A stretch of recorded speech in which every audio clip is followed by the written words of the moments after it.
今日大寒，若过今日，万物皆兴。时诺纵饮，莫问前路。唐二老爷好雅兴。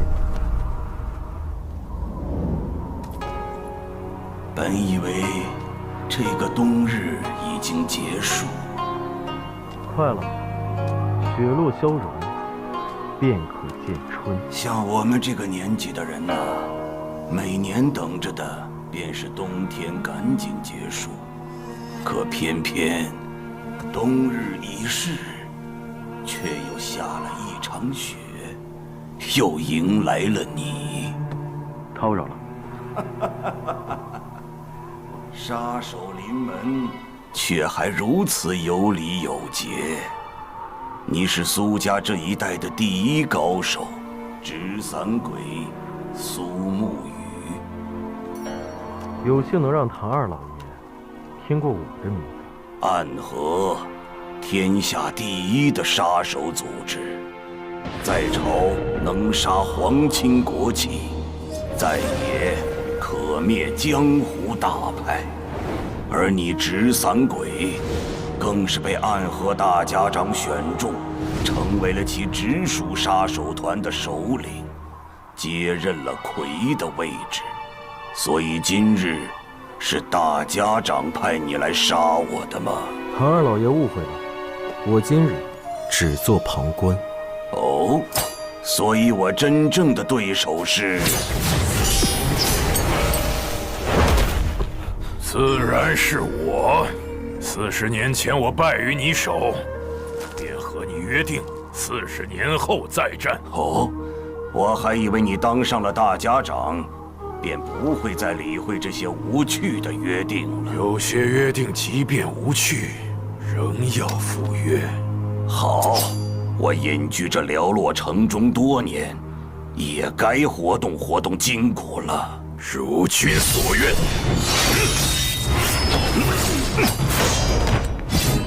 这么多年了，还是银针开路，就没点长进吗？当年的你，却还不曾开始用剑。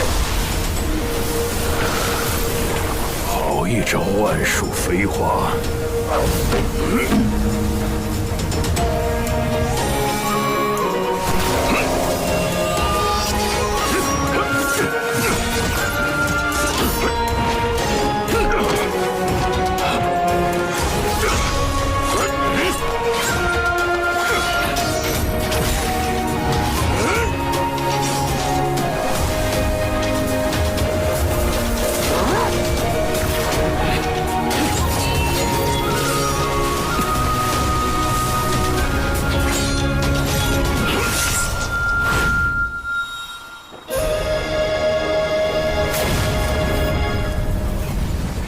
杀人之术，天下间无人能和你相比。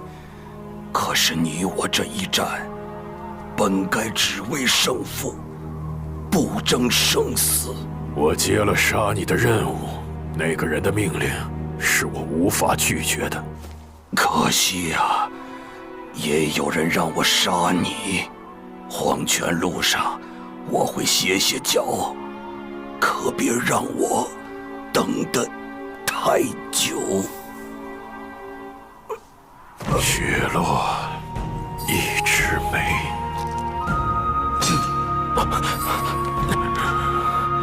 方才您可以避开的，他是唐二老爷，他的眉之上必然带有剧毒。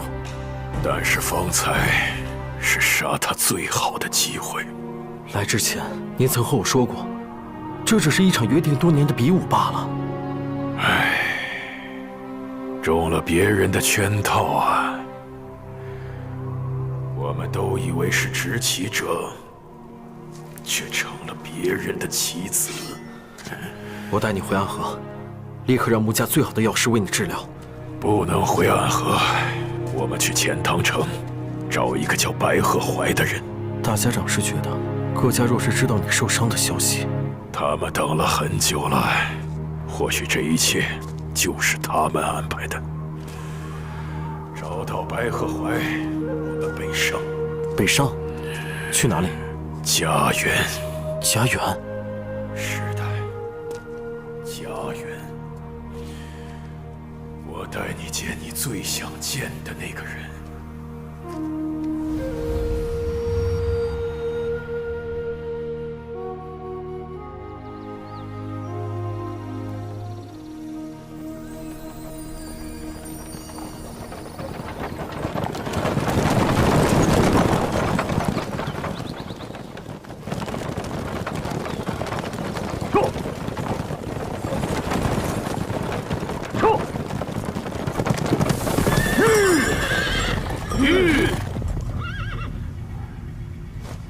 怎么了？这雾气有些古怪。你们去周围看看。领命。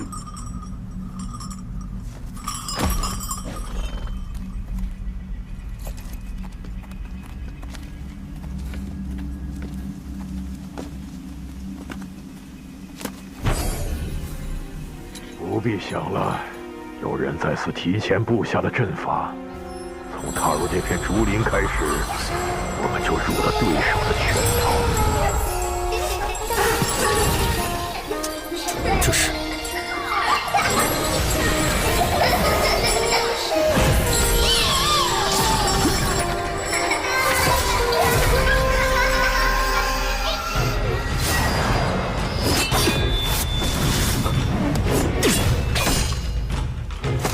童子点灯，阴魂索命。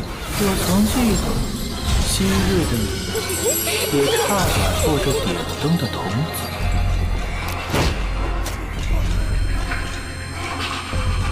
穆家穆影哲，你敢与我动手，是想叛离暗河吗？是吗？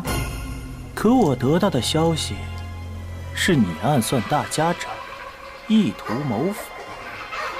我来此杀你，是奉家族之命，救出大家长。看来穆家还真是一片忠心。素闻纸伞鬼苏沐雨最强的剑法，乃是18剑阵。可看你现在的架势，似乎是觉得我没有资格同时见识那18柄剑了。你确实没有资格。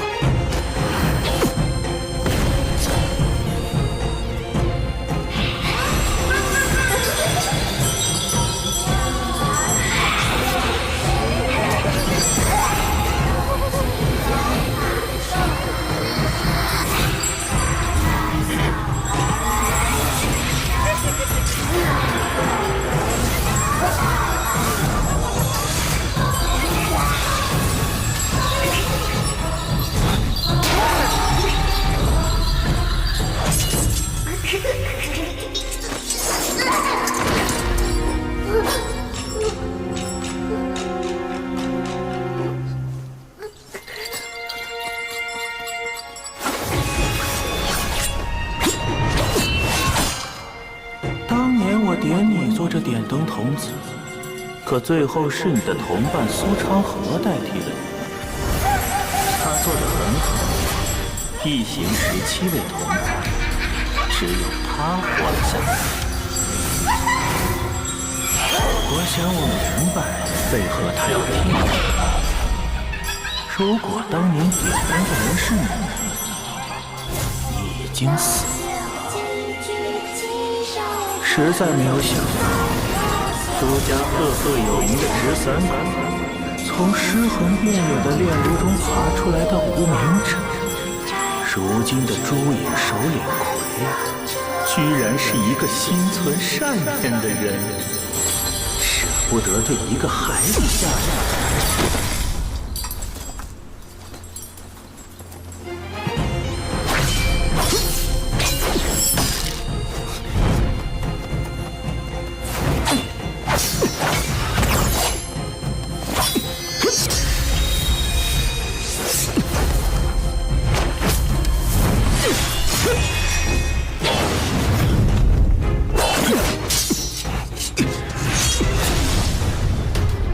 你的剑并没有想象中的快。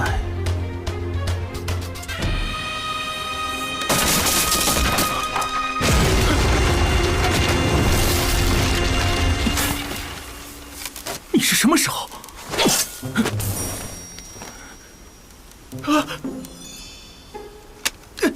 太可恶了！你竟然用如此肮脏的污泥玷污我，恶心死了！可恶，居然连一块干净的地方都没有，我受不了了！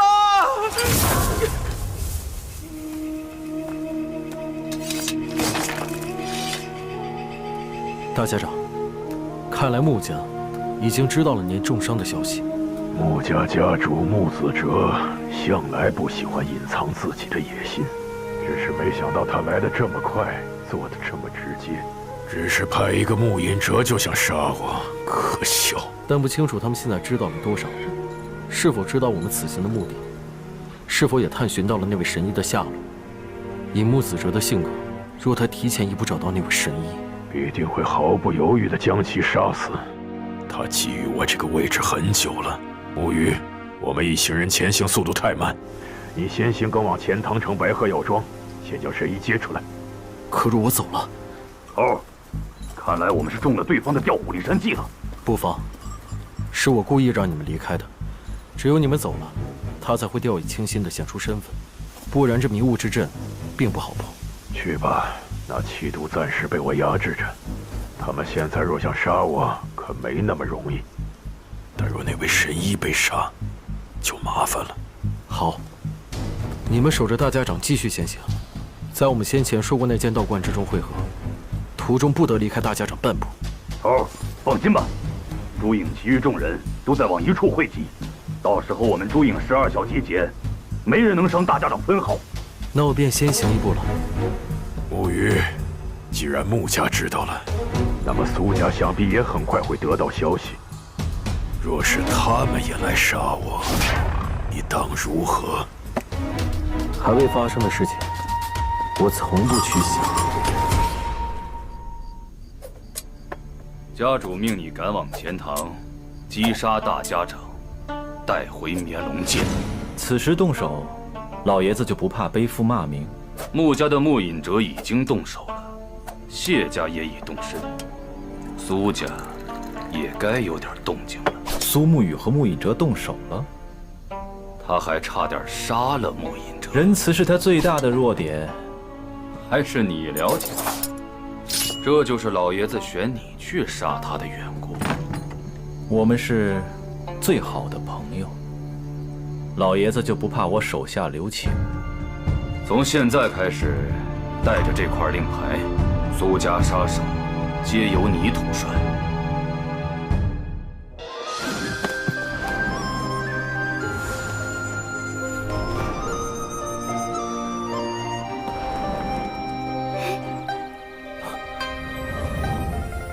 此女子被真有香，这男人长得真好看。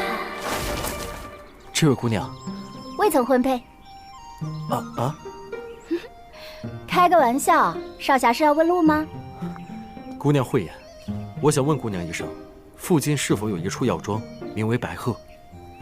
哦，公子是要看病，我医术不错的，我来看便是。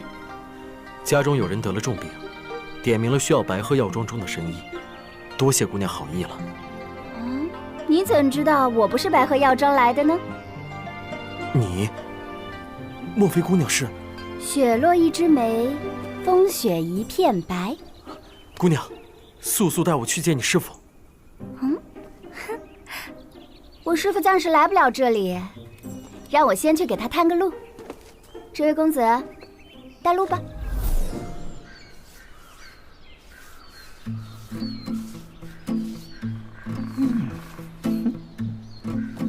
歇够了没？再吃怕是人都跑了。急什么？等我擦完宝穴。你心里有没有正事儿？正事，就凭我们俩杀大家长，夺绵龙剑。大家长受重伤，千载难逢。少主说，这消息咱们谢家是第一个知道的。咱俩这是要飞黄腾达了。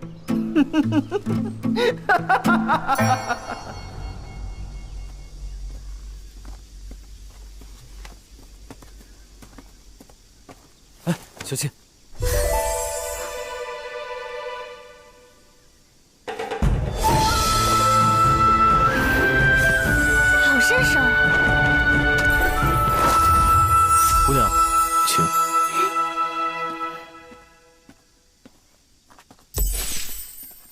我们到了。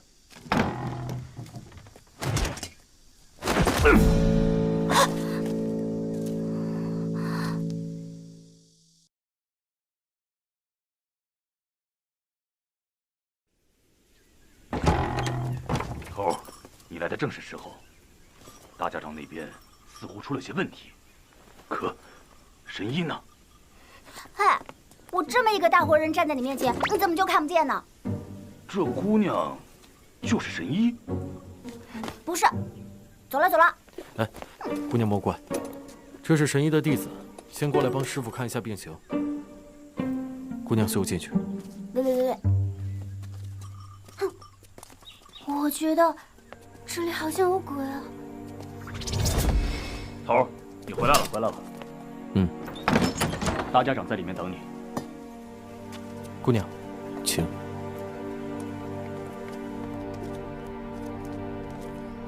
大家长，白鹤药庄的人来了。许久没见面了，上次见你时，你还是个流着鼻涕的脏孩子。上一次见大家长时，大家长还是一个随时准备拔刀的杀神呢。现在也随时准备拔刀，不过是头发白了而已。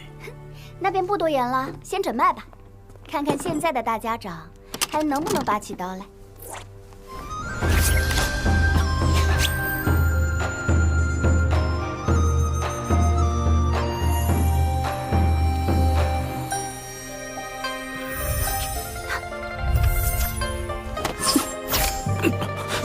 这位美男子，请收起你的杀气。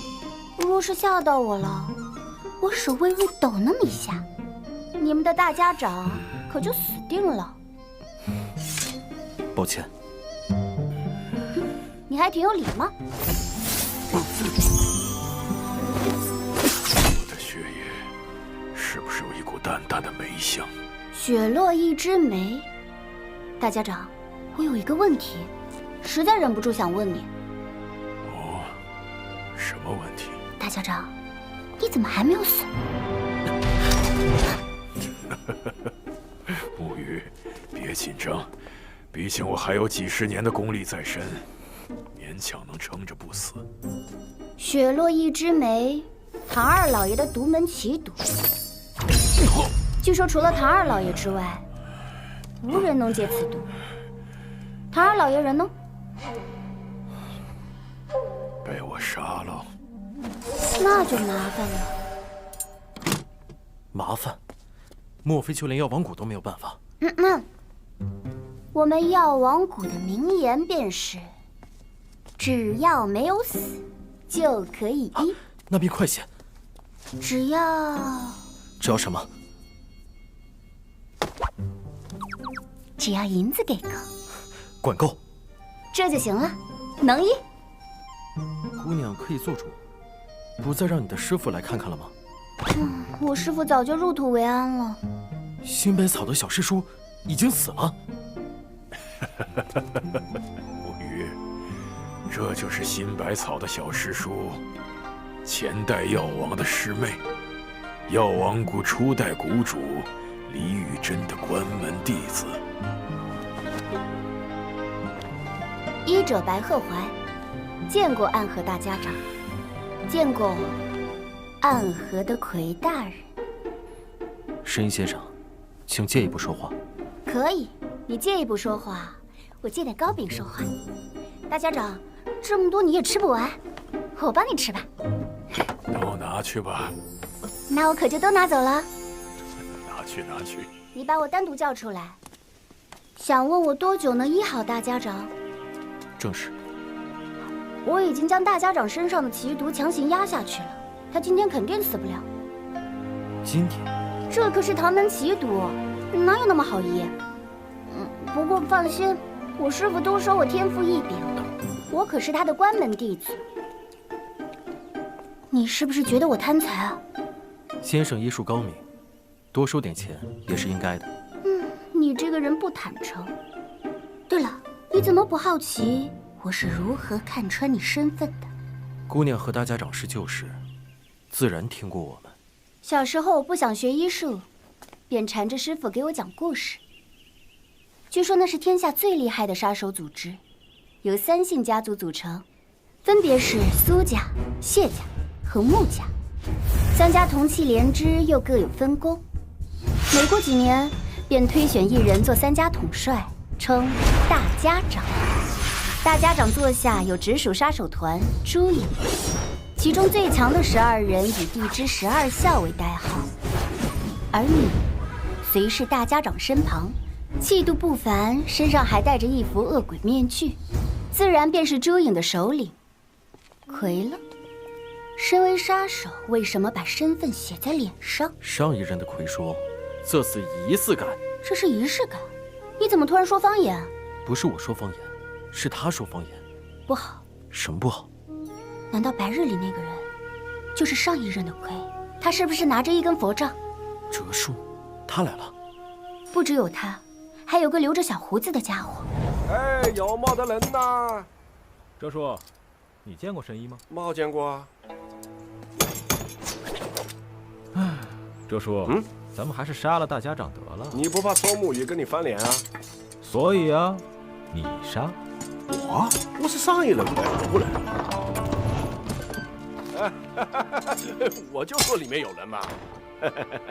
哎，不知李家老爷是否在府上？不在，我家老爷出门巡诊去了。哲叔，这跟没人一样啊！去，我要出门巡老爷去了。那我们在这儿等着便是。请便。哎呦！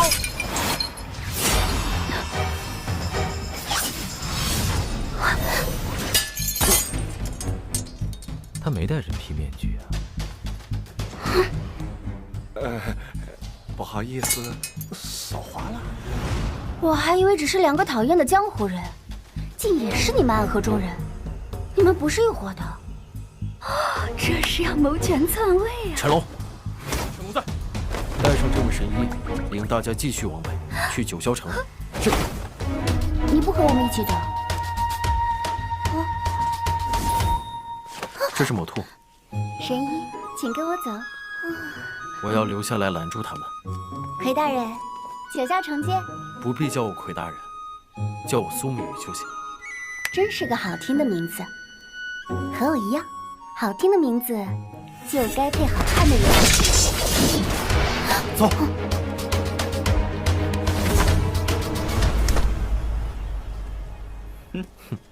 谢家。不愧是大名鼎鼎的直伞鬼，方才那一击也能被你挡下。方才那一瞬，风变了。我真不意外。谢家的紫血鬼和刀阎罗不应该出现在这里。倒是被你一下子看穿了身份。我们家主听闻大家长受了重伤，心中焦急，想要赶快将大家长接回走堂疗伤。此线为界，还请2位不要逾越。大家长无事，一切皆好，请回去禀告给谢家家主，劳烦他挂念。大家长这边有朱影守护，就不劳他费心了。道观中的其他气息都消失了，应当是离开了。大家长是否无恙，还请容许长泽见大家长。据说你重现了当年苏家第1任家主苏18所创的18剑阵，闻名已久，很想看看。我的剑阵，不是所有人都有资格看的。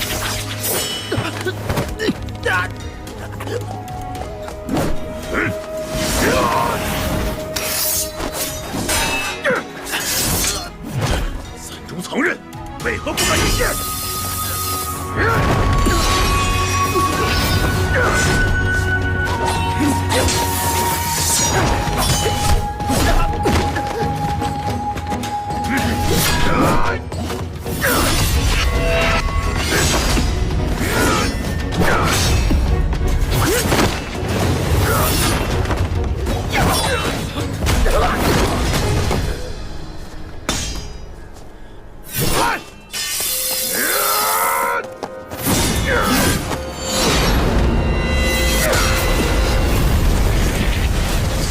谢谢的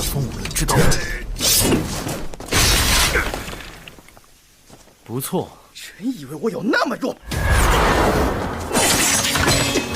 寸刀剑用得好。有句话，带着谢老爷子。哼，现在想让，晚了。告诉你们家那位老爷子，若及时收手，那么这段时间的事情，大家长可以装作什么都没有看到。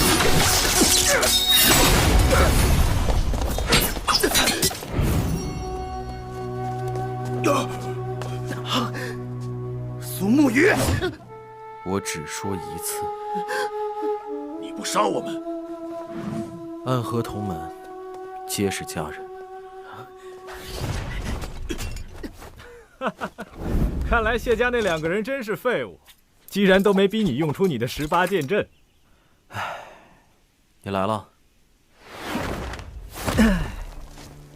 你好像看到我不是很高兴啊，我的好兄弟。方才那人带着谢家老爷子的话来，想必你也带来了咱们那位老爷子的话。你总是很聪明，能猜到那些老头子的心思，可你又很笨，能猜到却不会顺从，甚至不会虚与委蛇。老爷子说什么了？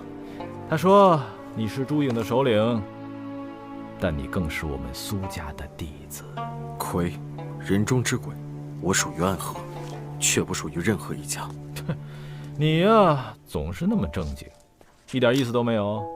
当无名者的时候，每天起早贪黑的练剑；当杀手的时候呢，每个任务都完成的一点瑕疵都没有。现在做了魁，还是那么兢兢业业。你的大家长都快死了，你还强拖着给他陪葬。大家长无碍，这样的传言，你不应该随便说起。是传言吗？朱颖之中，3家都有心腹藏匿。大家长中了唐二老爷的雪落一枝梅，已经是半个死人了，不然也不会跑来找什么新百草的小师叔。你杀了他，把绵龙剑拿来，我们老爷子登大家长之位。你可以选择继续做你的魁，也可以回到苏家，甚至你可以拿到你最想要的自由。自由？是啊，自由。离开苏家，去你想去的地方，做你想做的事。几百年来，谁都不能允许发生的事情，我们苏家那老爷子愿意为你破例。这样丰厚的筹码，有时候我真是有些嫉妒你。虽然出自同一座炼炉，老爷子对你的偏爱却实在是太多了。若我拒绝呢？老爷子把你从河里捞上来，抚养了你这么多年，你跟着大家长能有几年？你和大家长的情分能有和苏家的深？我和苏家的情分确实比我和大家长深，但我现在是魁，便只能对大家长负责。抱歉。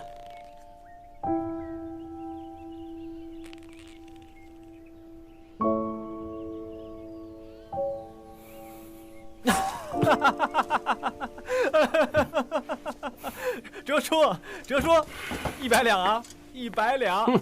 哲叔，我和哲叔在老爷们面前打了个赌，我说你一定会这样说，甚至连那一句抱歉我都猜到了。哲叔，你欠我100两啊！你那个小子坏得很，要不是我晓得沐雨的性格，哼，肯定是觉得你们活活骗老子的钱。老爷子怎么说？老爷子说，既然如此，那就杀了他吧。老爷子真的想谋逆？不是老爷子想，是谢家也想，穆家也想。那么这个位置便只能是谁强谁来做。说到底，这一切也是源于你。之前的一代代，下一任的暗河大家长，都是由魁直接接任的。可这一任的魁是你，你是谁？你是苏沐雨，和我苏昌河一样，我们都是无名者出身。无名者出身的人，没有资格统帅整个暗河。我并不想坐这个位置，等大家长伤好了，我会与他提此事，让他挑选一个合适的接班人来担任魁之位。你有的时候强的可怕，有的时候又天真的可爱。要不是你武功好，你怕是都死了几百次了。小沐雨啊，你和小仓活得差不多厉害，但加上一个我，你觉得呢？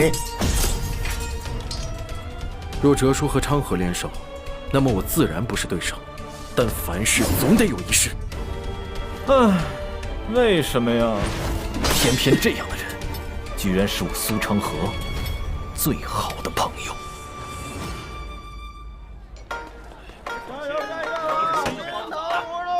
给我来一串。哎，好嘞，哎，您拿好。好啊。慢走啊。看一看啊。这个够。好嘞，给你装好了。都是新鲜的，来看这个不错。天家，我要的山货到了。他们家味的包子了。等等，等等，小的正要给少爷送去呢。多谢店家。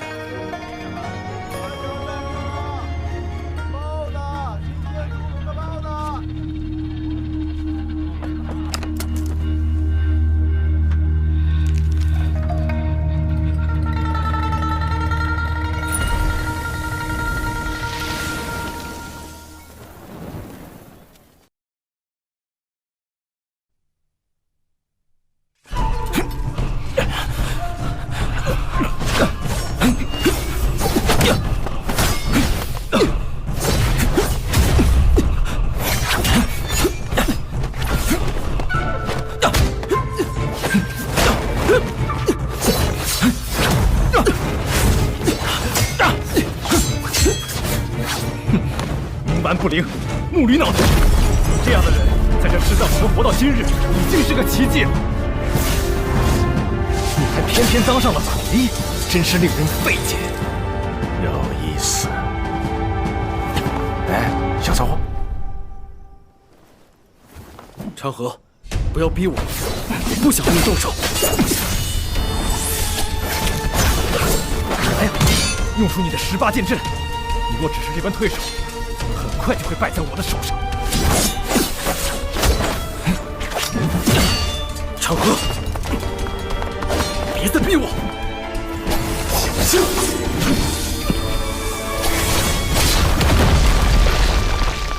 穆家的兄弟，躲在暗处看的可还过瘾？不下场比划比划？苏家苏昌河，你想造反？如今大家长病危，谁不想造反？苏家、谢家，你们穆家哪个不想？动手只需要一个理由，而结果只能靠自己的实力。放肆！大家长如何，穆家如何，岂容你来智慧？方才那一击伤了你的筋脉，若不找个地方调息一下，你活不过今晚。苏长河，你会为此付出代价。这句我听多了，人人都要我付出代价，我代价很贵的，你们可出不起。但是沐雨，可以。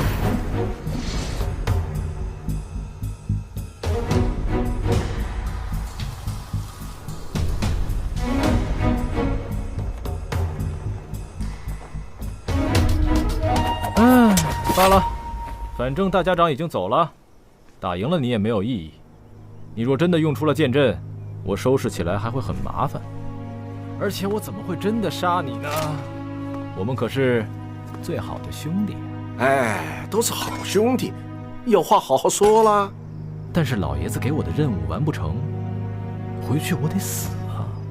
所以大家长必须死，绵龙剑我也一定要拿到。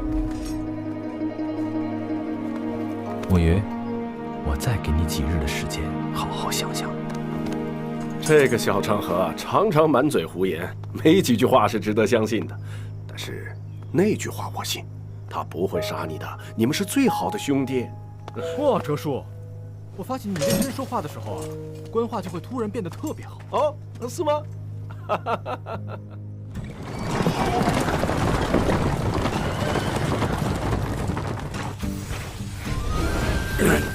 这辆马车可真有意思，坐在其中，就仿佛与这个世间隔绝开来，完全感受不到外面的一丝波动。这是本家搬三爷捣鼓出来的玩意儿，能将外部和马车完全隔离开来。那外面有人来杀我们，我们岂不是也察觉不到？搬三爷说过，只要没有他亲自来，就算来了几百个高手，也攻不下这辆马车。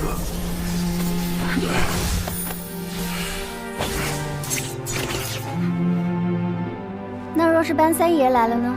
坐完这架马车后10天，班三爷就死了，得病死的。那我要是治好了大家长，我会不会也得病死呢？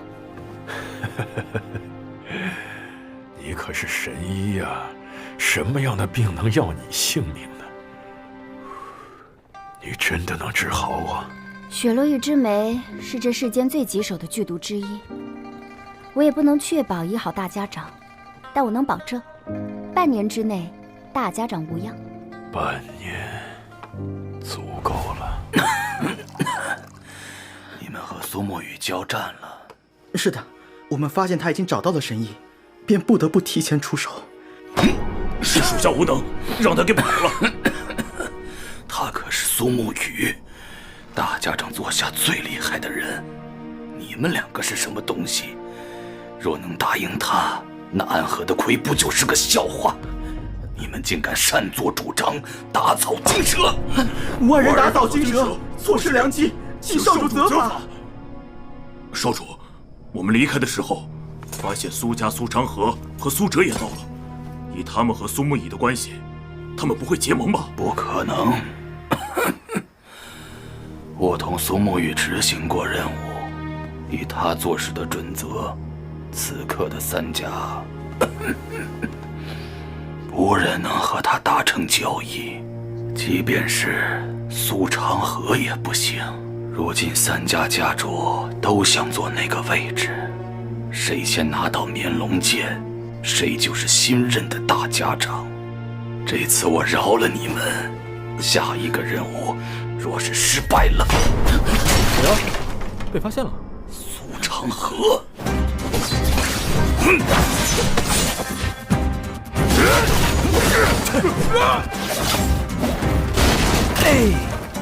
哎呦，抱歉抱歉，踩疼你了。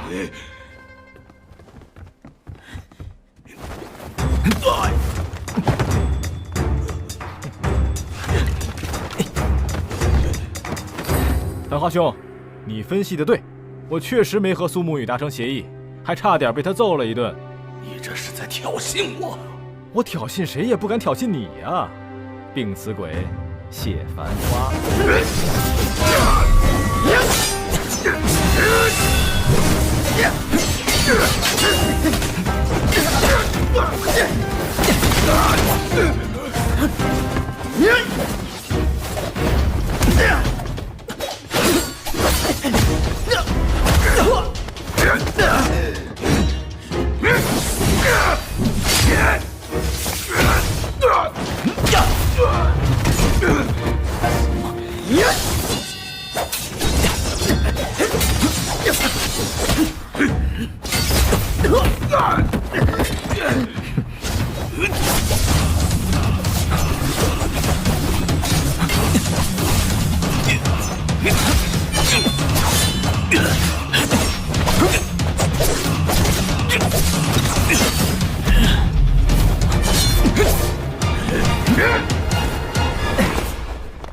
我还有要事在身，谢少主，回见。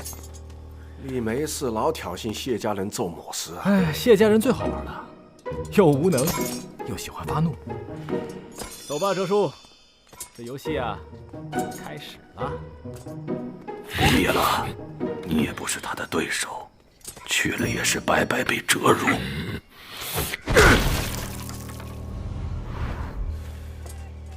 收摊了。是。老爷子让我来帮你，听你的指挥。你有某事安排啦？大家长北上，无非是拖延时间，让神医帮他治病。万一大家长病好了，回到暗河，那些老爷子肯定没事。咱们这些跑腿的，难免就要被清算喽。所以，我们必须让大家长死。我先派人去拦苏沐雨。都姓苏，苏沐雨不会杀他们。只要让苏沐雨一时半会儿追不上大家长，我们去把那个神医给杀了。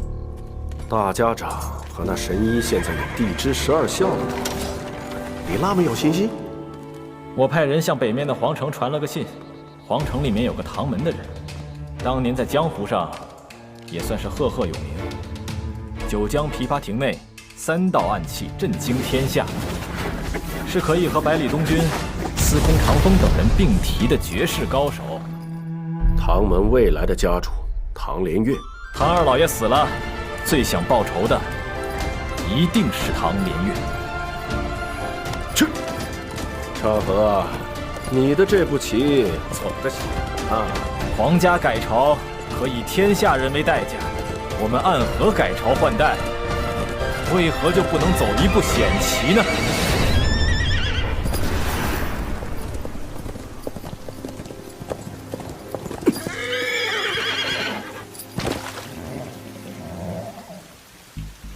宇哥，你还真是人如其名啊，走到哪儿，这雨便下到哪儿。你们为何会在此处？是昌河派你们来的？确实是大哥让我来的。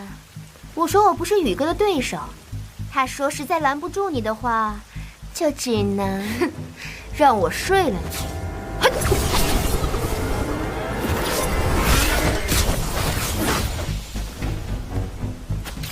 红心妹妹莫着急呀，暗河之中垂涎宇哥之人又不止你一人，我也很愿意身先士卒啊。你们想拖住我？没错，大哥想大家长死，却不想你死，所以最好的方式就是拖住你。他是不是和你们说，我不会杀你们？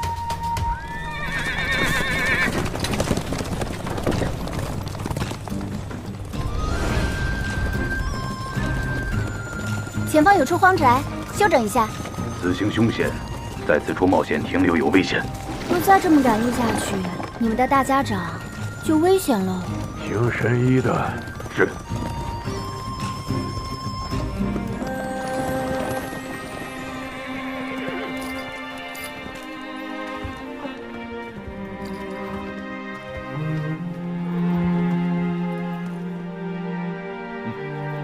走。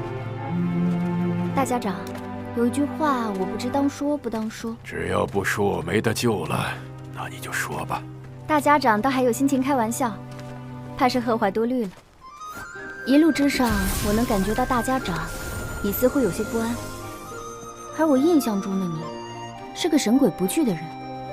因为沐雨不在，难免有些不安。哦，难道他一人能比这朱影12人还更值得依靠？他是织网的那个人，12生肖在网上才能成为不错的猎手。这个苏沐雨这么厉害？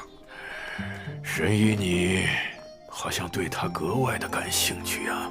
谁能对一个长得好看又厉害的人不感兴趣呢？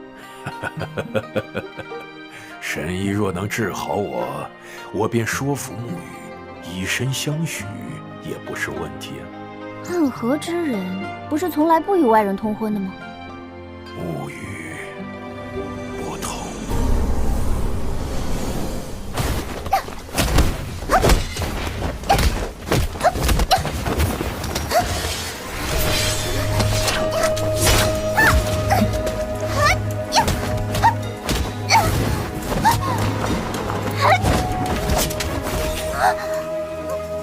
宇哥，我怕我的头转得猛一些，脑袋就掉了。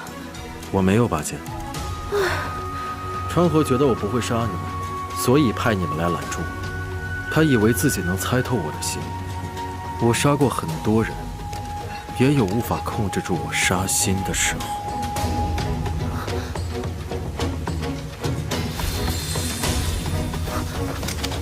你打算对我拔剑？不，我只是觉得他太吵了。回去告诉他，大家长他不能杀，他也杀不了。好。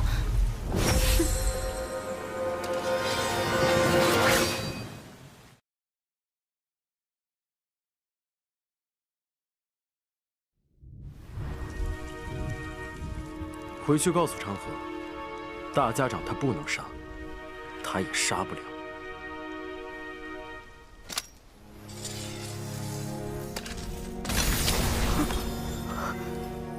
大哥心中一直有一个抱负，他想建立一个全新的暗河。新的暗河。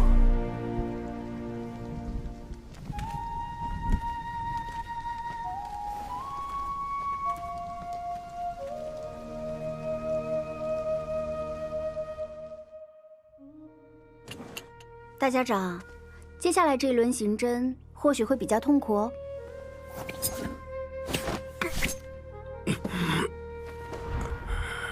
我受过最重的那道伤，几乎将我整个人都给劈开了。那样的伤我都能挺过来，区区几枚银针，难道我还畏惧不成？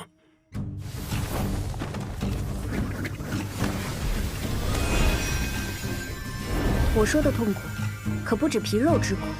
哦，我这13针落下，大家长会濒临极限。极限之时，意识会不受控制，想起一些痛苦的事。痛苦的事情，你最不想回忆的事，都会重现。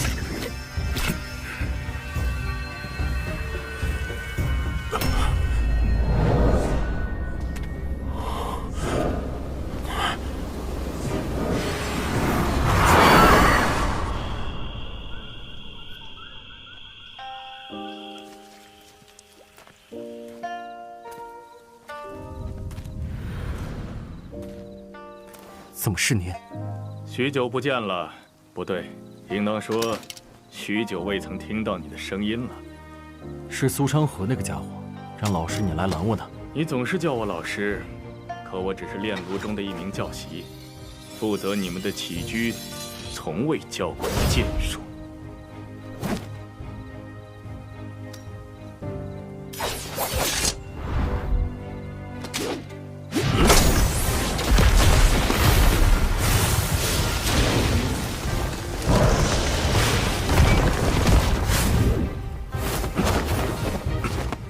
来此，也不过是想与你见上一面，下一局棋。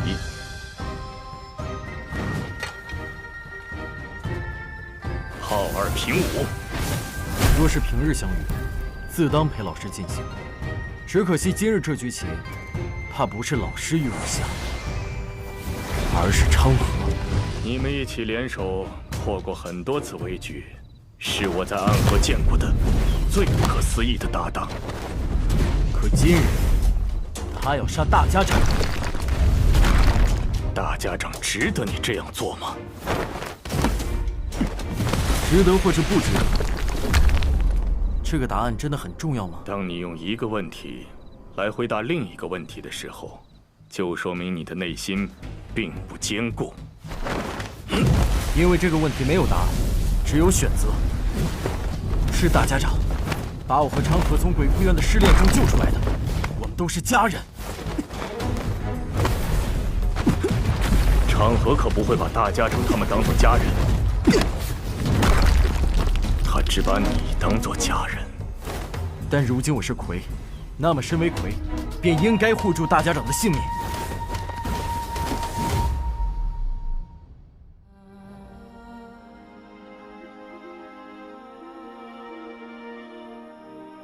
姐姐在看什么？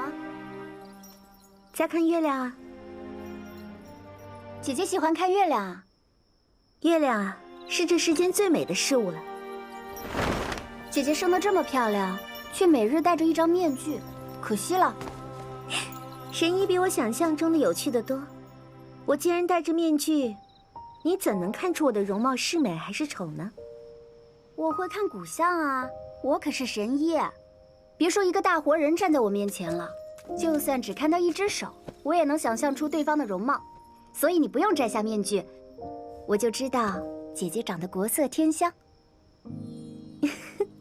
你的那个同伴丑牛，不用看就知道，丑得很嘞。莫介奥神医，你本来就不好看。神医莫怕，那是丑牛。多谢姐姐。姐姐叫什么名字？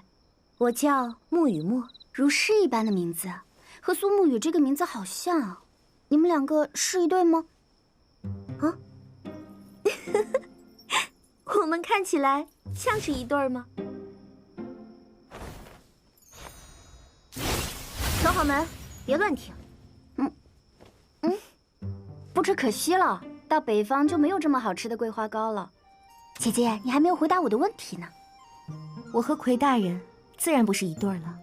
暗河中人若是成了婚，那就得退下来，做一些内堂事务，很少有在外执行任务的了。那未成婚，只是单纯的彼此喜欢呢？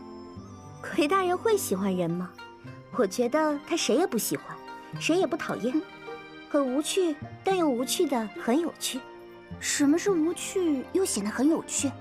长得好看而无趣就是有趣。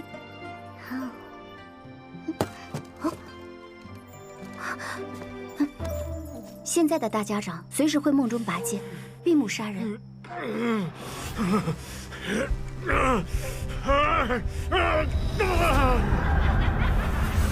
邪魔歪道！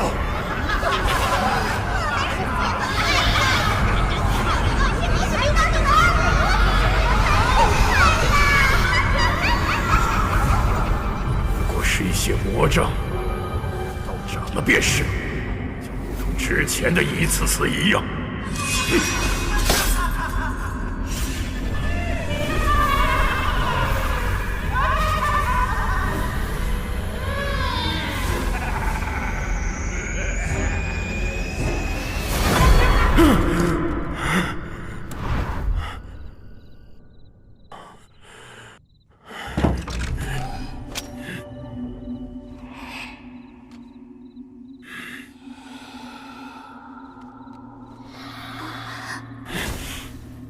小心，或许大家长仍旧还在梦里。大家长，你醒了。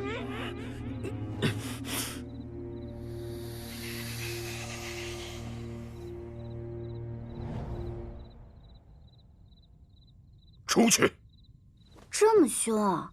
看来大家长已经清醒了，那继续整治吧。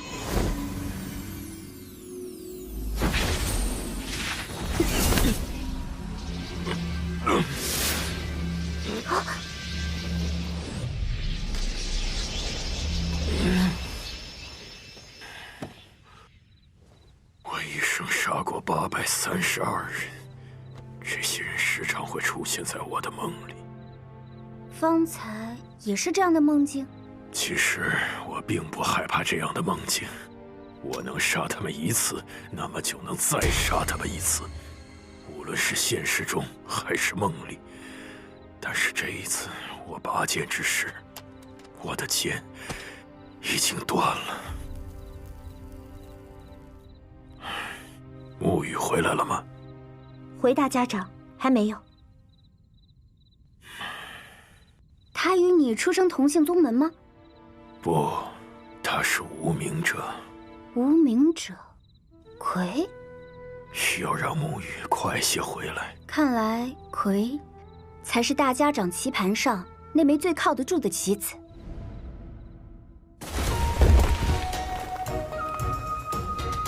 你还是没变，总是那般执拗。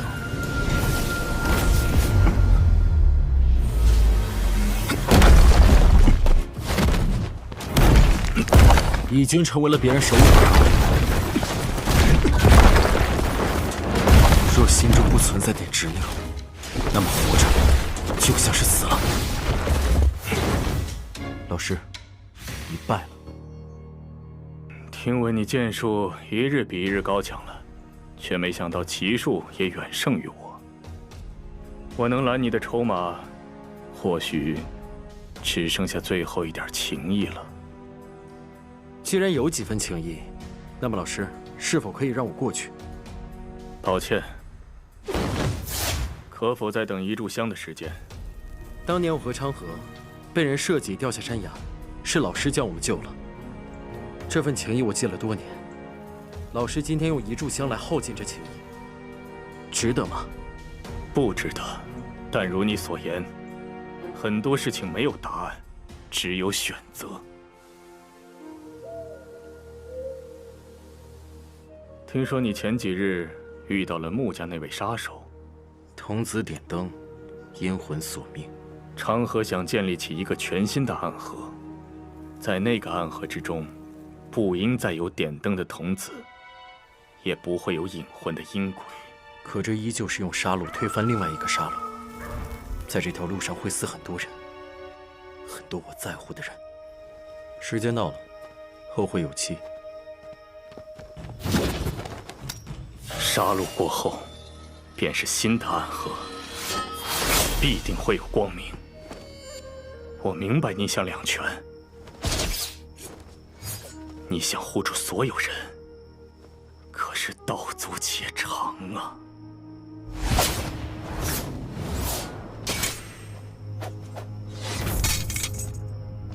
行则将至。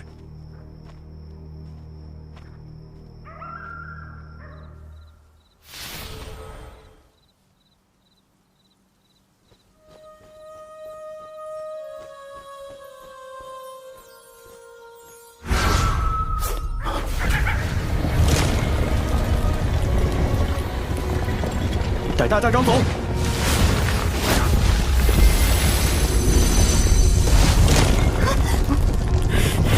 难得有片刻的喘息，又要逃命赶路了。等你治好了我，那便无人敢来了。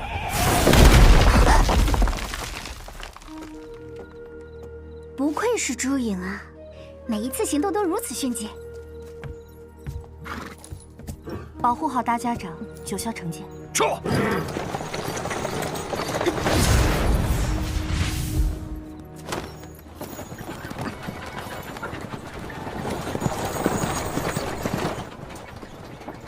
把你们大家长留下。你是谁？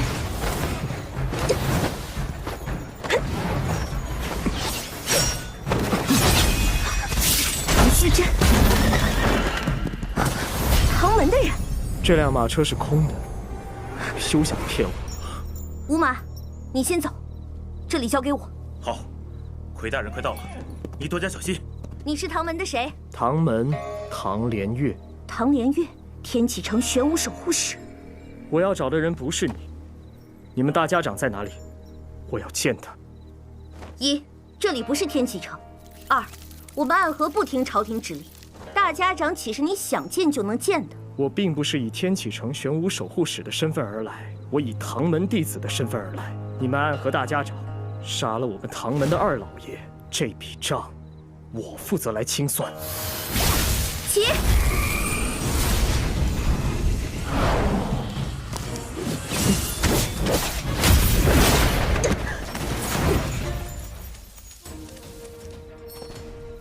你以荧惑纸蝶为饵，让这幽冥珠悄悄接近我。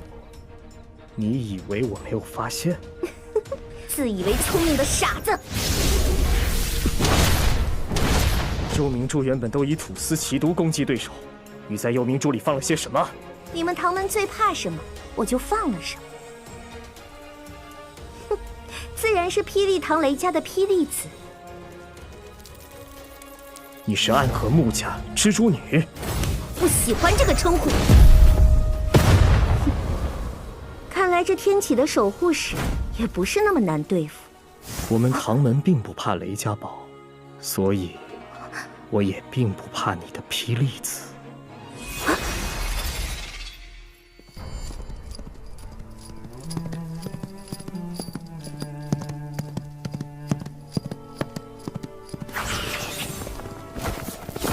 长河东有这么多苏家弟子拦截我，想阻止我和大家长他们会合。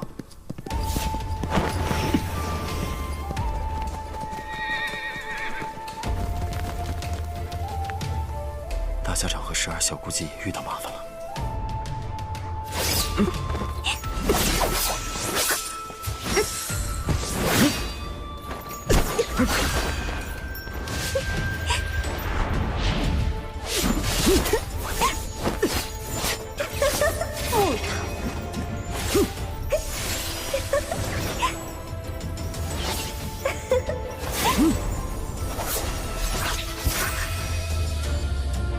方才差点就被你杀了呢，还好玄武使怜香惜玉，最后一刻手下留情。破！苏雨怎么还不来？媚术。媚术？我方才用的可不是媚术，是虚影步啊！哼，都是邪魔歪道。哦，原来你是被我的美貌吸引了呀。说媚术也没错，我的美貌啊，天生自带媚术。这一次，我可不会手下留情了。九江琵琶亭，你以3道暗器名扬天下，能让你进行一战，雨墨自豪啊！你既然知道我的暗器，还要送死？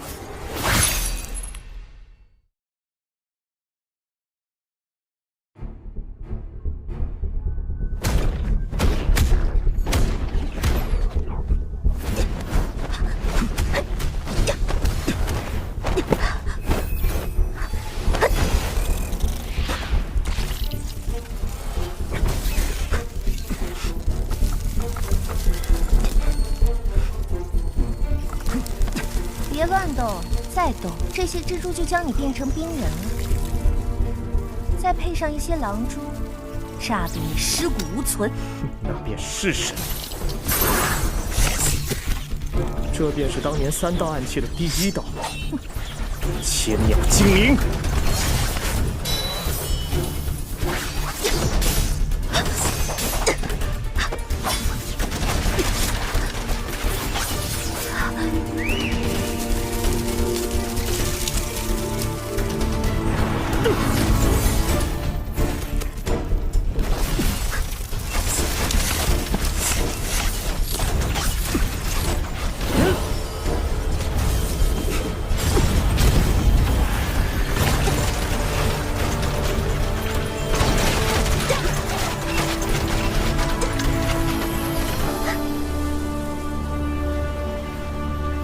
守护，站在武道顶端的高手，你真的要杀我这样一个弱女子吗？同样的媚术，我可不会再中。我都说了我不会媚术，若有波动，那便是心动了。哼，妖女，一派胡言，看真！哎，你能不能换1道暗器？这么多针扎我，死得太丑，能不能给我换个美美的死法？妖女还耍花招！若我死前能见到你3件暗器齐出，也够我到地府吹上一阵子。这是什么？这是血玫瑰，当它刺入你体内，血液便会流入这花瓣之中，盛开出鲜红的玫瑰，你很美。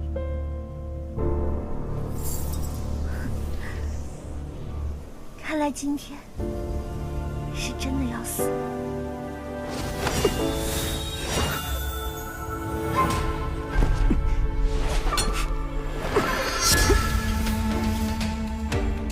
苏沐雪，你的面具呢？被这个登徒子给打掉了。唐莲月，听说你现在是魁，能与你一战，也算不虚此行。牵出阵。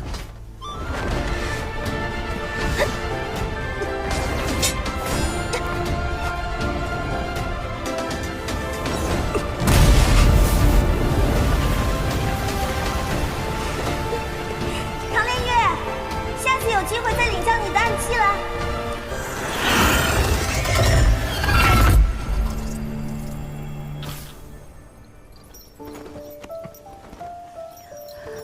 伤势不要紧吗？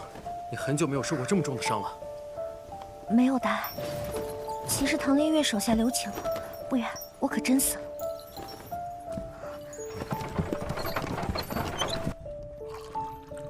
大家长身边除了苏沐雨之外，还有其他你在意之人吧？你是说雨墨吧？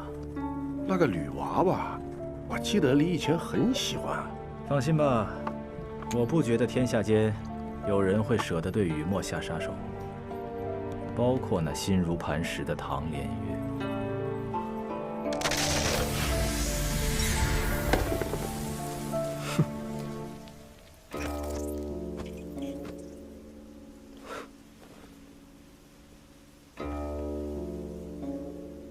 居然用白驹之阵来拖延我的时间。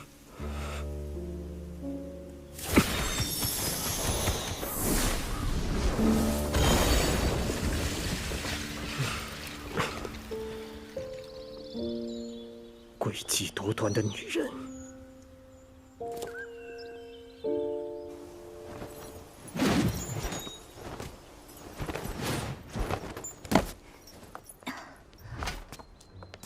还好遇到的是他，玄武使唐莲月，他一直都很讨厌杀人。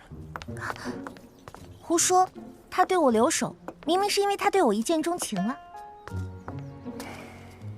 哎呀，真的，他方才说我对他用了媚术，才让他出手晚了。宇哥，你说我会媚术吗？穆家女弟子都擅长媚术，不过你确实没学过，这我知道。红颜祸首，见色起意。宇哥，那个木头现在应该发现我的白驹之阵了。我去找一辆马车。你难道一路上都是走过来的？昌河一路上派人拦我，对我们的行踪了如指掌。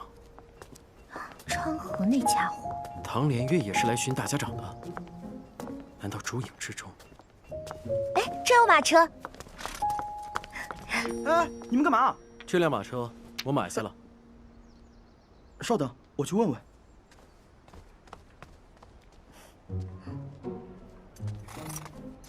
我家主簿说了，这架马车你们着急就拿去用吧，银子不用了，照顾好这位姑娘。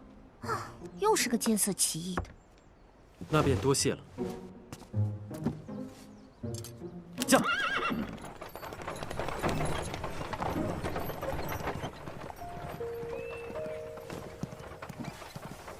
宇哥，什么？方才听你说，昌河成了苏家这次行动的领头人，你们一起长大，这一次一定要向彼此拔剑吗？你我是同一日入的朱影，朱影就是要誓死保护大家长的安危。我自然记得，可是只要大家长病愈好，重新统帅三家，那么苏家自然会收回首领，昌河便可以安全的回去。我是想我们两人也可以不必向对方拔剑了。宇哥，你的剑法强得可怕，可你的想法却很天真，是吗？是啊，他总是那么天真。你明知他天真的要救大家长，为何还把马车借给他，助他一臂之力？我们在这里拦住他，正好借唐连月的手杀死大家长啊！大家长要是死了，估计咱爷俩也得交代在这儿了。我已经让悔叔去散播消息了，咱们得去九霄城下盘大棋。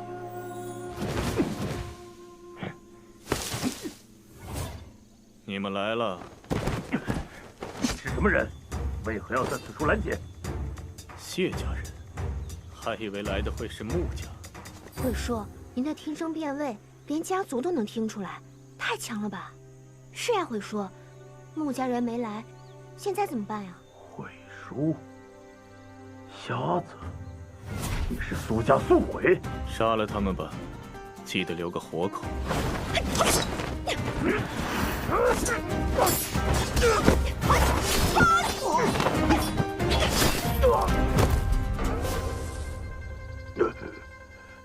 苏家到底要干什么？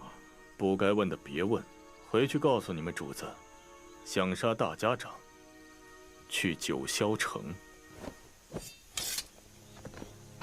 会说，大哥交代要把消息给穆家，现在却把消息给了谢家，这无妨，谢家知道了，穆家也就知道了。宇哥那边会不会有危险呀？唉，沐雨那边就交给昌河吧。我不想和沐雨打，上次动手，只是为了给老爷子一个交代。在暗河，沐雨就是照亮我的那束光。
就要这么死在这里了吗？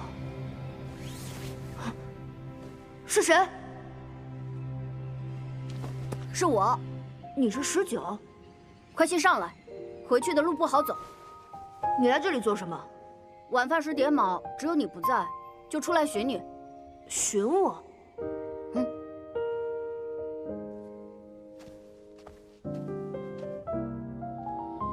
快上来吧。我可以相信他吗？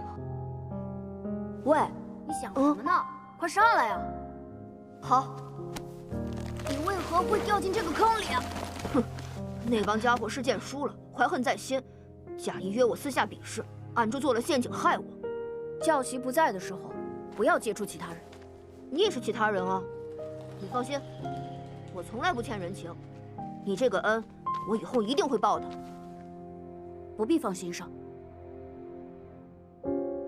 可要跟紧哦。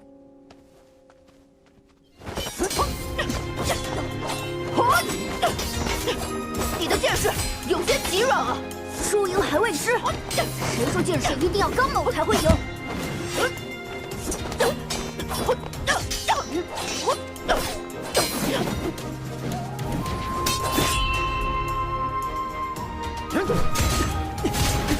我们打了4次，你赢了2次，我赢了2次，说好了，这一次定输赢。本来说好1局定输赢，第1局你输了，就说3局2胜；第3局你输了，又说5局3胜。这局输赢可真的作数，作数。说好了啊，输了的就去师傅房间里，把那坛好酒给偷出来。好。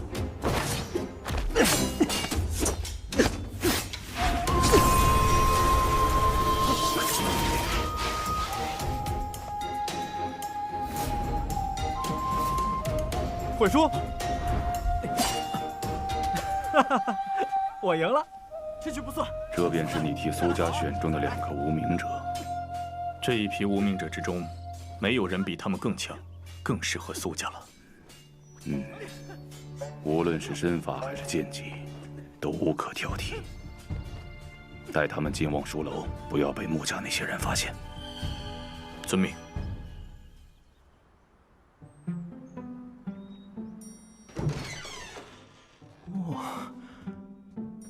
这便是珍藏苏家剑谱的望书楼。会说，你偷偷带我们进来，不会被责罚吧？我一个瞎子，什么都没看到，什么都没有做，怎么会被责罚呢？那我们可就不客气了，惯性之礼马上就要来了。19，我们挑最强的剑谱回去。3月之后就是无名者试炼，你们每20个人，只有1个人能从鬼窟渊走出来。被暗河选为新的家人。寸指剑，这是暗河最顶尖的匕首操剑术，极为凶险，无论是对对手还是对你自己。这倒和我很是相配啊，那我就选它了。是个不错的选择。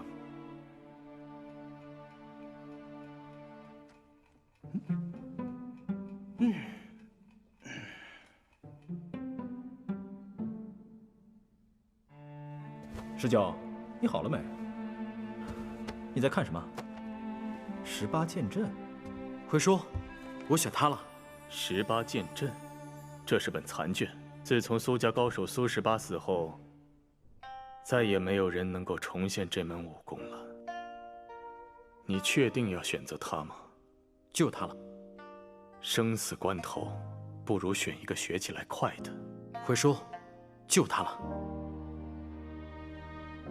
我们就一起戮力同心，奋进独行。到了惯性之礼的年纪，我还记得当年沐雨回我的那句话：只要足够强，就可以天真。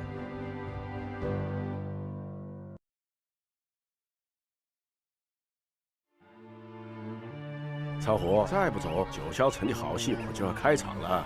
别急嘛，哲叔，喝了这杯就走。曹虎，你有没有查过当年惯性之礼，你和沐雨为什么会分到一个组？当年是穆家搞的鬼。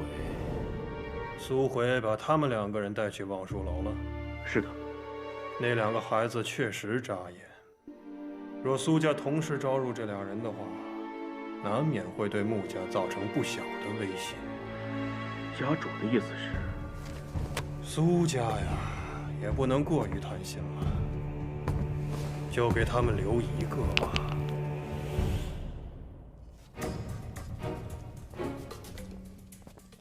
该死，我们被分到一组了。小心点，不要走散了。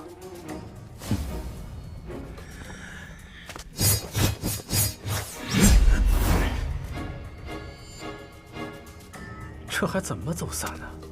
谁都知道你们两个剑术高超，不如先合力把你们杀了，我们剩下的再斗，还有几分生机。哼，石蛟，这边10个归我。一群乌合之众，想杀我，做梦！石蛟，小心暗器！这是什么剑法？18剑阵。学了一个经就鱼子厉害，一起揍他！石蛟，十杀双星阵！一群乌合之众，你为什么不杀了他们？都是无名者，打上几个！你不杀他们，他们可就要杀你了。同是无名者，为何不留一条生路？无名者第一课你都没学好。无名者第一课绝情，是没学好，是不想学。他不想杀的人，我替他杀。我从没杀过人，今天非要逼我破例吗？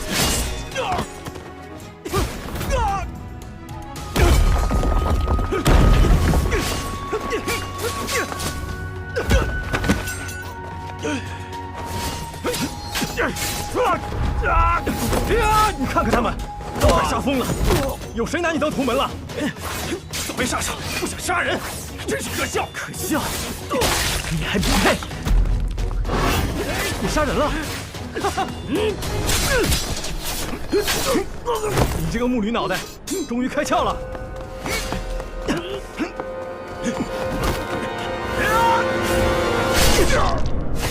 不是开窍，是他们不值得。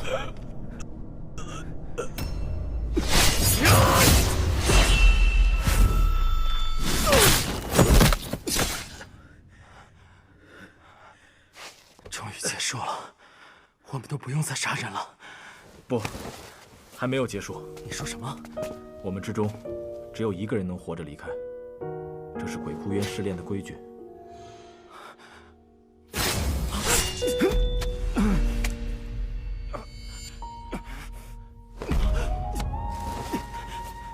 长河，你做什么？这是当年我欠你的。我说过，不用你还。能活着，没人愿意去死。但暗河100年的规矩，注定只能活一个。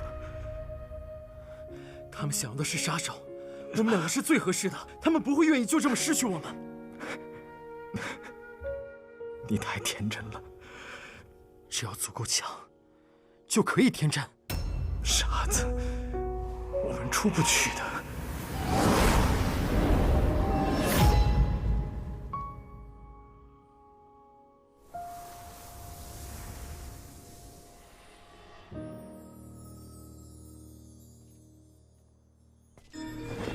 这一组的名单不合理，死掉任何一个，都是我们暗河的损失。子哲倒并不这么认为。一个断情绝爱的杀手，和2个仍心存善念的杀手，到底哪一个是我们更需要的？你别吵了，看他们，看来是最不好的结果啊！活着的若是2个人，那2个人就都得杀了。很好，已经很久没有人敢挑战暗河的权威了。我们出不去的。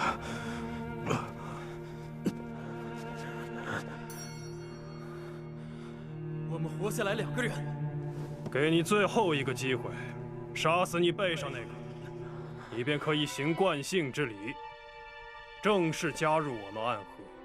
不然你和他都得死。我们2个人，都要活。很好，很好。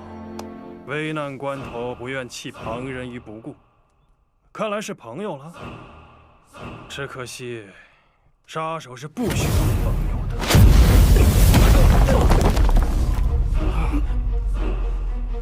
杀了我吧，别犯傻了。我们两个都要活。好大的口气，那便来试试。家主，他们再优秀，也只是两个无名者。为了他们和穆家起冲突，不知道。住手！恭迎大家长。百年来，鬼窟园中向来只能活一个。你这么做，是要挑战暗河的威严，也是在挑战我的威严。我们两个都要活。你觉得你们两个人值得暗河为你们破这立了100年的规矩吗？值得。白痴，这下真的一起死了。我保证，6年之内，我们会成为暗河100年来最优秀的杀手，整个暗河都将会因为今天而改变。哦，3家之中，你想去哪一家？大家长，不可听他信口胡言。只要你能力足够强，规矩是可以打破的。暗河这100年来，也破过不少的规矩。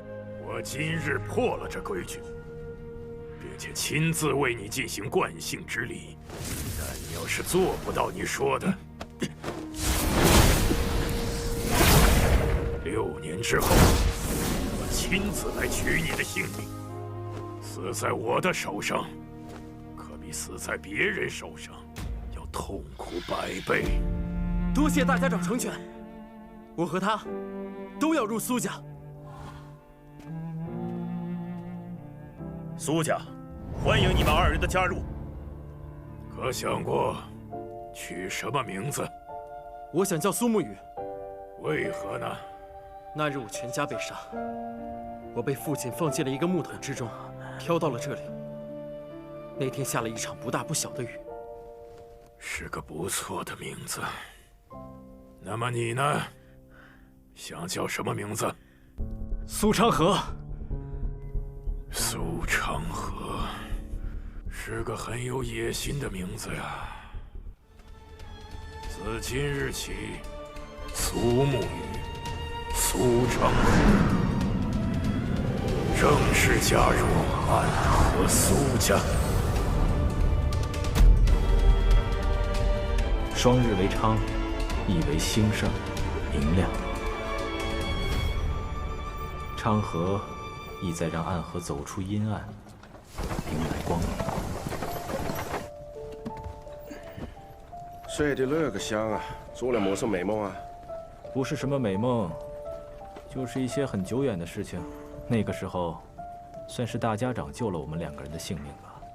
现在我却为了执行家主的命令，追杀大家长，算是恩将仇报。那不是你们学的第一课吗？确实，第一课就是绝情绝爱。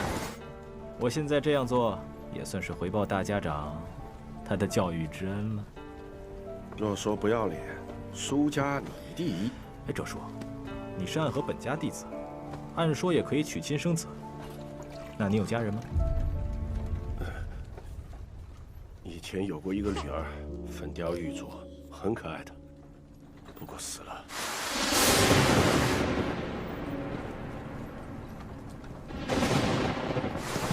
苏沐雨在木桶中顺着河流到暗河的时候，是不是也下了这样一场风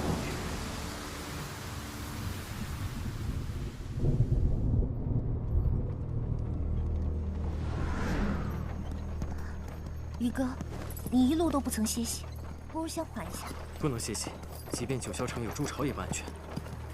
出影之中有内奸。宇哥，你难道就没有想过，我可能就是那个内奸吗？唐门的人真是有钱，身上一堆破铜烂铁，也不知道打飞了会不会有。你来的倒是挺快啊，就这么急不可耐的想要见我。你该抛下他的，他受了伤，你们驾着马车走得快，我自然追得上。我拦住他，你跑。宇哥，我方才说了，我是奸细。我只当是一句玩笑。昌河找到过我，但我不想在你们之间做选择，所以宇哥，你去将一切事情了结吧。不必推辞，都得留下。走啊！相信我，家伙舍不得杀我。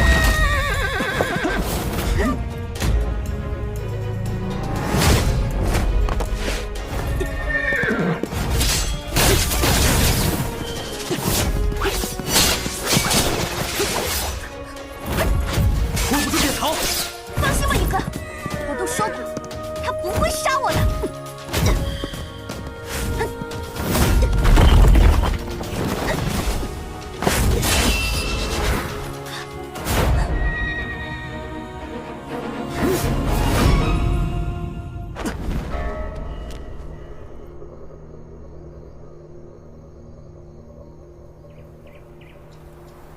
你就不怕我杀了你？你觉得呢？你真的很自信。江湖中不缺多情郎，但是今日多情，明日无情。虽说前几日你看了我一眼，乱了心神，但过了几日了，或许也忘了，又或许在你心中报仇为重，儿女情长随处可放。谁看你乱了心神？唉，虽说我穆雨墨天生国色，乃暗河第一美人，但是我们毕竟不过是初次相见。所谓的一见钟情，不过是见色起意。你对我，终究是没有太多的深情。见色起意，我的龙须针，你要不要见一见？哦，龙须针，不必了。该死，我居然没有发现。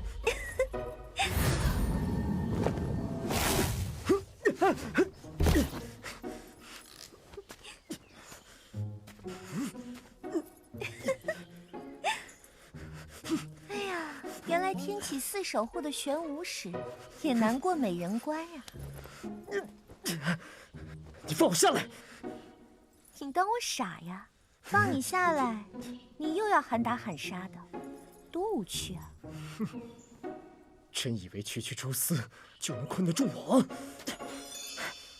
武功再强，也不过是个小男人，不解风情啊！罢了罢了。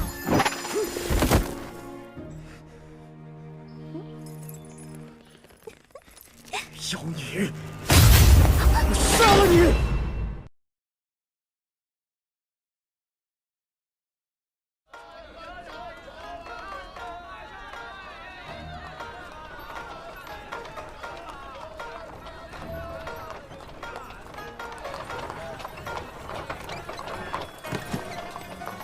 宵禁不平事，与君上九霄。这便是当年施剑仙一剑成名的九霄城啊！北离席剑，南绝挥刀，这个传统缘起开国时期的施剑仙。当年江湖万千儿女，有9成都想做那施剑仙，还有1成想嫁给那施剑仙。我也听说过这个故事，我还听师傅说过，天下剑客年轻时都想来一趟九霄城，都试图在几百年后仍能感受那一剑劈开九霄的诗与剑意。究竟是什么剑能一剑劈开九霄呢？按照史书上的记载，施剑仙最后一剑杀死剑魔的时候，那一剑之威，将整片天空中的云彩都劈散了。后来施剑仙踏剑离城，九霄城下了整整10日的大雨。作为一座北城，下10日的大雨可谓是前所未闻，所以有说法是施剑仙那一剑把天给打漏了，这就是所谓的一剑破九霄。大家长，你也是用剑的，你年轻时就没有想过来九霄城看看吗？寻常人的剑是剑，而暗河之人的剑只是凶器。更何况我年轻时并不用剑，剑法是后来学的。哦，苏沐雨呢？他会对这个传说感兴趣吗？他的剑也是凶器。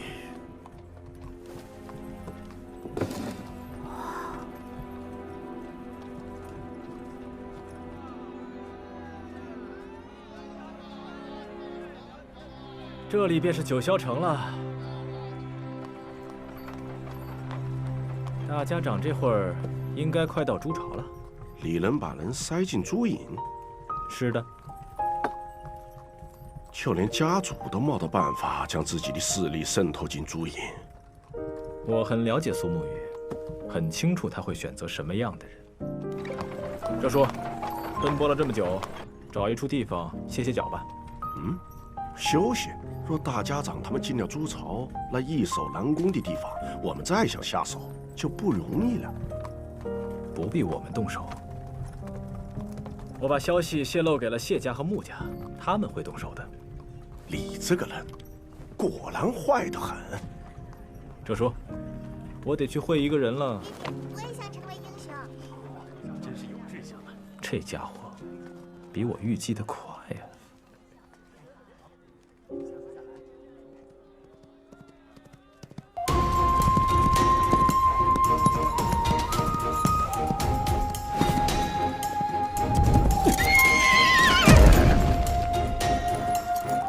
沐雨，好久不见。你我虽然未见，一路上遇到的可都是你。我这不也是担心你吗？长河，不必再说了，我是不会动摇的。你干嘛冷冰冰的？下马喝一杯吧。我还有要事，处理完了再跟你喝酒。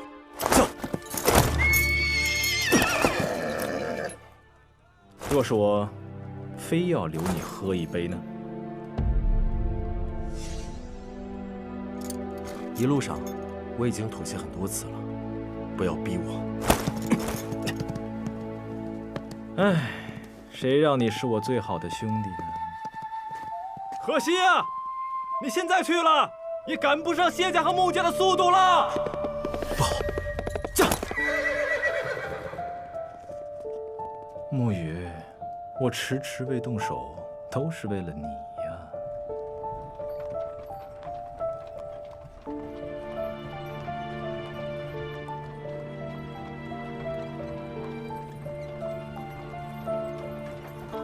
过了吧。这个丑牛，就因为我说了他一句丑，他便一直怀恨在心。小神医，你之前说过你找到了能彻底治好我的方法，不知道现在是否能告知于我了呢？天下第一毒门温家座下有一斩魁堂，专门研究解毒之术。这帮人很疯狂，遇到解不了的毒，那便以身试毒，能解就解，解不了就死。他们有一句话是这样说的：你只有真正中了那毒，才能了解它，了解它，才能对付它。以身试毒，先中毒，再解毒，倒是有种不疯魔不成活的意思。只是我不明白，小神医为了几张银票，愿意为我以身试毒。自然不愿意。小神医说这么一大堆话，不是为了调侃我的吧？药王谷的移魂大法，大家长可曾听说过？移魂大法，一旦对某个人用出这个法门，便能与他的五感共识，甚至彻底占据他的意识。他的过往，他此刻的想法，都会被对方彻底侵蚀。而且一旦用了移魂大法，那么大家长的性命便全在我白鹤怀的掌控之中了。大家长可愿一试？咱们试试。大家长，到了。这就是所谓的朱巢，看起来很普通吗？不要小看这院子，寻常人踏入这里，可以让他有100种死法。所以很多人不想我们踏进去。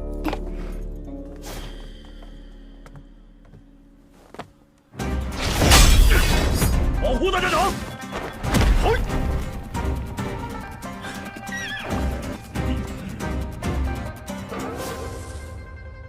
大家长，是谢家的人，就怕不止谢家的人。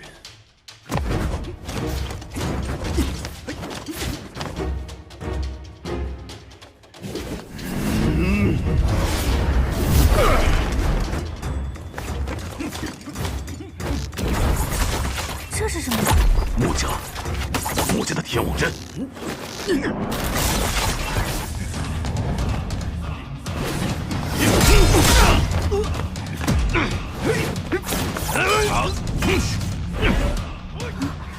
大家长，咱们趁现在退回马车吧。来不及了，人已经进来了。是繁花呀。许久不见了，大家长。你伤势如何了？老病鬼，你这变身入骨髓了，神仙都治不了了。是啊，我是个注定快死的人，所以我才敢来呀。你怎么知道我行踪的？你大势已去，退下来颐养天年，不好吗？若是我拒绝呢？若大家长拒绝，那么繁华只能冒犯了。你们想要的，无非是我这柄绵龙剑。是我绵龙剑，才是暗河真正的主人。如今握住绵龙剑的人还是我，那么这个暗河还是我说了算。把大家长的位子交出来！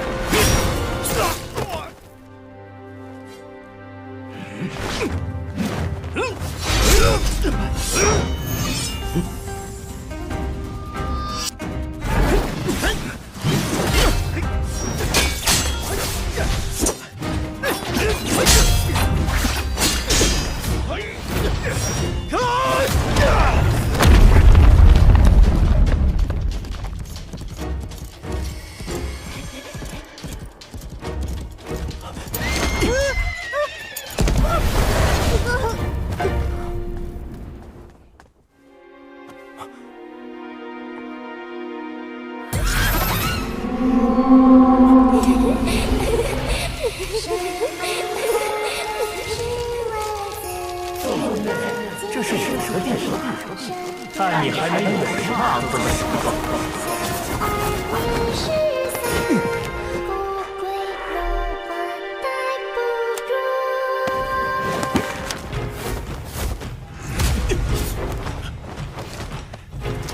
穆影哲，让路！让路！你的好兄弟苏昌河已经把你给卖了，不然我也不知道你也到这儿来。你不用挑拨，我相信昌河不会这么做的。你不信？那你就去问问丑牛，看他把朱朝的布防托给谁了。再说一遍，让开！你就这么着急跟大家长会合？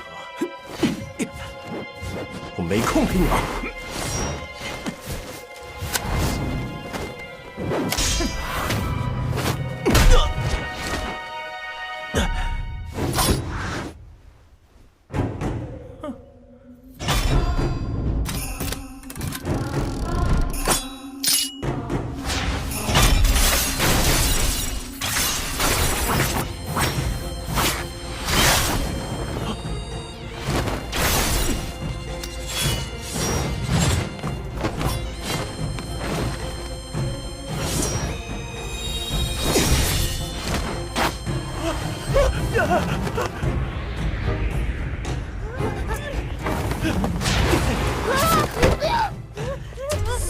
木鱼，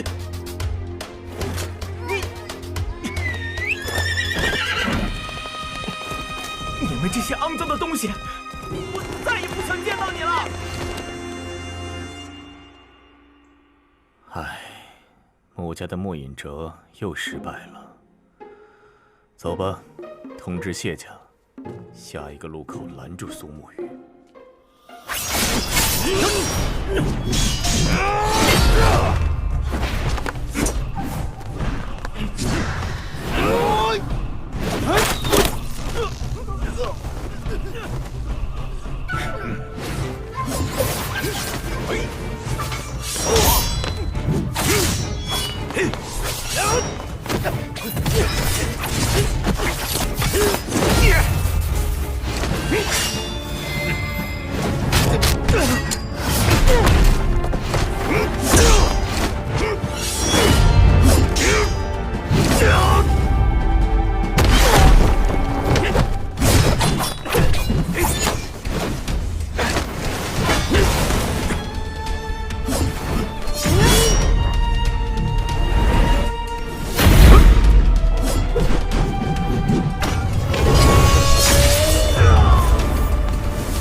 引魂香。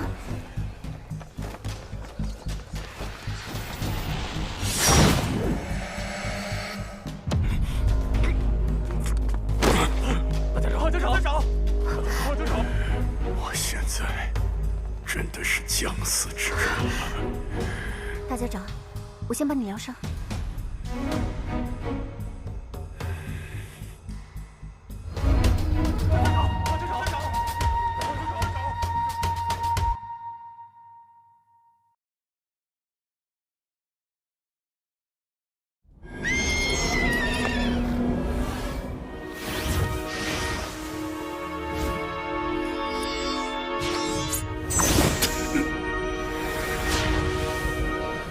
大家长，你能用内力把引魂香的毒素逼出来，太厉害了！我出身穆家，熟悉这引魂香，可惜让他们探到了我的伤势。这应该才是谢家和穆家的目的。吴玉回来了吗？还没。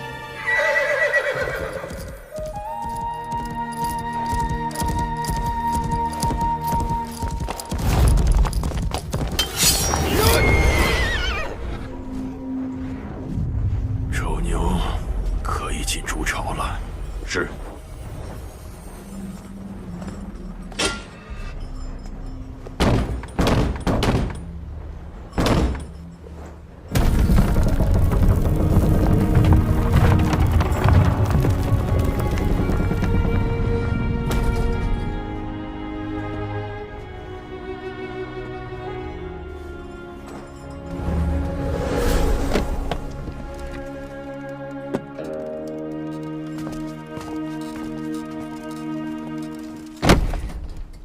钥匙。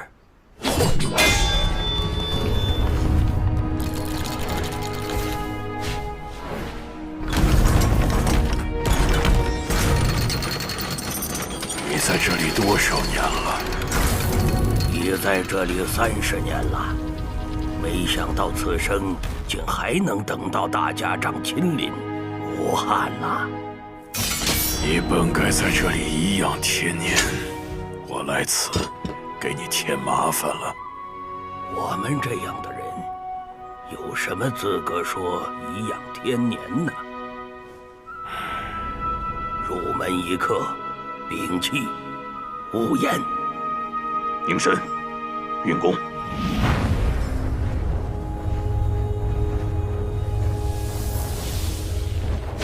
走。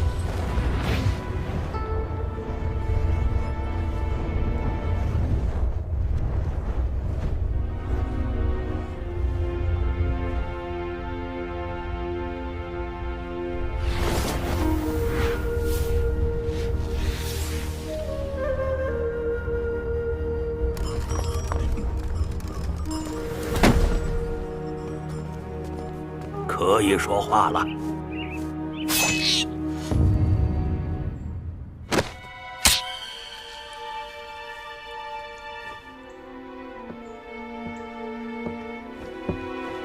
这是无声之阵。是，这便是无声之阵。这位姑娘是？我叫白鹤怀。你要是早50年遇到我，我能治好你的驼背。这是药王谷的神医。你这驼背不是天生的，是被人下了毒变成这样的。多谢神医了，老朽已经习惯这般了。也不是不能治啊，就是这个价钱呢，需要高一些。哦，有多高？不如把这个宅子送给我吧。神医还真是个贪心人呐。传说中朱巢有朱隐万人，你这朱巢就住你一人，太浪费了。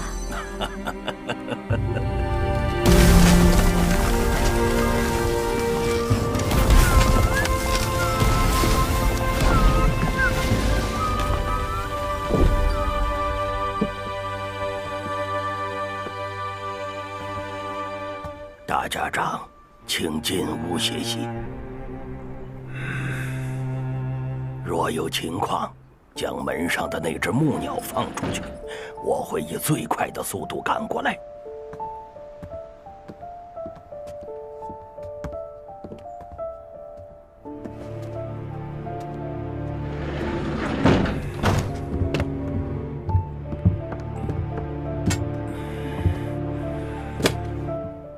方才那位老先生对大家长您是忠心的，为何在他面前还要强行保持着无视的样子呢？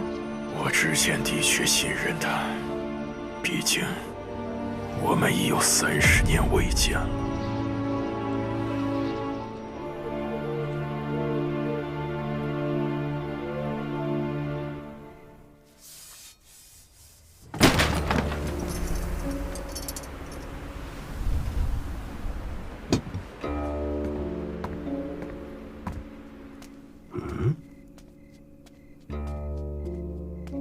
要一些。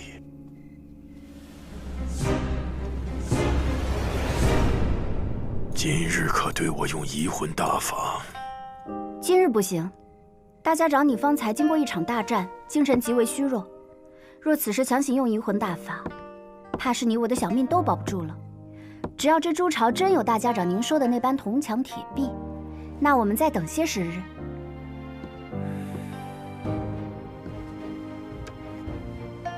等您精神恢复了，才能用移魂大法。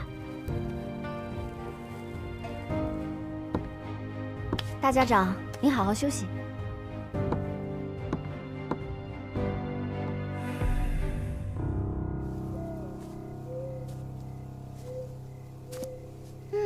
今天的月色真美呀！是啊，今天的月色很美。谁？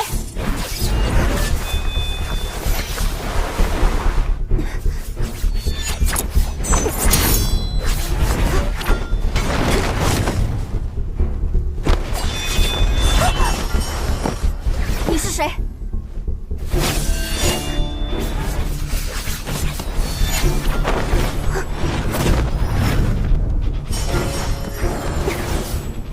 鬼宗部，你怎么会苏家的武功？你看错了，我就是随便躲了一下。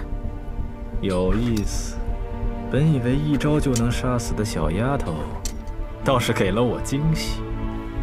惊喜？惊喜总会越来越多的。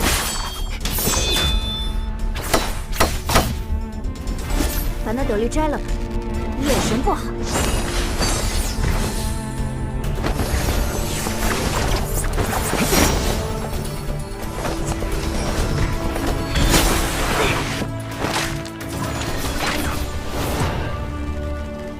苏家的3针引线，这可是很多天字杀手都没能掌握的技艺。别乱动，再动我就杀了你！我已经动弹不得了，你现在只要给我再来1针，我就死定了。我才不会那么傻，谁知道你有什么诡计？来人！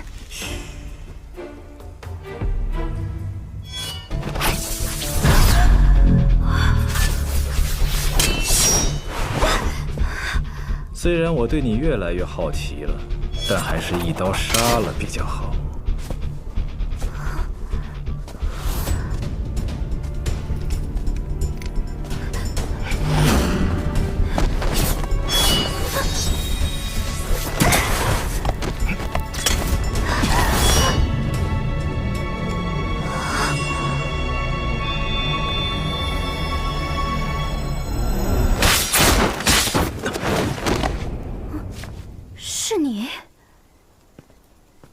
你回来了。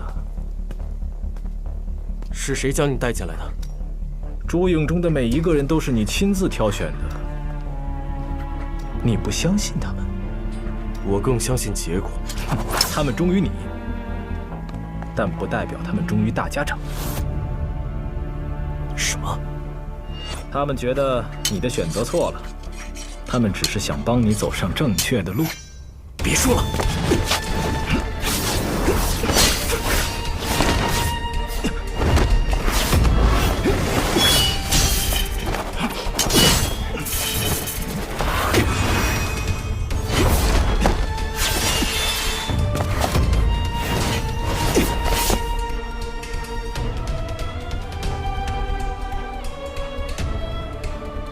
今日就到这里。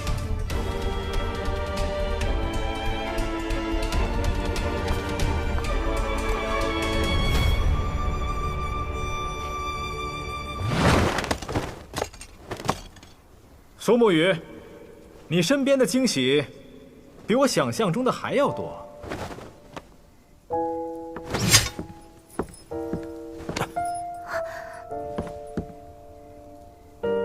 不要拉他。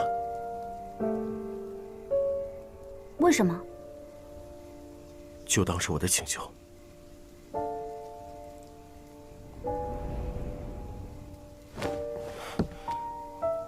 你和那个小胡子关系很好吗？是的。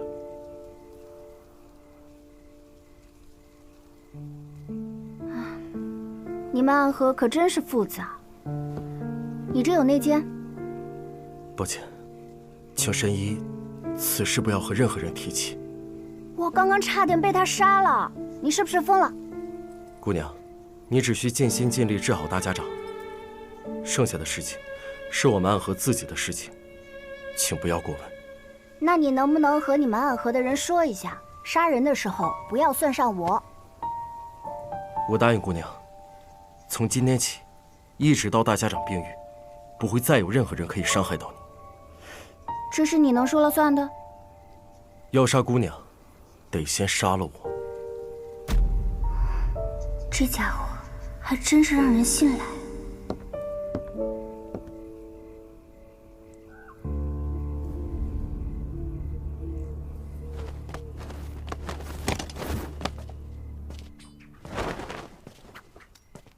药王谷神医，暗河杀人术，真是有趣。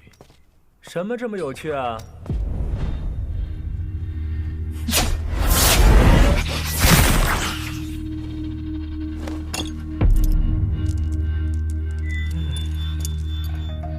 是你，穆青阳，你居然敢来九霄城？我有何不敢来？现在杀大家长倒是个好时机。是不是好时机，你说了不算。卦象不宜，我们穆家的人已经到了。哦，是吗？我今天开心，免费帮你补上一卦，如何？不需要。需不需要，都是凶卦，九死一生。遇到你这个怪物，可不就是凶卦吗？不光是我，还有你们苏家的老爷子也。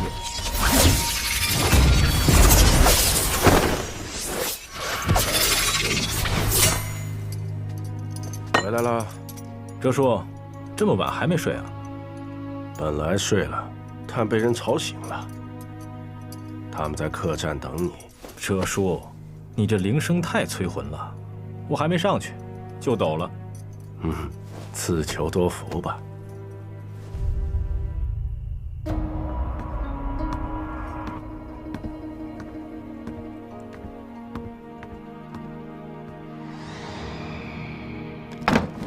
总是搞得这么阴森森的。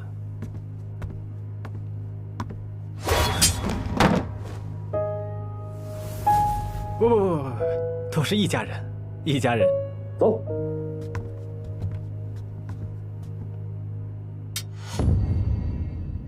老爷子，你还记得我这个老爷子？老爷子，明鉴。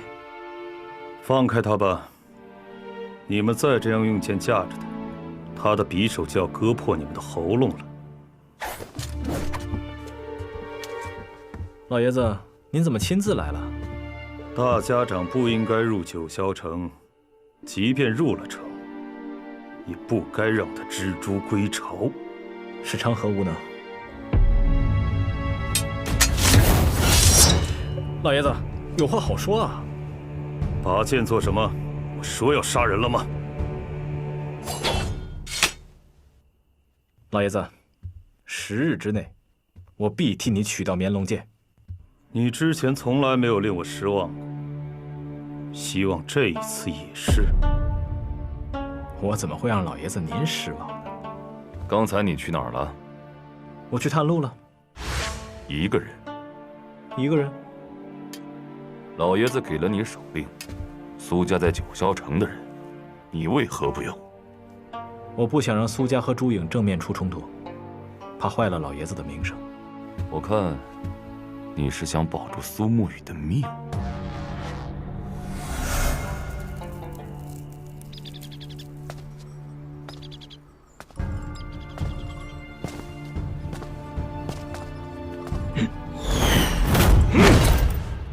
头儿，你啥时候来的？这处猪巢一共有36处机关，每一处都凶险至极。躲开机关的办法一共有4种，但不管怎么躲，这里是躲不开的。哪里？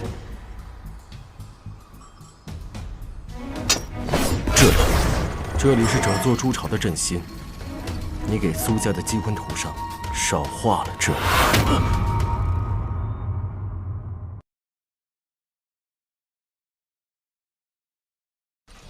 你把猪巢的机关图给了苏家。我是朱颖12校，我也是苏家，苏善君。进了朱颖，便不再是苏家的人了。忘记加入朱颖的誓言了吗？大家长到！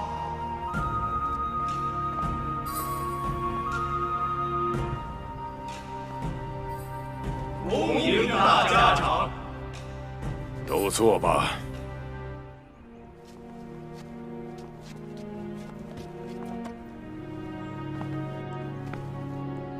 各家家主，上次任务朱颖12校伤亡惨重，我也身受重伤。今天我这魁的位置，也要交给大家长选中之人。这就是新的魁，苏沐雨。大家长，苏沐雨是无名者，没有资格成为魁。按合规矩，魁必须是苏、沐、谢3家直系血脉，不能坏了规矩。是啊，魁将来是要继承大家长之位的人，无名者不妥呀。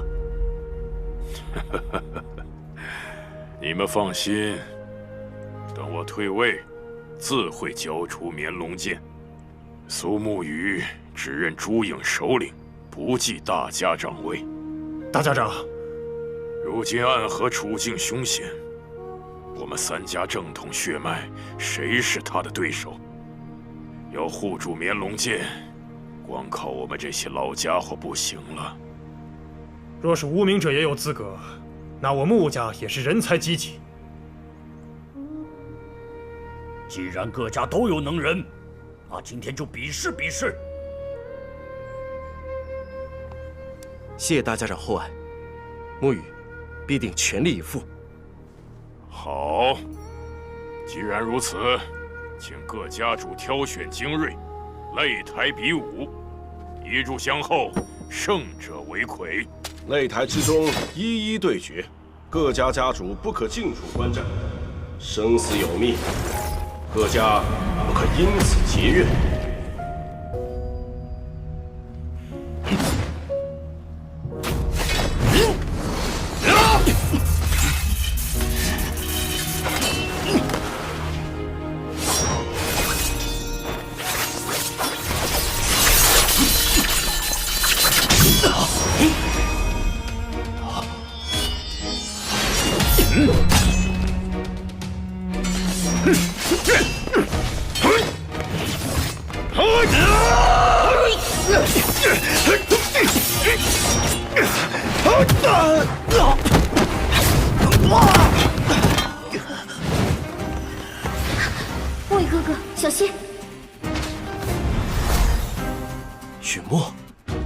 穆家明知你不是我对手。家主说：“我杀不了你，他就杀了我。”雨墨，相信我，我们都不会有事。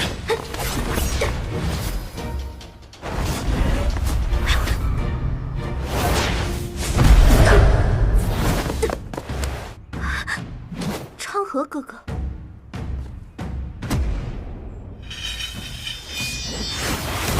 你就那么想当魁？不想。那你出手得罪三家干什么？我要听大家长的。因为之前你跟我说过的那处家园。是的，昌河，我会走到那处家园，带着大家一起。一个虚无缥缈之地，你为何如此相信？作为一个杀手，能相信的只有手中的剑。那便以手中之剑斩出那条路来。这话才有几分意思。你要当魁，我不拦着你，只希望你能记住我说的话。你能信的只有手中的剑，以及我们。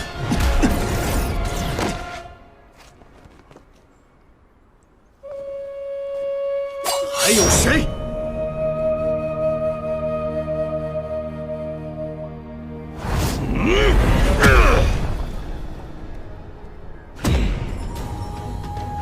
苏家，苏神君。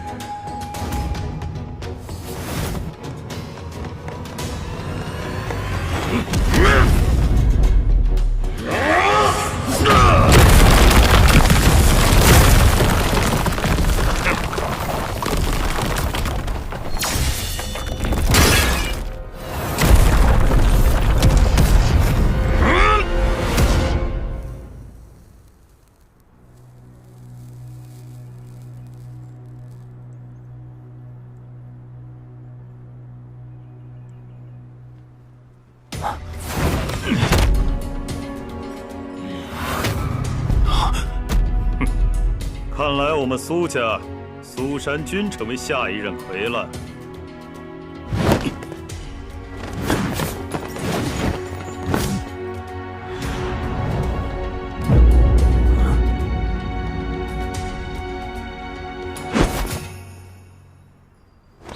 大家长，我赢了。好，各位家主，还有什么想说的？没有的东西，穆家的都杀了吧！穆家家主且慢。大家长，这些人都是暗河翘楚，请大家长留下他们。正好要重组朱影12校，作为新任的魁，木鱼，你的手下就由你来选吧。谢谢大家长。戴上面具，你们就是新的朱影12校，听命于魁。朱影就是要誓死保护大家长的安全。朱影誓死保护大家长，誓死保护大家长。当年的誓言是我们一起立下的。哦，世道变了，醒醒吧！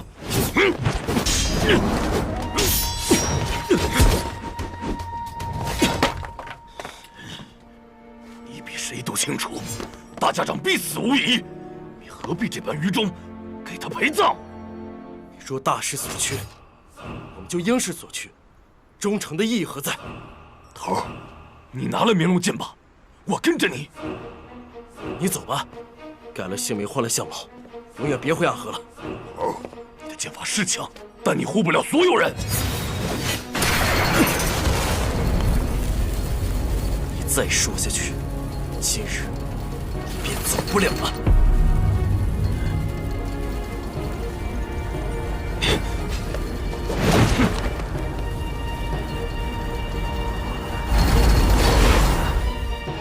你不该让他走。他是我的家人，只是与我做了不同的选择。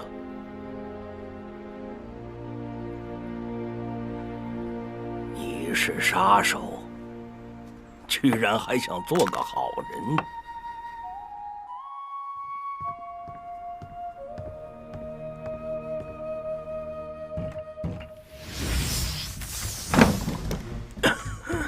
谢家最好的刀来了。来助我和穆家联手进攻都巢的吗？我的条件，你答应吗？好，进了都巢，苏沐雨的命是你的了。好，让谢长泽与你同去。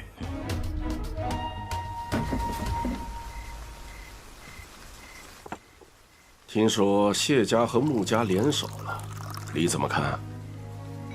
我就等着一出好戏开场喽。等，但是老爷子不肯等了呀。想拿到绵龙剑，总要有点耐心呢。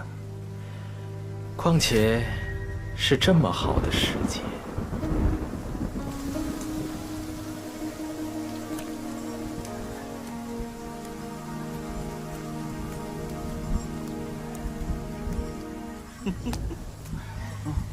哟哟哟，这不是丑牛吗？堂堂地支12孝中的丑牛，怎么面具也会了？鬼鬼祟祟的，这是要去哪儿啊？谢长泽，看你这模样，成丧家之犬了。与你何干？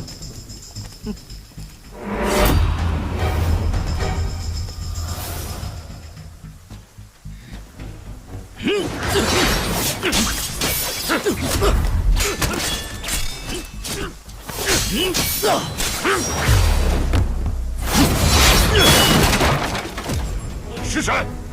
为了对付你们朱影，各家都培养了一批好手，每一个人都不比你们逊色。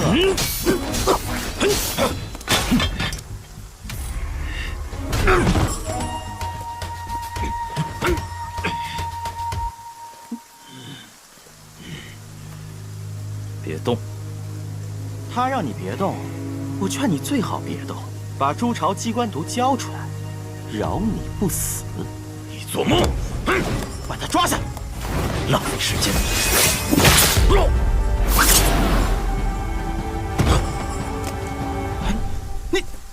你把他杀了，我还有很多问题要问呢。他是不会说的。好不容易守到一只落单的蜘蛛，就这样被你杀了。你是谁？你又是谁？谢不谢？谢什么谢？你是穆家毒花，穆雪薇，穆家指派了你来，有我还不够吗？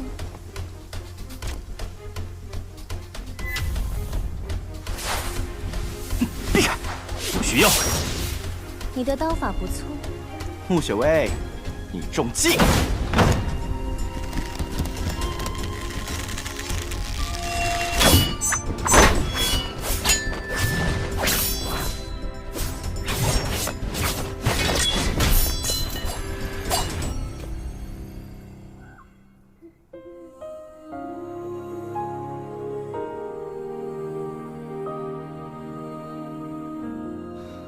缠人的女人。缠人，这是对我的夸奖吗？够了，我不想杀你，但我的耐心也是有限的。哼，说着不想杀我，道道暗器用的一点都不含糊呢。我快死了。同样的戏码，不会上当的。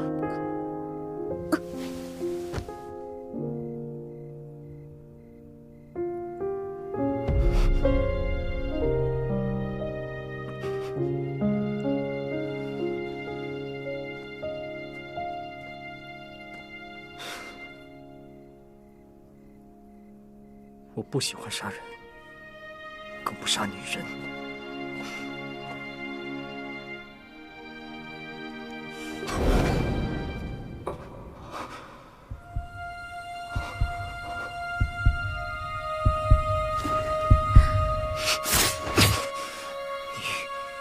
你还在骗我？你终究是放不下我呀。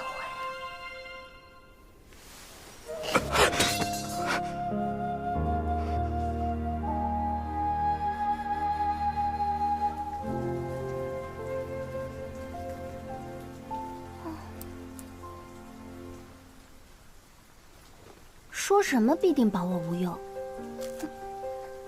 我现在喊一声，你能出现吗？苏沐雨，九霄城的红米糕味道如何？吓我一跳。我说过保你无忧，自然不会骗你。这红米糕比江南的桂花糕可是差远了。对了，我有一事，但说无妨。医治大家长还得再加钱。神医怎么钻进钱眼里了？生活无忧，才能潜心治病啊！加钱。不知神医想要加多少钱？也不多，等事成之后，这处猪巢送给我得了。你要这里做什么？这里机关多，安全。一句话，行不行？九霄城是北城，红米糕也不好吃。若事成之后我还活着的话，我把你江南的白鹤药府改一处机关药府，如何？那也能有你们12校保护吗？你也会去吗？这……苏沐雨，你不说话，我就当你是默认啦。我可是带着朱朝布防图来的，你敢杀我？你是谁呀？他是谢长泽，这一代谢家机关术、阵法术第一的人。你从落地之时开始，就见了他的阵法了。穆清扬，正是在下。来，我给各位算一算此行联手的吉凶。桃花壁，青城山道剑仙赵玉珍特制而成，剑为凶，花为吉。你卜卦如此寒酸啊！哎呀，大道至简。哼，你果然是个假道士。有人来了。不愧是谢家谢不谢，最先发现了我，装神弄鬼。他就是此次穆谢两家联手行动的总指挥。在下穆白，人都齐了吗？没想到穆家派出的人居然是你，还挺有诚意。哼，谢家的诚意就很一般了，派了个将死之人。谁先死还不一定。如今有了朱朝布防图，我们谢家谢繁华、谢长泽、谢不谢。穆家，穆白、穆清扬、穆雪薇。好，就让我们6人先去探探朱朝那张网。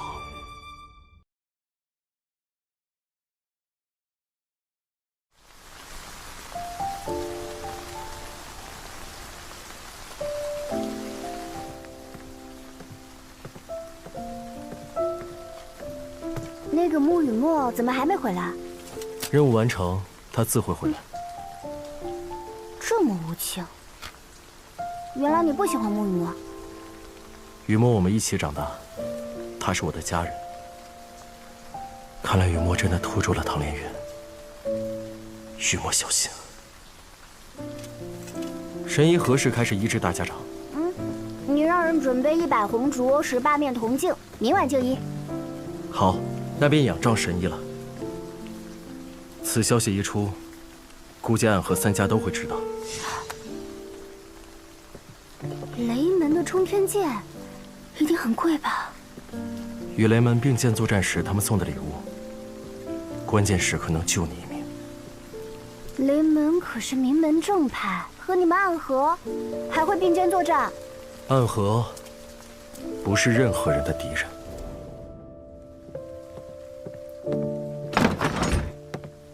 哲叔，你一边说着时间不多，一边又悠然自得，很是闲适嘛。希望这场雨停的时候，一切都可以结束了。是啊，雨啊，倒是快点结束啊！哎，掌柜的，要2间上房。哎，2间？哎，得嘞，最贵最好的上房。来福，领客人上楼。客官，到了。多谢。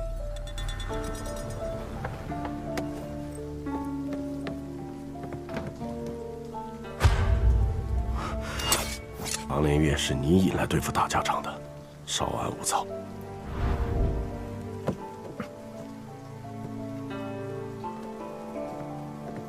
雨墨怎么会跟唐连月在一起？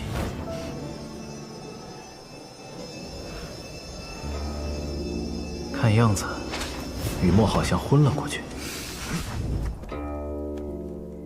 雨墨根本不是他的对手。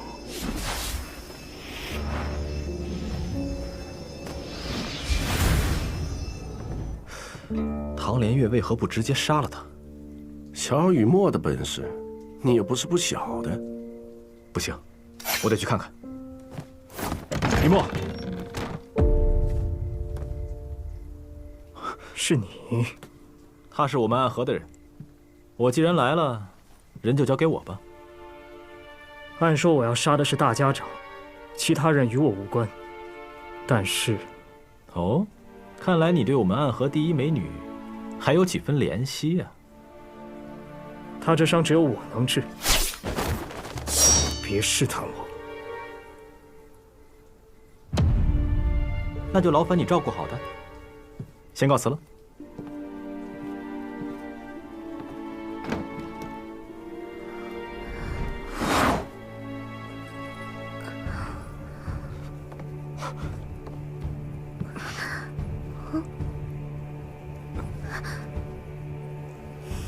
你看什么？看你呀。我有什么好看的？那我好看吗？莫名其妙。口是心非。我与你无冤无仇，不想杀你。何必装出一副冷漠的样子呢？我守在这儿，只是怕你伤势太重，屠成变数。知道了。那你打算一晚上都坐凳子上？天色不早了，不如你睡这儿吧。我没别的意思，我只是看你为我疗伤辛苦，不想你染上风寒。你现在身子很弱。你的意思是，等我身子好些了再……不是，我不是这个意思。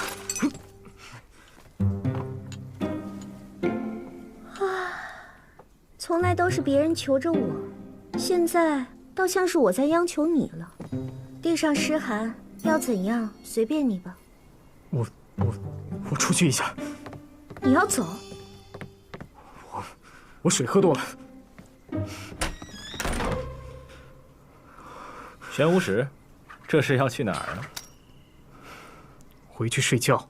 若你真的怜惜我这妹妹，就在这里守她几日吧。可笑，我为什么要守你们暗河的人？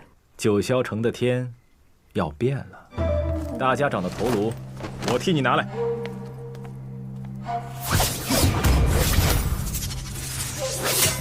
你小子，开工了也不叫我。头，12小集结完毕。丑牛离开的真正原因，我想你们也能够猜到。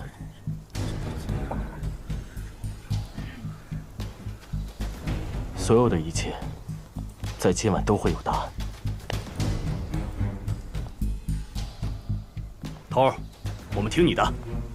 今夜，请大家务必守护好此处筑巢，护好大家长。头儿，你可以选择的。还当我是头，就记住我们的使命。我等不负使命，誓死保护大家长。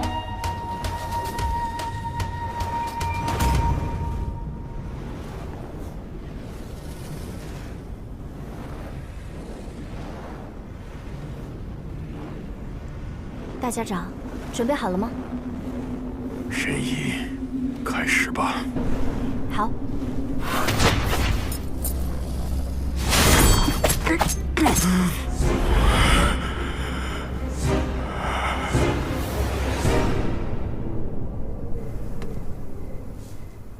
神医可是医好了大家长。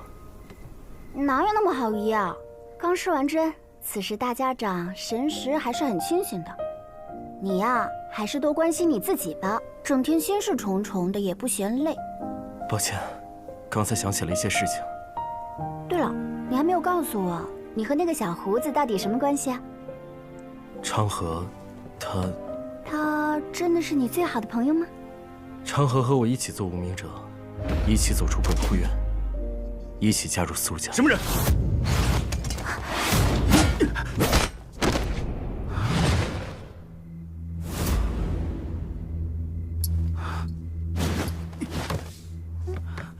头，是丑牛的12效印记。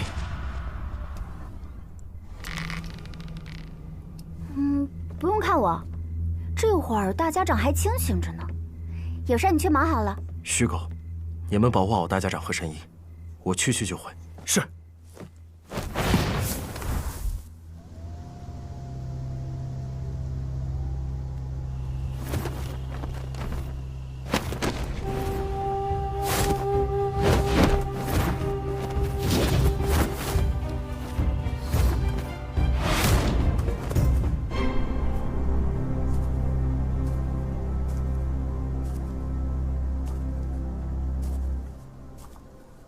臭牛，看来我让你离开，反倒是害了你。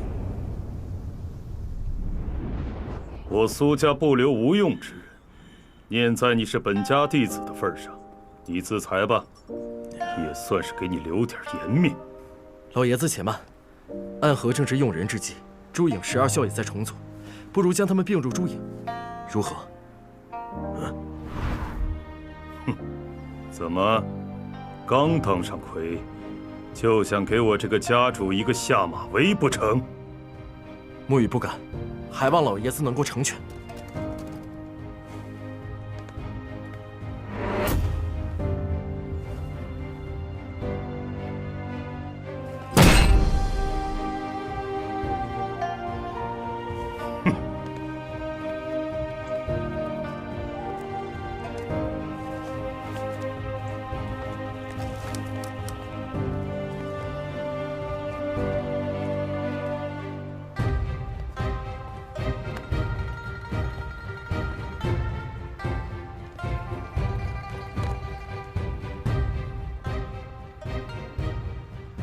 多谢魁大人正义相救，不必放在心上。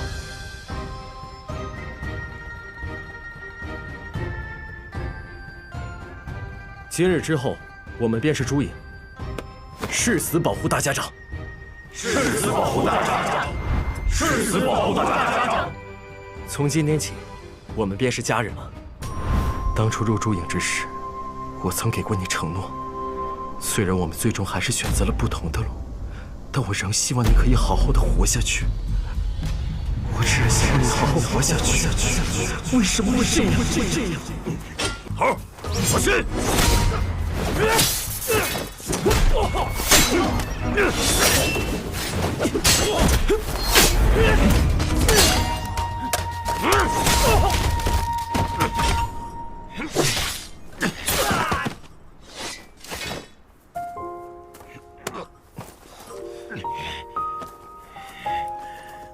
头儿，我们这么拼了命的保护大家长，值得吗？当我们执剑的那一刻起，所问的从来都不是值得二字。不问值得，那问如何？只问己心。头儿，我相信你。大家长如今大势已去，为什么就不能拿了绵龙剑继大家长之位呢？臭牛，这就是你心中所想吗？也省得各路人都来杀我们。我不想拿绵龙剑，也永远不会坐上那个位置。你们跟随我多年，应当知道我心中所想。是，头儿你有自己的坚持，可我们呢？我们也有自己的私心和野心，我们也只想好好的活下去。我们都曾立下誓言，只要我还是魁，你还是12校，那守护大家长便是我们唯一要做的事情。剩下的事情，待尘埃落定，我自会解决。头儿，你的剑法是强，但你护不了所有人。你想好好活下去，所以我让你暂时离开了这场纷争，但没想到却是害了你。你就是太天真了，你不会真以为事到如今，还真有人能从这场纷争中脱身吧？可当丑牛摘下12校的面具时，就已经与此事无关了。可笑的想法，只要还在暗河，谁又能真的无关？即便他的死活已经与这场纷争的结局并无关系了。大家长的周围已经无人了，只剩下你们这帮冥顽不灵的朱影12校。我们当初立下了誓言，要誓死保护大家长。这就是你所谓的誓言，可你也曾说过，要带着他们好好的活下去。三家对你们虎狼相视，刀剑尽出，你觉得你们的机会在哪里呢？暗河三家本是家人，大家长并不是没有过传位的想法。你拿他们当家人，他们却要杀你，你还真是木鱼脑袋啊！事情到了这一步，三家底牌尽出，大家长必死无疑。靠着杀戮夺来的大家长之位，有多稳固呢？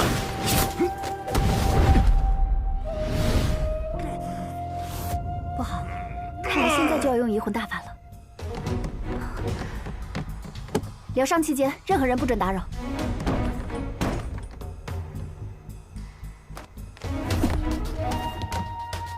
12校加强戒备。是。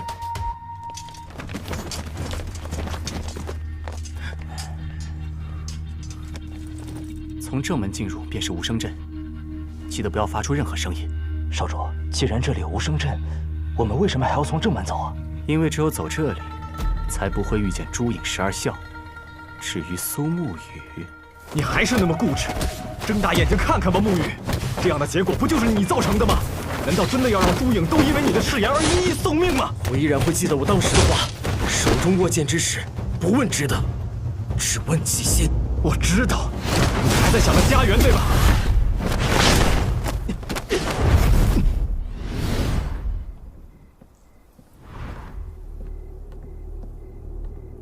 神医还在给大家长疗伤。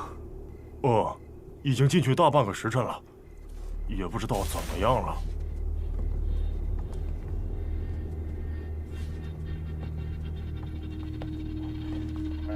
少主，现在可以说话了吗？可以说话呀。就你话多。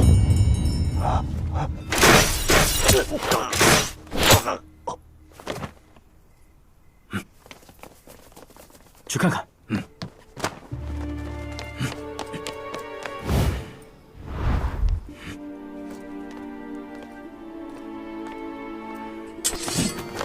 是穆家的人。无声阵要在几分钟之后才能启动。谢长泽，糟了，中计了。石沐白，谢虎啸，你的对手是我。快去拦住他们！谢家谢虎啸，你的敏锐不如从前了，莫要小看我们。继承了龙牙刀的人，阿虎，看来谢家出了一把比我们更好的刀。谢不谢？还愣着干什么？还不快动手！我等这一战很久了，今天你们两个是我的。想走？给我老实待着！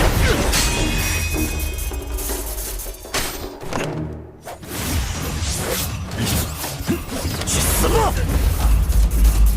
我们走。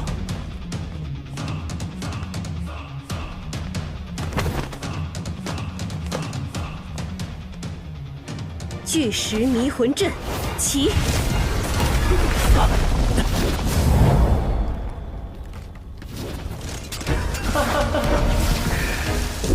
不错不错，先算算与你们一战结果如何？桃花面，大吉！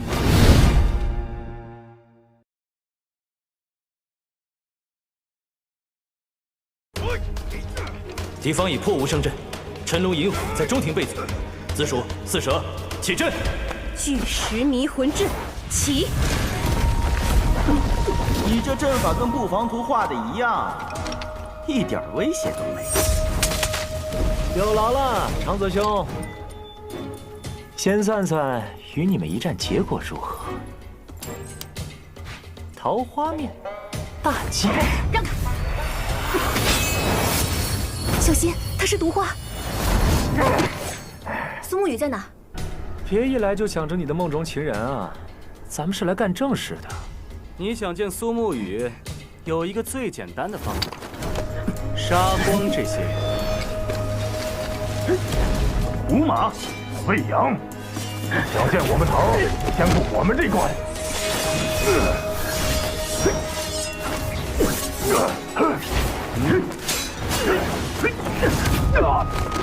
木白，左路就你们这些虾兵蟹将。魏阳，咱们速战速决，去救其他各路。好，速战速决。谢母两家已经攻到了中朝中庭，大家长这边什么情况？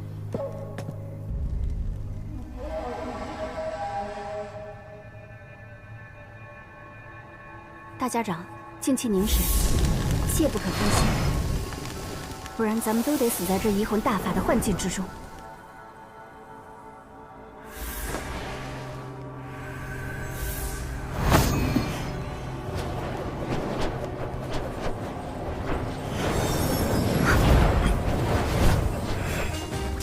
谢家已经破了中庭阵法第2关，谢家破阵，穆家杀人，爽快！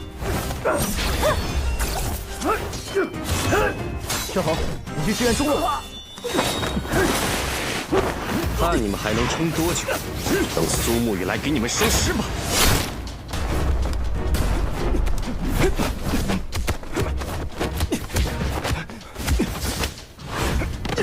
沐雨，时辰应该差不多了，你再不回去，恐怕朱朝就要被人攻下喽。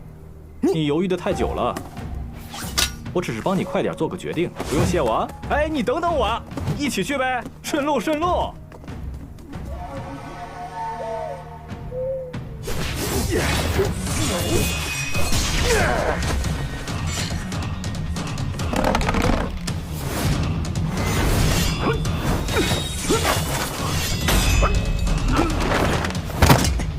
朱朝中庭最后一道法阵已过。穆家准备进攻后庭。是。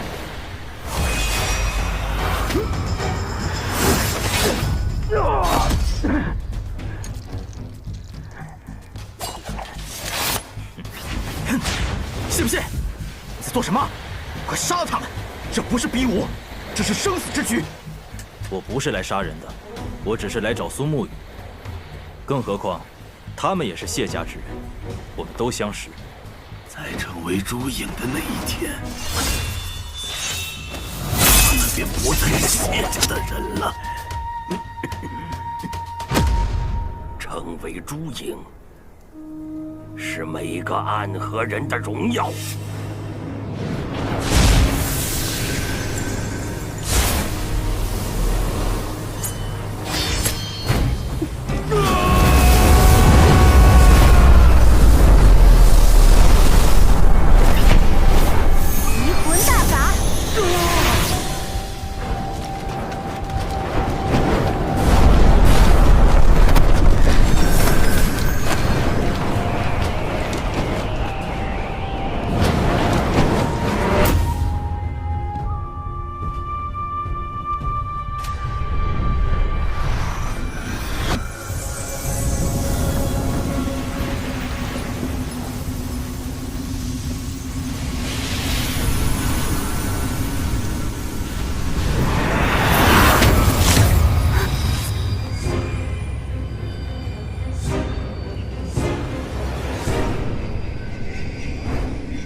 说是地狱也不为过吧。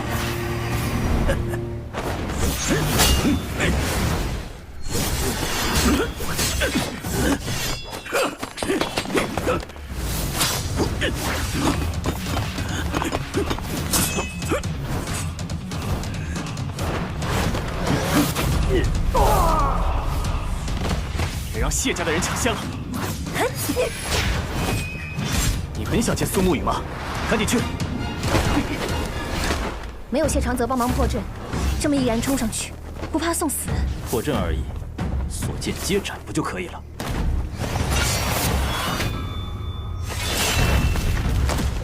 那我破阵也就4个字：跟着你走。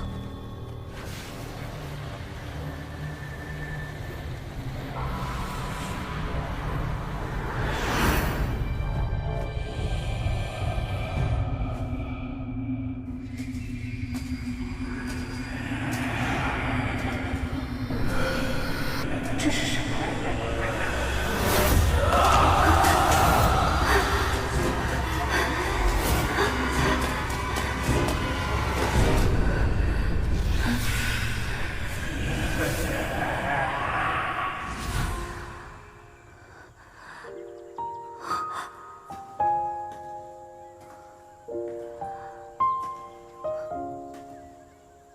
今夜怕是要死在这里。哎，别说什么死不死的，老爷子，抽完这根烟，老子就出去给你把他们都杀了。原来是这个人。若是这次能够活着离开这里，你就离开暗河，去见你的妻女吧。妻女。经历过这次事情，我才知道，我的存在是他们最大的麻烦。为了他们，我已经死在这儿了。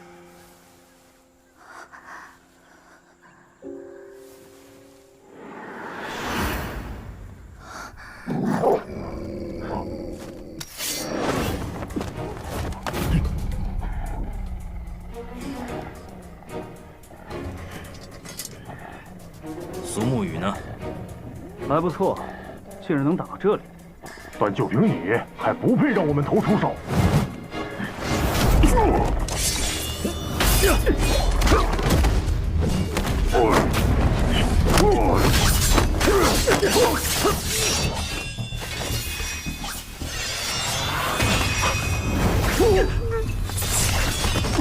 迅高！苏沐雨。你们先推到一旁。我没有见过你，看来谢家藏了一把很好的刀。我时常问我师父，我的刀法如何？师父总和我说，我的刀法在暗河这一带已是第一。但是比起剑术第一的苏沐雨，还有很长的距离。你的师父是谁？谢家，谢奇刀。七刀叔确实是一个很好的老师，你是他的弟子，难怪可以走到这里。我要的不是你言语上的称赞，你对我最好的称赞，就是和我一战。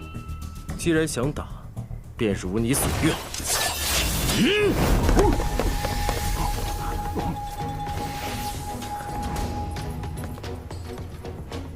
不要误会，不要误会，我不是来打架的，我是来找苏沐雨的。怎么这不管是男是女，都是来找咱们头的？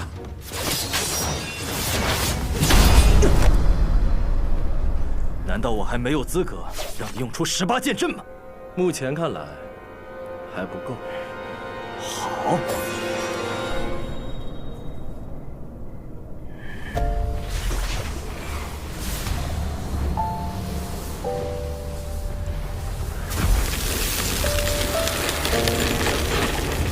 灵犀之术，杀！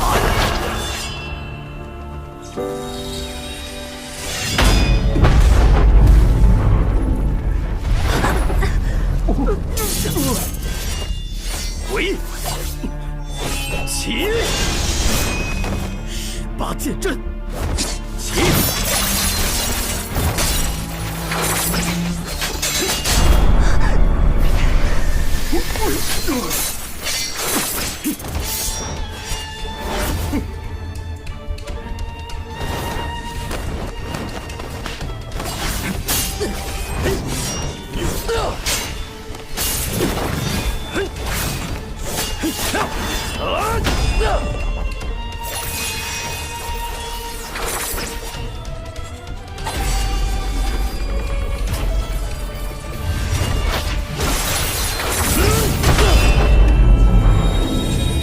18剑阵了。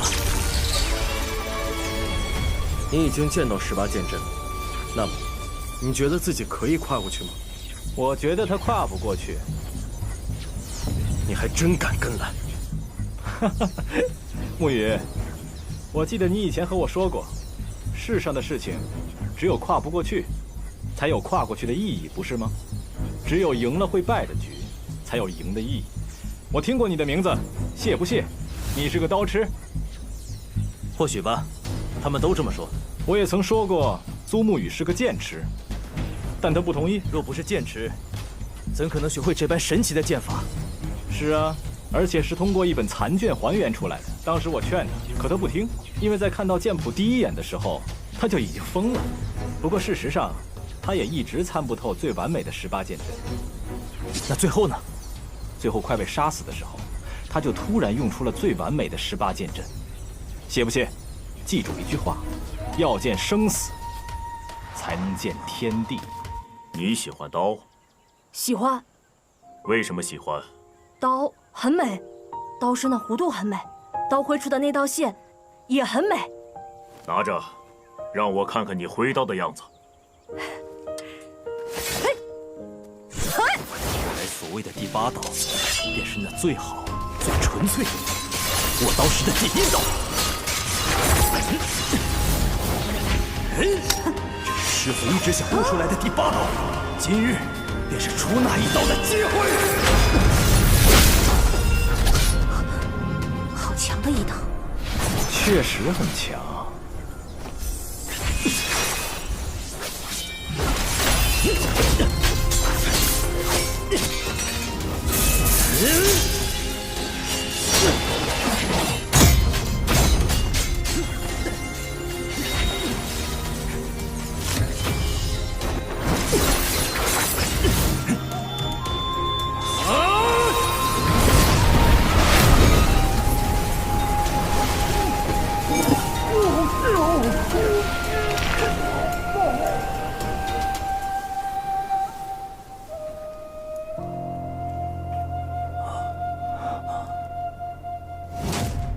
师父说我悟出第8刀，那么暗河这一带，我便是最强。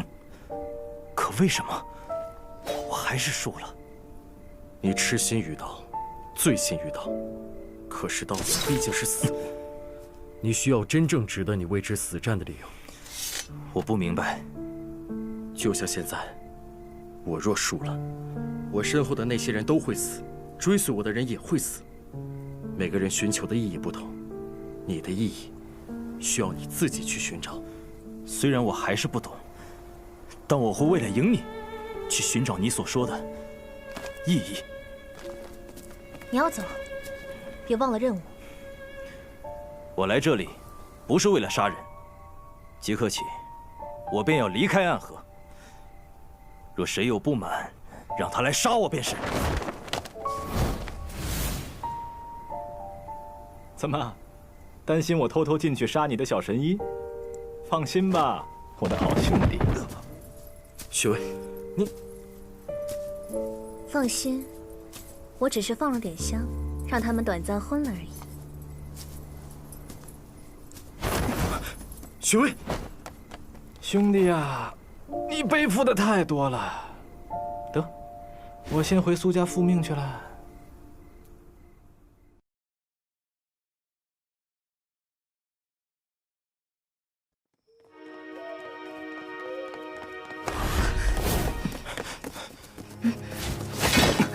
雪薇，你也要和我一战吗？战你个头啊！你都受伤了，你以为我没有看见？喏，这是疗伤药。堂堂暗河的毒花，总是随身带着疗伤的药做什么？你以为我想当毒花呀？我是9毒成医。你真认为那个神医能医好大家长啊？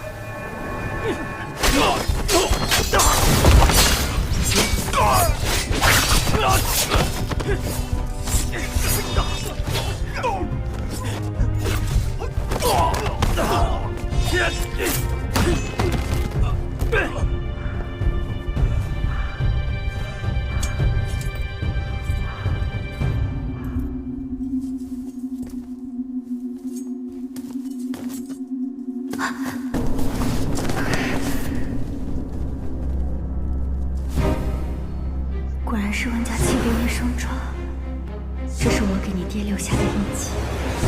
就算他逃到天涯海角，就算他一生都不敢再来见我，我也要伴他一世。果然是他，他爱我。是谁？不可能，在幻境之中，应当无人可以看到我，除非他自己的意识已在梦境中觉醒了。你是谁？这是梦境。梦境？是的，我只是你梦中的一个过客。你以为我会相信你的鬼话？是谁派你来的？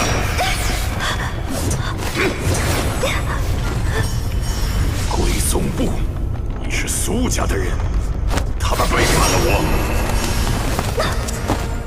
不好，他的梦境记忆和现实记忆开始错乱。苏家早就已经背叛我了，吴家、谢家也都背叛我了。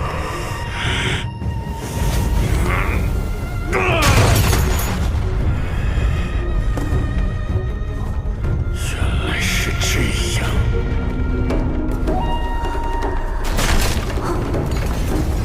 该死！若是在幻境中被杀，那我是不是也死了？这师傅没说过呀。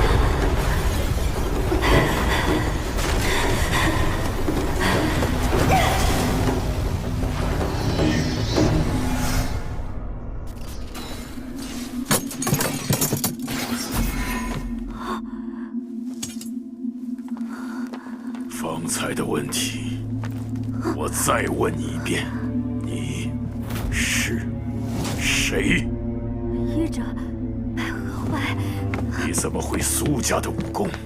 你用移魂大法是想找到绵龙界的秘密，根本不是替我治病吧？误会，请大家长相信，我并没有恶意。你们都想从我这里知道绵龙界的秘密，但是有些事，知道的越多，死的越快。怎么，有了小神医就嫌弃我了？不是。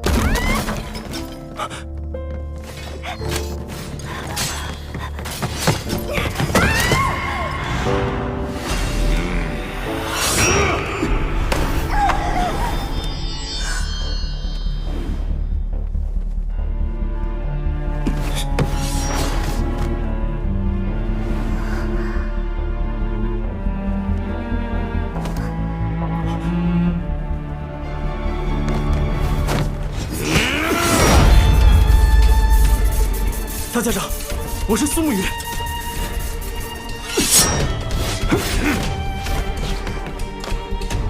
哟，没想到小神医竟如此貌美。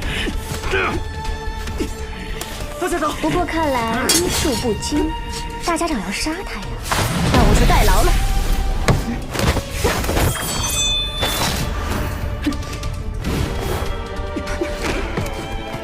苏家的三针有戏，你究竟是谁？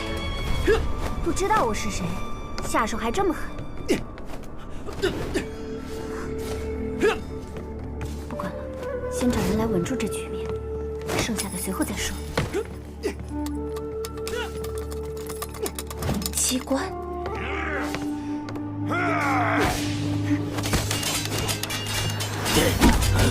快回去，大家长有危险！拦住他们！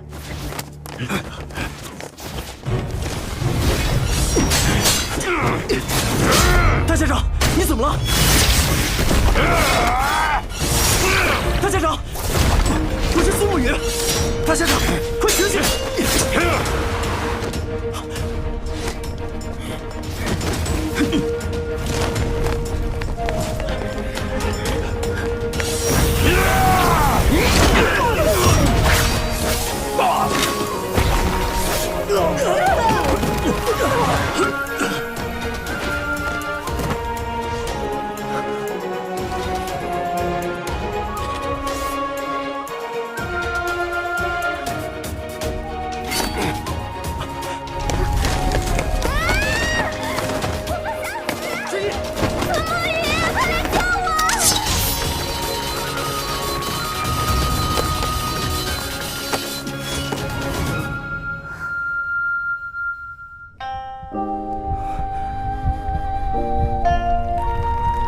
抱歉王，有我在，保你无恙。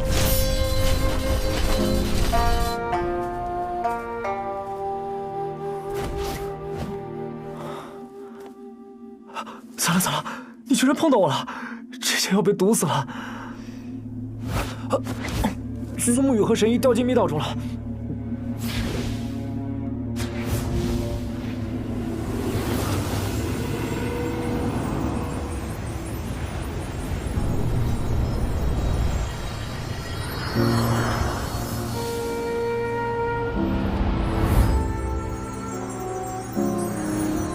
我往那洞里撒了剧毒，他们必死。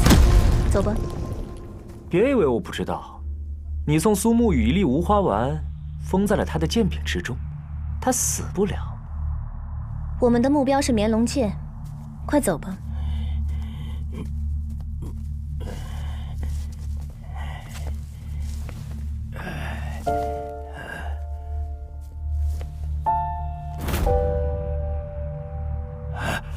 大家长，你醒了。雪薇见过大家长。雪薇，你也是来杀我的？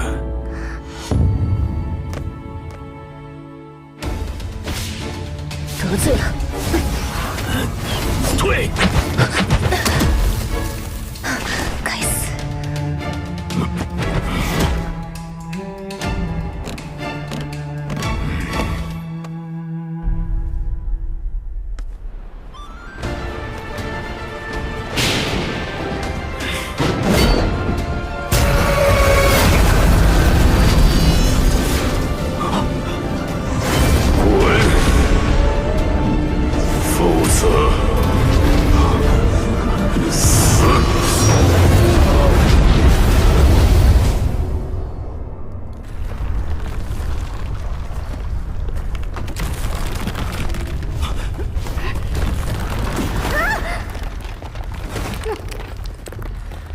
神医，你没事吧？还好，我没事。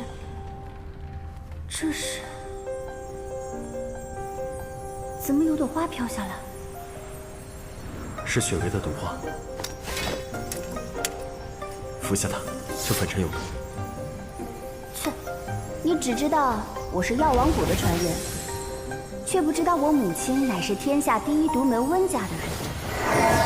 我会怕毒？这还是留给追兵吧。那个浑身用纱布罩着的姑娘，练的是毒功。神医慧眼，雪薇幼年时练过毒沙掌。毒沙掌不算高深的武功，应该是练功时出了岔子，导致剧毒流遍全身，本该就此殒命，却不知他怎么活了下来。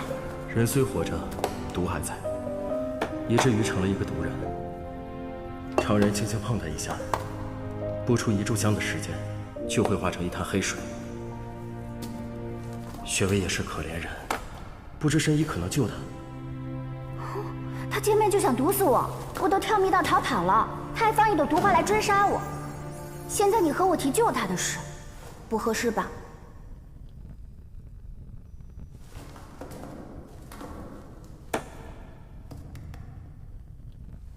他方才对你出手，也是迫于家族的命令。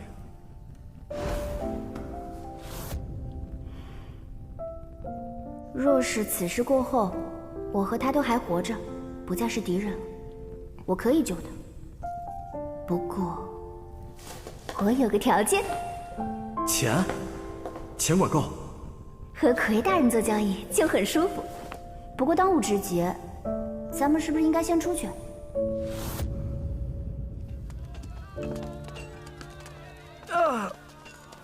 哎呀，周叔，快点！绵龙剑马上就要到手了。你小子，终于是要干活了吗？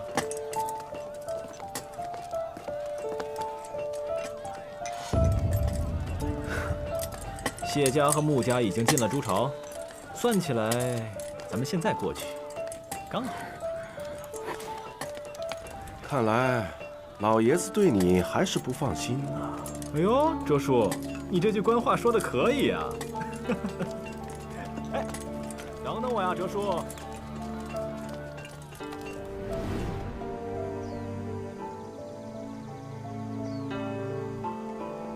报告家主，家主，谢家和穆家联合起来攻破了朱巢，苏长河和苏哲刚刚离开九霄客栈。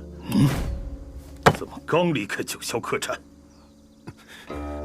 老爷子消消气儿，如今谢穆两家联手对抗大家长，昌河那边或有妙计。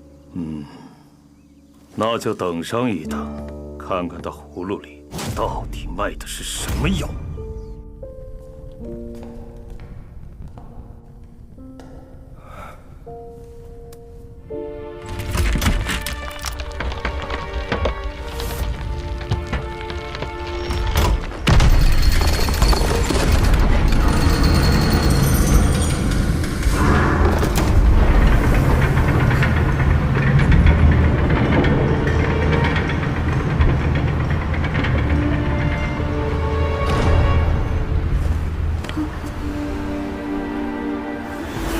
神医放心，有我在，我来走前面。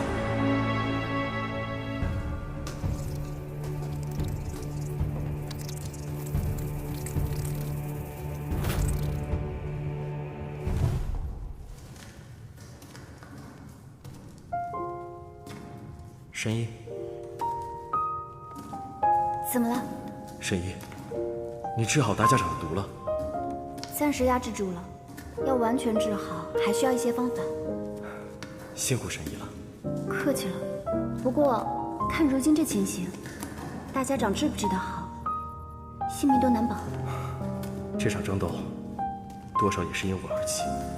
若是当年哲叔没有受伤，或许……哲叔就是神医见过的那个说方言的人。奇怪，怎么又绕回来了？那个哲叔是个什么样的人？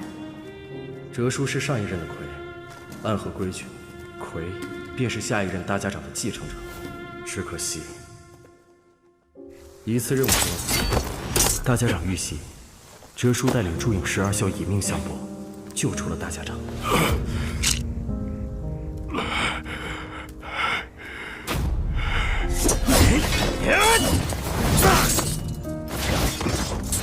可12校全军覆没，哲叔也受了重伤。你怎么样？还好，只是一些轻伤。趁这次离开暗河，和你妻女团聚吧。之前做梦都想回到他们身边，今天我才懂了，身在暗河，只有我死了，才能让他们真正安全。那就远离暗河，建立一个家园，保护我们的家人。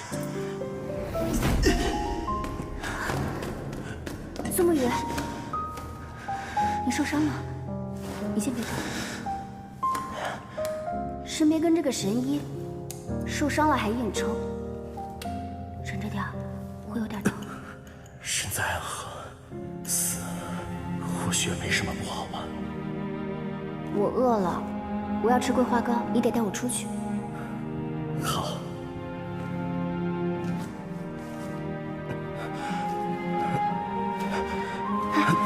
我才不会轻易让你死，你得陪我出去。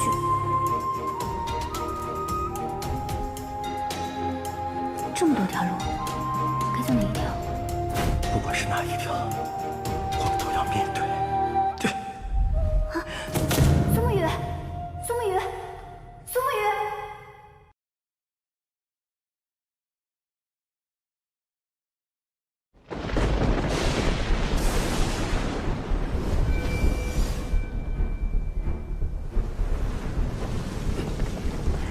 穆家的人，谁也不许后退一步。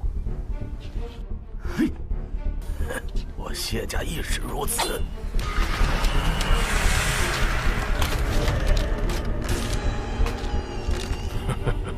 难道你们不怕死吗？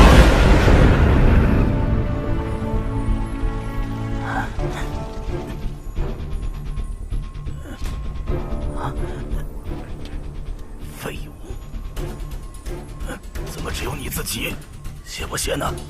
谢不谢跑了，他说要去游历江湖，去寻找所谓的意义，来锤炼刀法。可恶！谢少主，别想这么多了。12校死伤近半，不如我们两家联手，合力击杀大家长，抢夺绵龙剑。哼，联手？若谢不谢还在，又何须和你们联手？那你倒是把谢不谢追回来呀！你，雪薇，你少说两句。哼，谢少主，眼下大家长也是强弩之末，机不可失啊。强弩之末，那你们可以试试。风。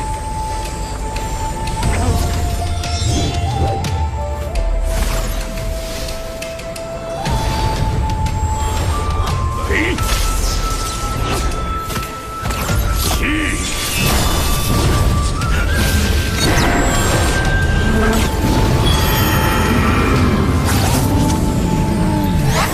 斩。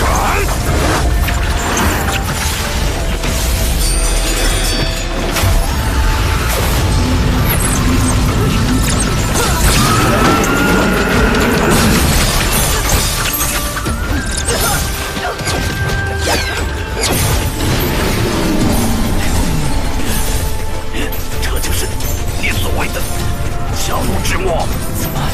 怎么回事？难道大家长的毒已经解了？不可能，刚才大家长追杀神医时的状态，明明是走火入魔了。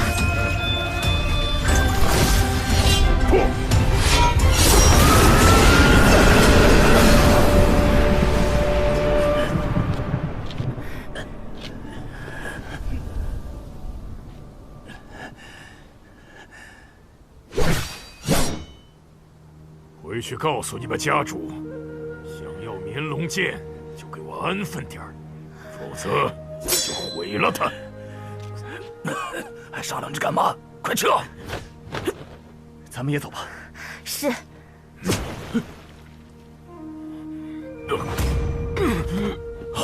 大家长，大家长，大家长，大家长，你怎么了？大家长，大家长，大家长。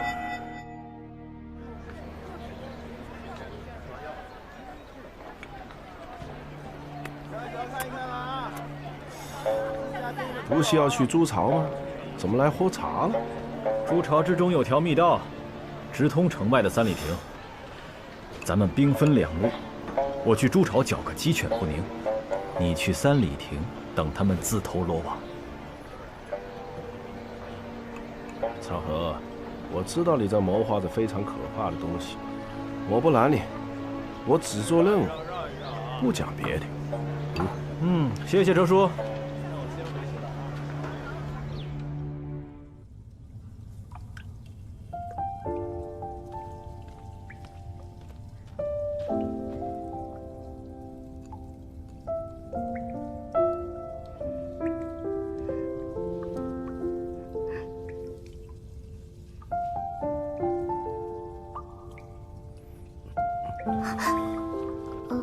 我找了一些水和干粮，咱们先在这休息片刻。感谢神医。你答应了要护我周全，我当然不能让你死了呀。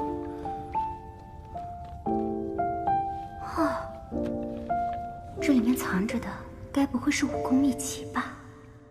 哎呦，这些生意不好做。来看看。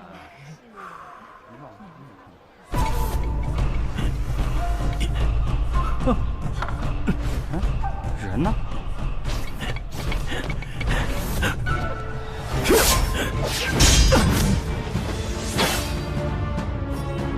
苏长河，你这是要拦我的路？看你们的样子，没能闯过筑巢。你找死！来呀来呀，陪我耍耍！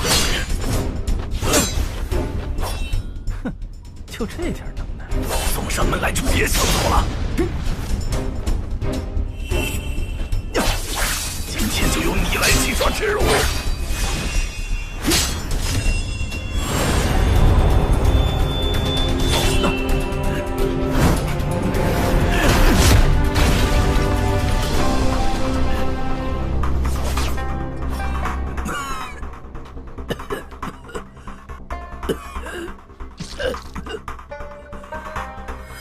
看来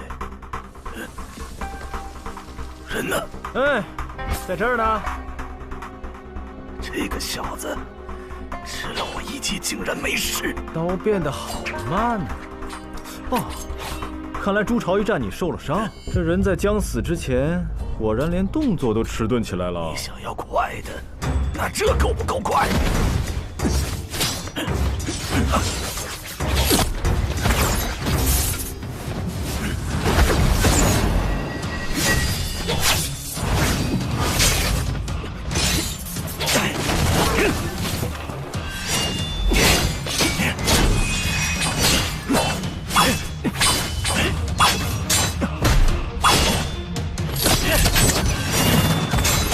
记得住吗，小子？太慢了，太慢了，还不够，再快些，再快些！你所愿。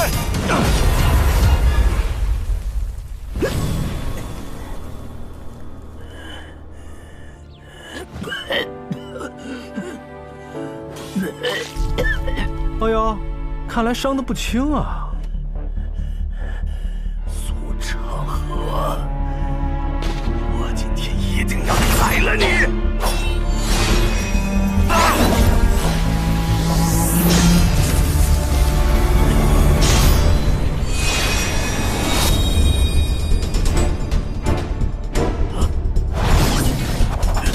这才叫快！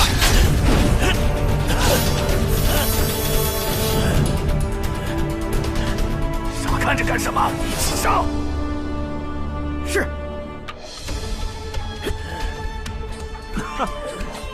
那就一起来吧。欺人太甚！苏成河，拿命来！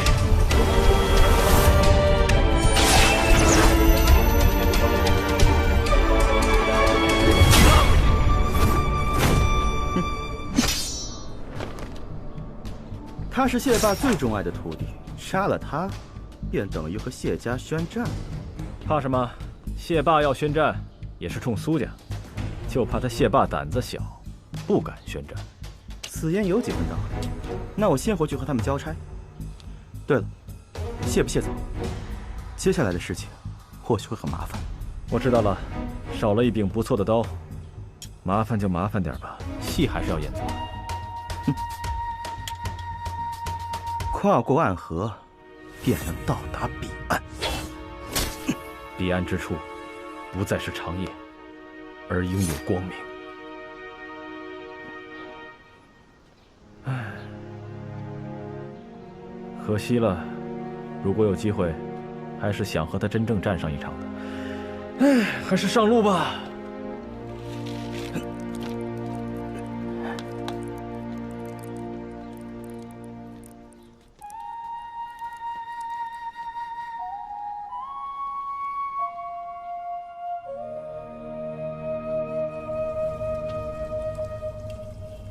这怎么都是小说话本？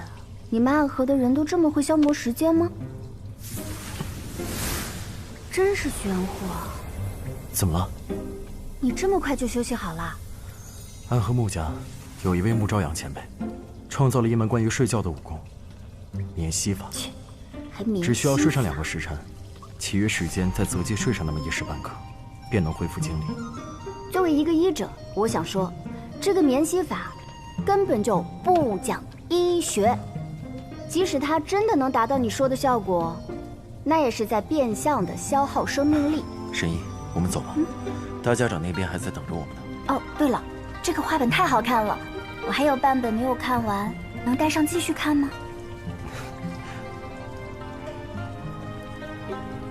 这个画本说，北离开国皇帝萧绎手下有一群影子杀手，专门执行刺杀敌方主将之类的任务，写得相当真实，着实精彩。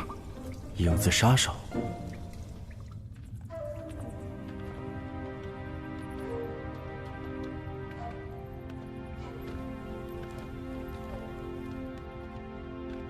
神医当心，这里应该就是密室的出口了。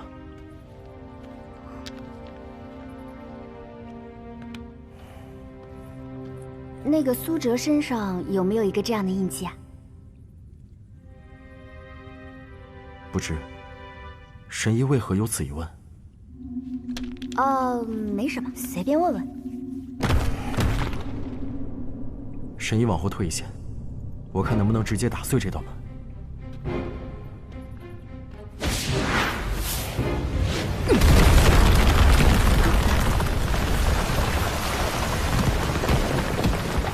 神医稍后，我先看看情况。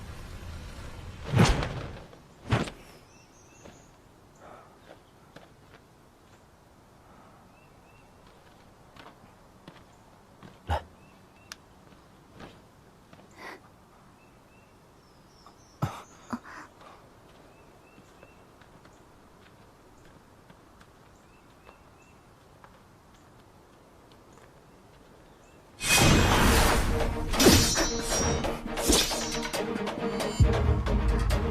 苏沐雨，我等你很久了。神医，你先找个地方躲起来，这里交给我。好，你自己小心啊。你怎么会知道密道的出口？我穆家本来就精通各种奇术怪道，找个密道口很难吗？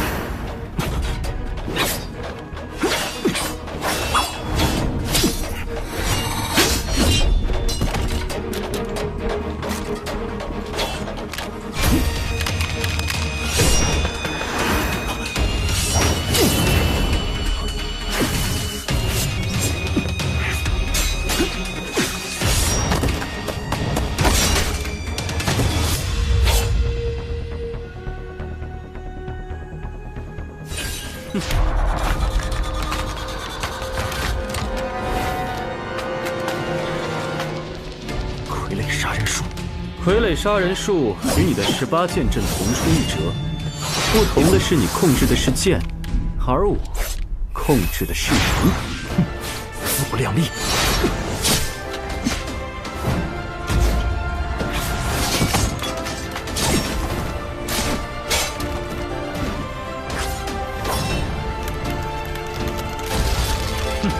傀儡有事！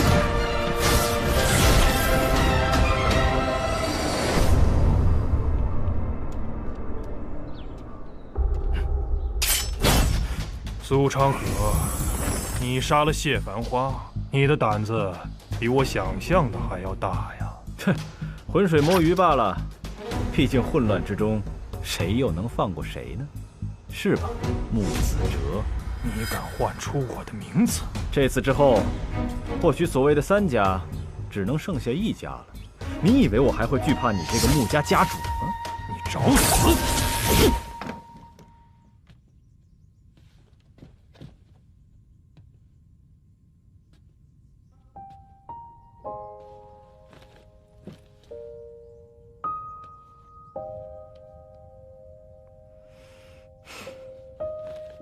既然醒了，就起来吧。你的伤势已无大碍，我还有要事在身，告辞。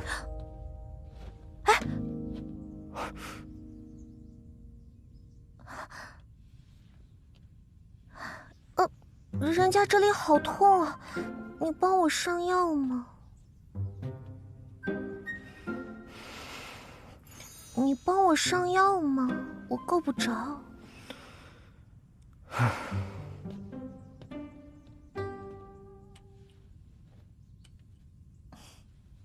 宇哥说过，除非能拿到朱巢布防图，否则无人能擅闯朱巢，见到真正的大家长。而朱巢布防图，宇哥，我会尽力拖住这个木头，你安心解决你和昌河之间的事情吧。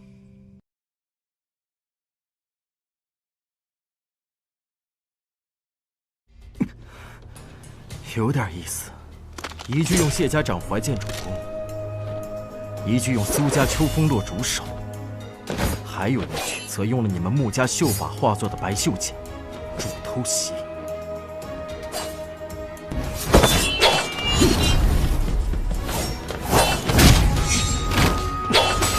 穆家傀儡术几乎无懈可击。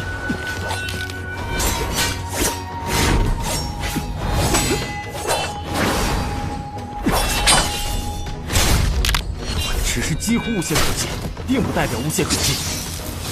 傀儡用死剑再精妙的剑法。也能破？什么？你怎么这么快就找到了破解之法？我从一个以剑为名的地方而来，在那里有专门的人来研究破快剑、破弓箭、破手剑。我父亲曾经说过，若非剑仙，在其面前没有资格说剑这个字。无剑城，你竟是出自无剑城？这不重要，重要的是，你已经败了。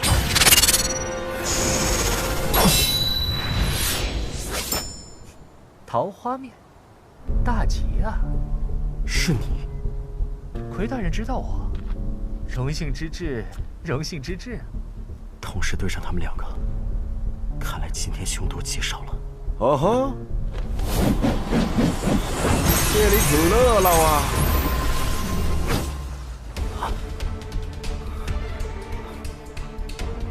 是他来了。哲叔来了。小木鱼果然在这。苏长河那小子看来早就知道，所以才让老子来，真不是个东西。哲叔此言何意？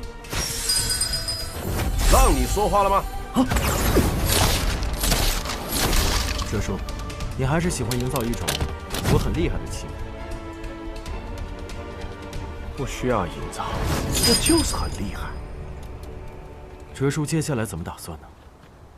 我打算怎么能够不杀你，还能完成苏家老爷子的任务？这怕是有些难呀。确实有些难呐，但你我二人也算是莫逆之交了。莫逆之交。这样吧，咱们俩先联手杀了那几个鬼，剩下的就是咱们苏家自己的事了。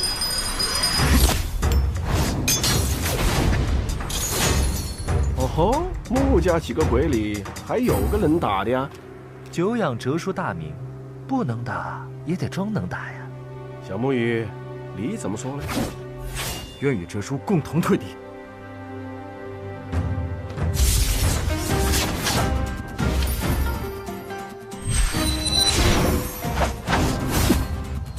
抱歉了，小木鱼。十一，快跑！小神医又见面了。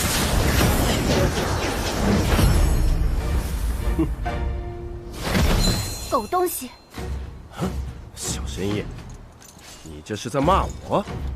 骂没骂你？你心里有数。狗东西！狗东西！你看我这鬼宗不学的像不像？狗东西，你看我这鬼宗不学的像不像？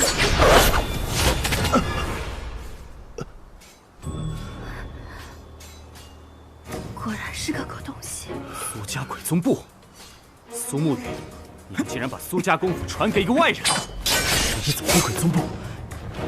丫头，你的母亲可是温若锦。是，又如何？狗东西！我一开始竟没有发现，明明这般相像的。苏哲，白神医到底是什么关系？要你管？好，我不管。来呀，动手！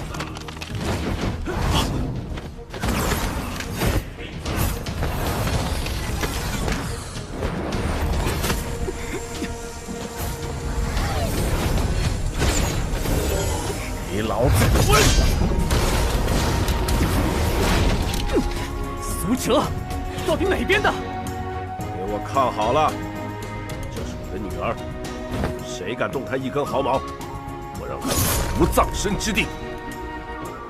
狗东西，你这句官话说得真好。孩子，这些年我知道我凶你，但你得管我叫爹。狗东西是你娘叫的。刚才还想杀我，现在只想让我叫你。想想你母亲，你有这性格也不足为奇了。算了，当年我很匆忙，都没来得及给你取名字。你母亲给我取名贺怀，白鹤南飞，淮水相望。是个好名字，你母亲向来在取名这一块很有天赋，比如狗东西。是啊，我真是个狗东西。恭喜师叔，这真是一场意料之外的任性。谁说不是呢？只是今天这个场合，先打发了再进回。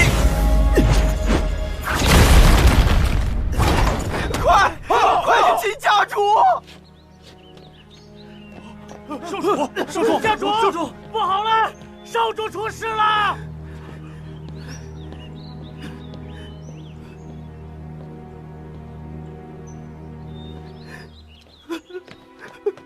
家主，恕罪。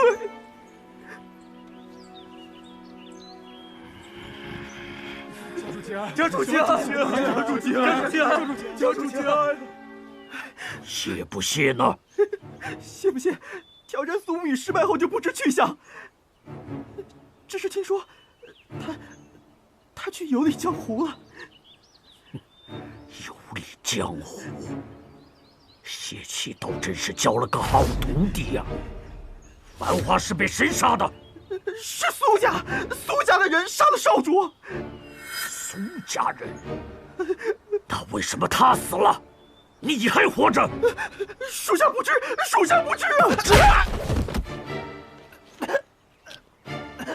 再给你最后一次机会，说，繁花到底是怎么死的？回家主，真的是苏家人干的！还敢说谎？他的致命伤是你的奴功。属下绝无半句虚言。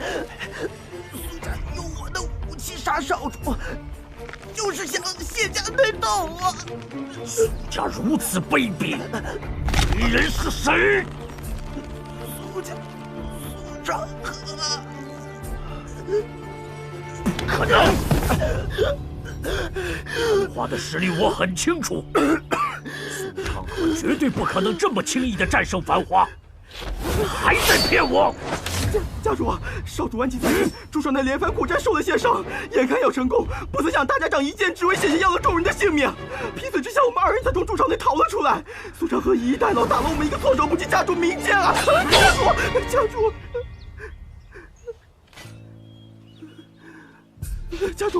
主，你刚才说筑巢，差一点就成功了。是大家长的一剑，险些要了你们的性命。正是，不光是我们几个，还有木家那几个高手也是一样。难道大家长恢复了？大家长还说，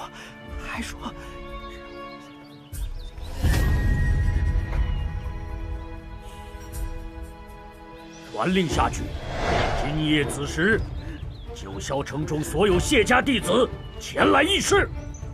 他想干什么？他不是说去筑巢取绵龙剑吗？回家主，属下也不知道啊。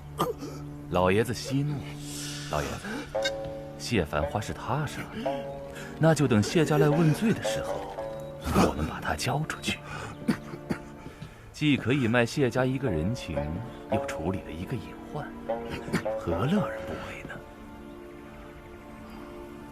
苏长河，是啊，若是因为他让苏家和谢家先行结怨，只怕最终得利的就是穆家了。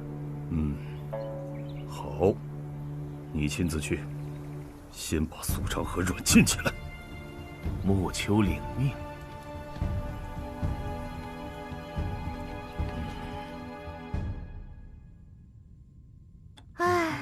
想不到在你玄武使的眼中，我居然还不如一张筑巢布防图重要。我出身唐门，有没有布防图无益。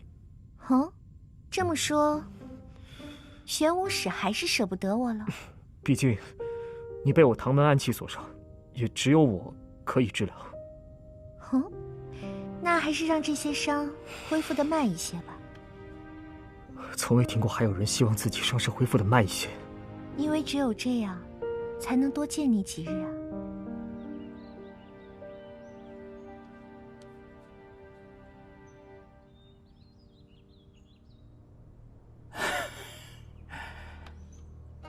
哎，当年在穆家学过一些药理，可学的都是杀人的技巧，没想到有一日却要用来救人。当年呐，你我同出穆家，以兄弟相称。后来你成了大家长，而我守在这处宅子里，无人问津。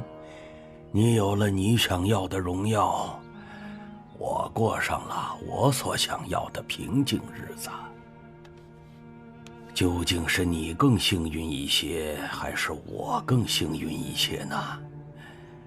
可终究，你的荣耀被鲜血所吞噬，而我的平静也终有被打破的一天。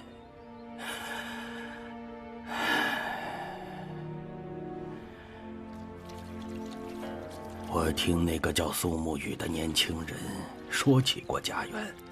哎呀，看来你没有忘记当年我和你所说的那些话，真的创立出了一个可以让暗河子弟离开这些杀戮的地方。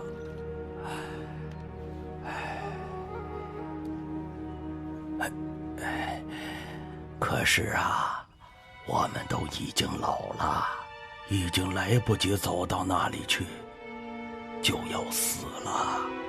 希望我们当年没能完成的梦想，新的年轻人们可以实现吧。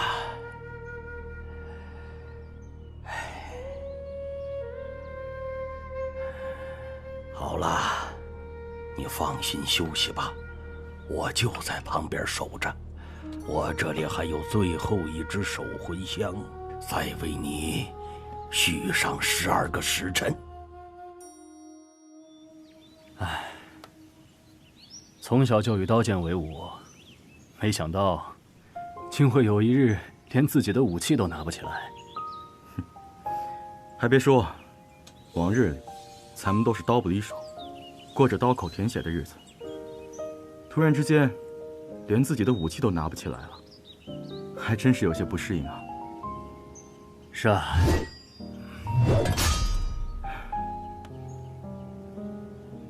胡哥，要是有一天真的过上了平凡人的生活，怎么？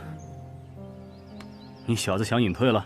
哼，我只是在想，如果我们都过平凡人的生活的话，该如何谋生呢？哎呀，我还真曾想过，那时候头说要带我们去家园，我就幻想过，反正有的是力气，要不咱就开个打铁的铺子，做个铁匠。不过现在这铁匠是做不成了。咱们这些人啊，除了打打杀杀，好像还真就不会别的东西了。也不知道头选的这条路对不对？管他对不对，这些大是大非，咱们也不懂。我只知道我要跟着头一路走下去，这就够了。没错，只是不知道头现在在哪儿。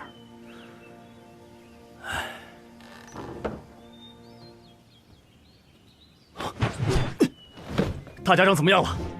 看起来情况很不好，柯叔让我先出来，但我看他似乎也已经无能为力了。该死！现在我们全都受了伤，大家长也危在旦夕。若他们再发一次像那样的进攻，我们恐怕性命都得留在这里了。不要说这些丧气的话，我们只需要做好事情，然后在这里等。等什么？等着头带着神医回来。我们永远可以相信头，他不会抛下我们，他会带领我们平安地走出九霄城。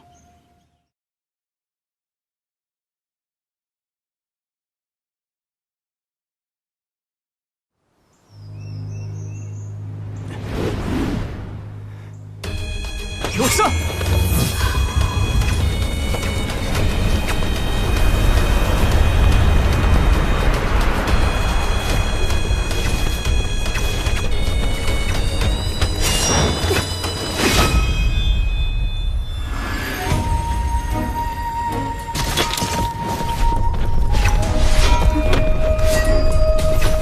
这是什么形式？穆家的鬼虚阵法，昧魍魉，你敢在我降魔法杖面前放肆！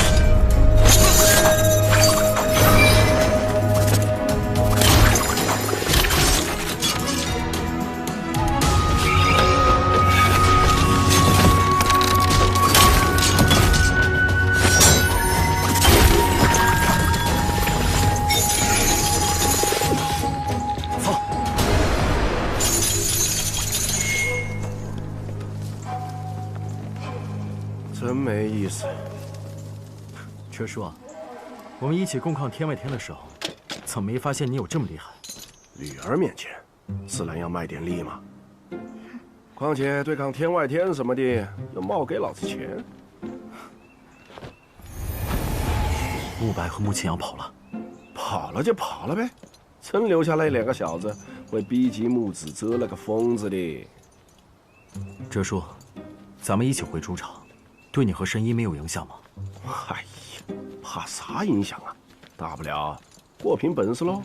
现在装好人了，早干什么去了？乖女儿，你不知道，按和规矩不能与外族人通婚，否则……那你就怕了？你知不知道我娘亲死了？我知道。因为他就死在我怀里。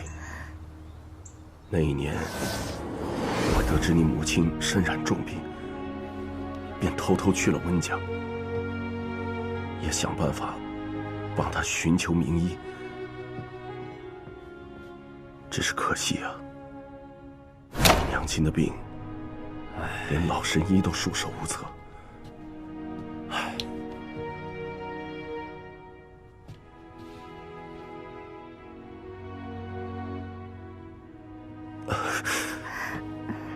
后来，阿和警告我，要是再去见你们，就把你们都杀了。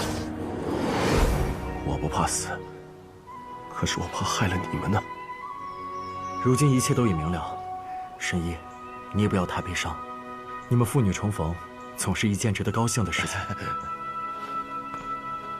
现在是高兴的时候吗？对，小木鱼啊，难怪昌活那小子看谁都砍一刀，唯独对你最是心软。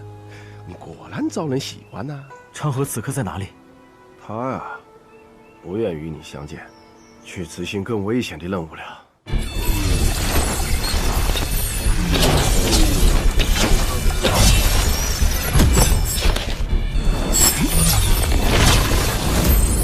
这次之后，或许所谓的3家只能剩下1家了。你以为我还会惧怕你这个穆家家主吗？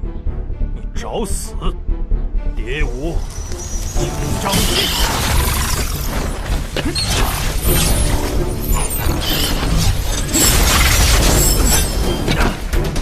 糟糕！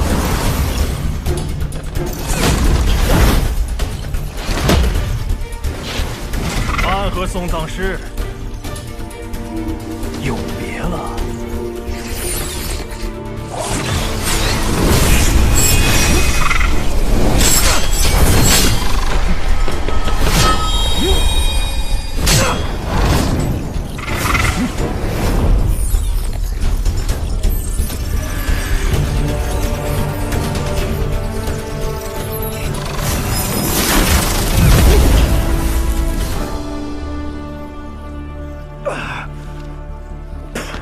穆家家主也不过如此。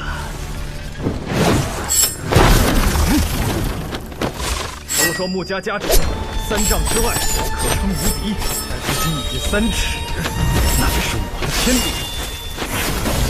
手法不错，只可惜你的天地转瞬即逝。我的天地一瞬便是永恒。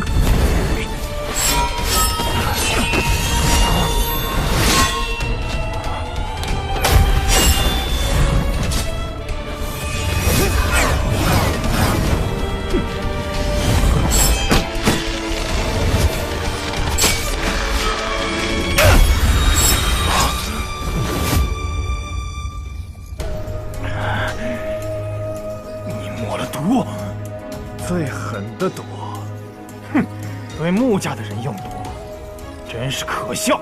即便是你，逼出这点毒也需要一点时间。我可以先杀了你，再逼毒。你可以杀了我，但你能杀得了我们吗？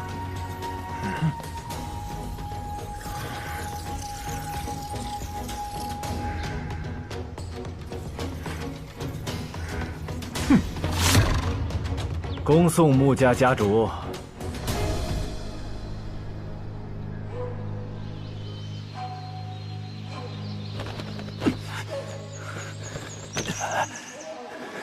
这个苏哲，实力太恐怖了。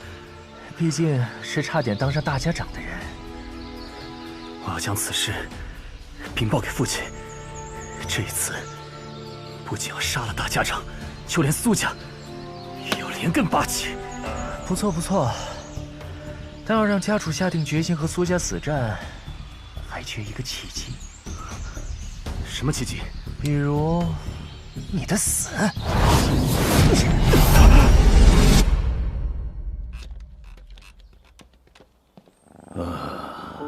长河，你可真是好手段啊！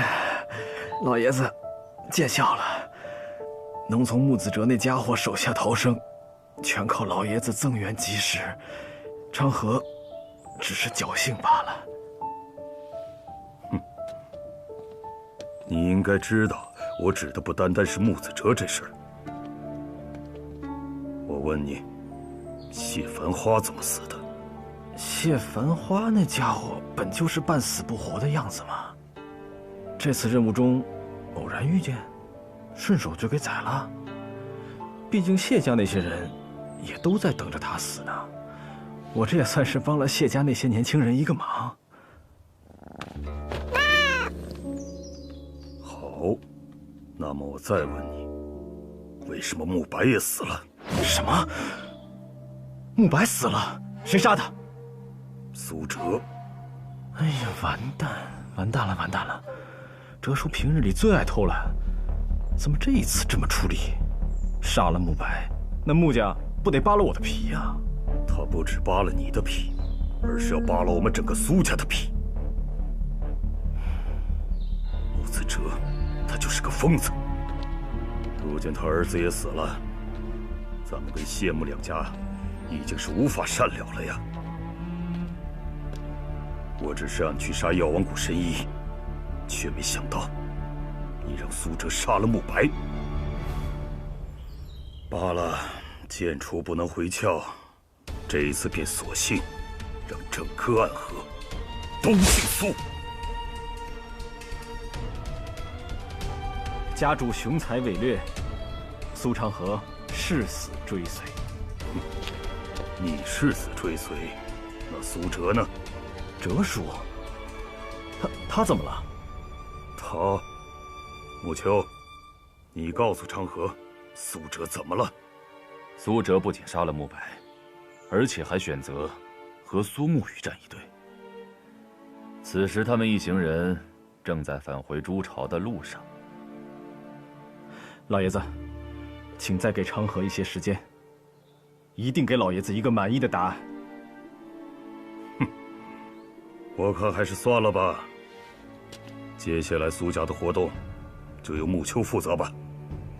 你也正好养养伤。老爷子，穆秋领命。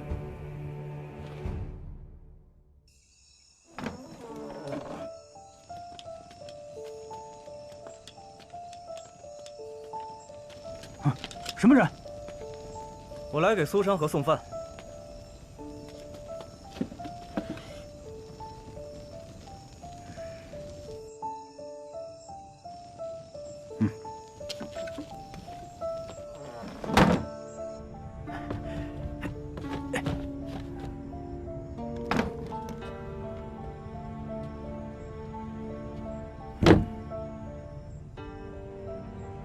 就我自己过来了，老爷子下令说是为了保护你，特意增多了一些巡逻人员。就连本家弟子想来见你一次，都得先用送饭的名义才能过来。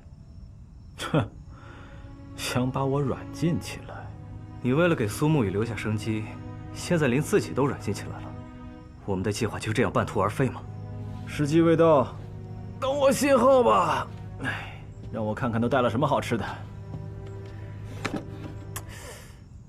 怎么没带点酒水过来啊？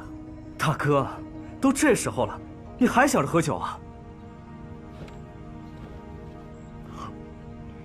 待会儿你帮我送个消息出去。这就是信号？不冲突，就一句话：守住梦想，离开是非。你的伤势已经好的差不多了，剩下的只要好好静养便可以。我要走了。离开之后呢？继续执行你之前的任务吗？即便你不动手，大家长也过不了这场劫难。而你一旦此刻动手，或许代表着天启的玄武使加入了暗河的内斗之中，这于你而言会是一件麻烦的事情。多谢姑娘提醒，我自有打算。木头啊木头，你真是块大木头。那你走吧，雨墨会自己照顾好自己的。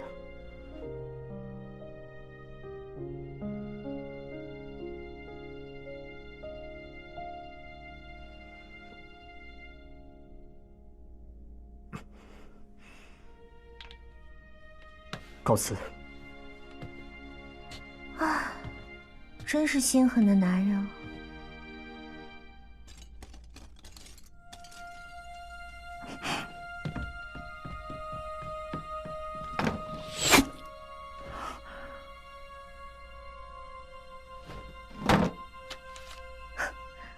守住梦想，离开是非。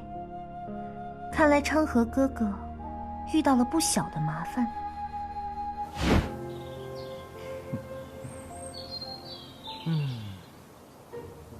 看来被软禁之后，你过得更加闲适了。我躺在屋顶晒晒太阳，不算坏规矩吧？只要你不踏出这处府邸，别给我添麻烦就好。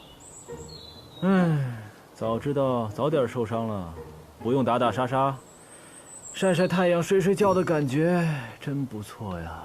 哼，你得了闲，却害了我。穆秋书是宗门本家出身，武功一流，威望很高，比我适合当主帅。等我伤好了，定为穆秋书鞍前马后。放心吧，一定等得到你伤好。我如今的策略是等。我当时的策略也是等，怎么就被老爷子带队来威胁呢？因为当时谢家、穆家都陆续动了手，唯有你一直在那里光看不动。但是现在不同，谢家、穆家都受了重创，且都对我们苏家有了巨大的敌意。我们若贸然动手，很有可能会遭到他们的联手对付。不必担心，老爷子说了，以后整个暗河都姓苏。现在局势最不利的却是我们，就好像有一只手在无形之中操控着这一切，而他的目的是让暗河在这场混乱之中没有一个赢家。哦，是谁有这样的能耐？雪月城、无双城，还是天启城的那个举世无双的王爷？哼，暗河真有这么重要吗？值得那位王爷出手？你也未免太看得起我们了。除了他们，谁还有这样的能力？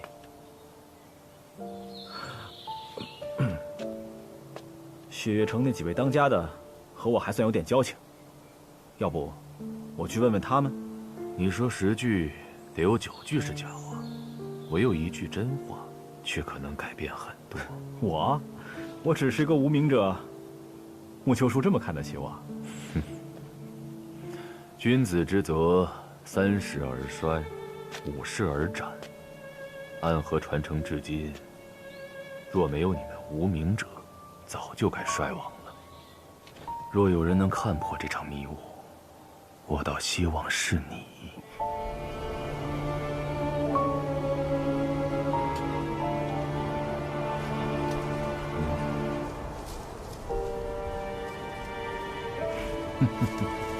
又起风了，今晚的雨怕是小不了啊。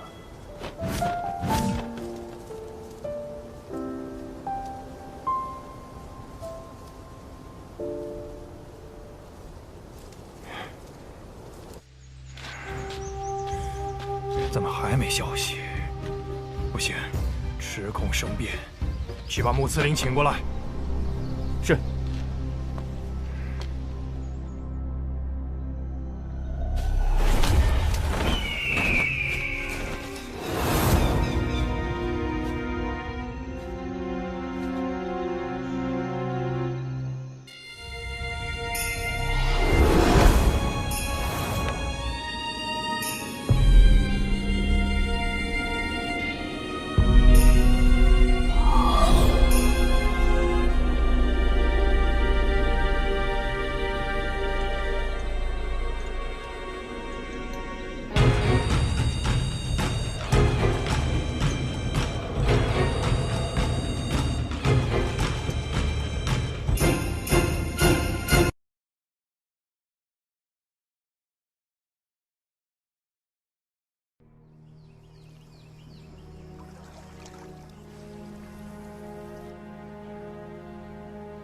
谁干的？苏家，苏哲。苏家站到大家长那边了。他原本是要杀药王谷的神医，却突然对我们发难，少主中了他的金环。我拼死之下，才夺回了少主的尸体。柯家，苏哲，很好，很好。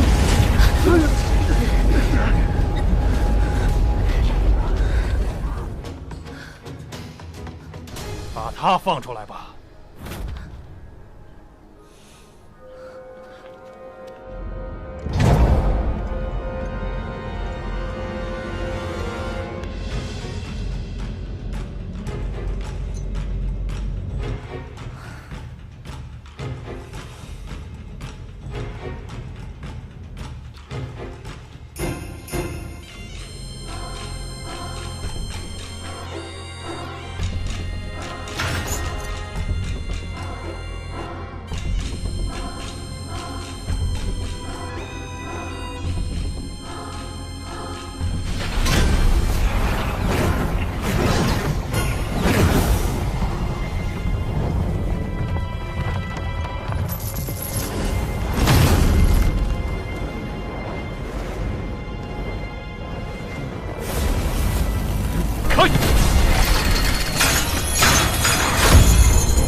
柯叔，神医有消息了吗？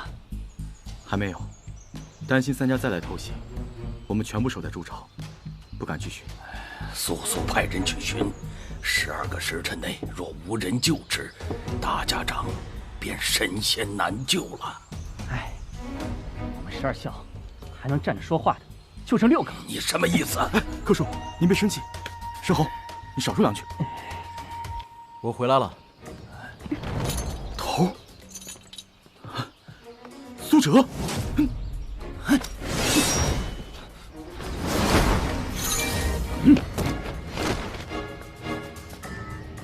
头，他怎么来了？暂时没有时间细说，你们只需明白，哲叔作为上一任的魁，他愿意站在我们这一边。明白，明白，明白。是啊，肃清暗河内乱，乃吾辈之责。该死的苏沐雨，别乱给我扣帽子！柯叔，大家长情况如何？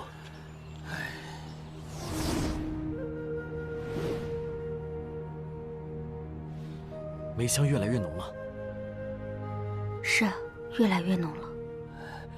还望神医救治大家长，一解暗河于水火之中啊！放心吧，柯叔，我已经找到医治大家长的方法了。但闻其详。以命换命。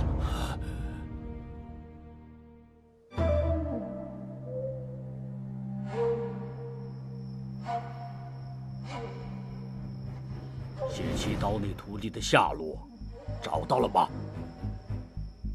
回家主，谢不谢败于苏沐雨之手后便离开了。我们派了数名弟子去寻，但还是没有下落。擅自离开暗河，便是叛逃。接回谢路。在。传信给谢七刀，让他来九霄城。想要置身事外，笑话！家主，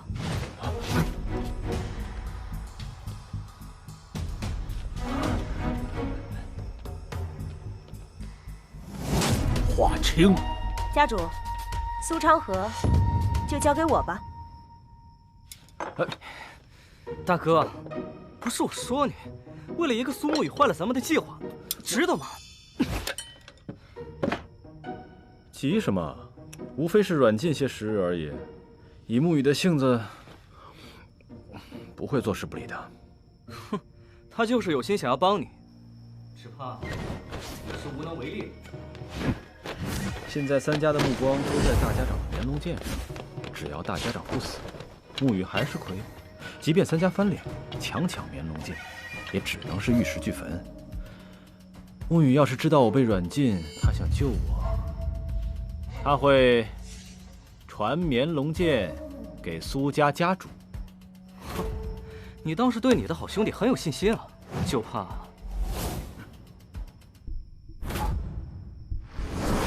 你管好你自己的嘴！什么人？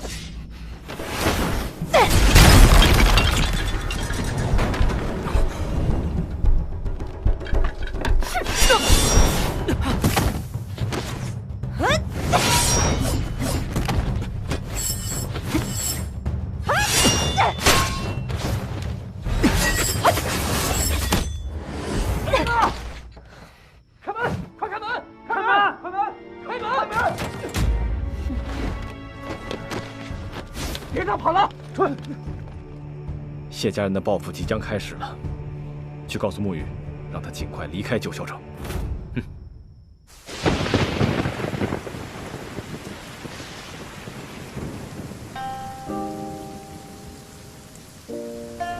厨娘，是我没有保护好你，没有保护好朱颖12孝。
别给我装神弄鬼的！好。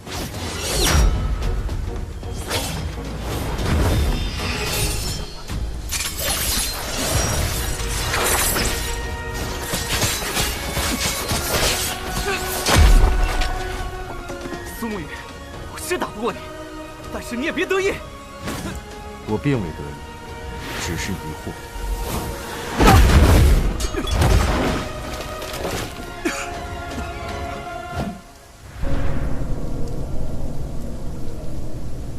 你来找我有何事？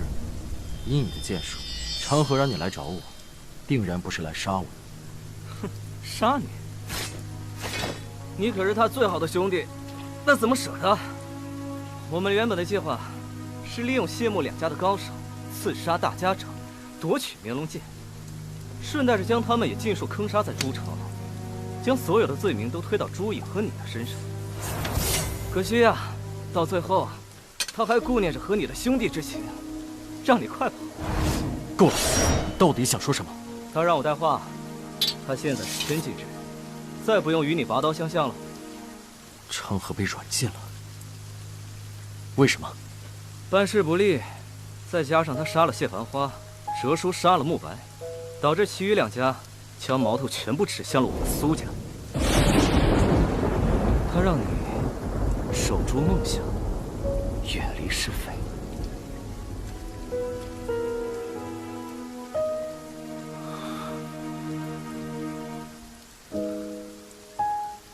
远离是非。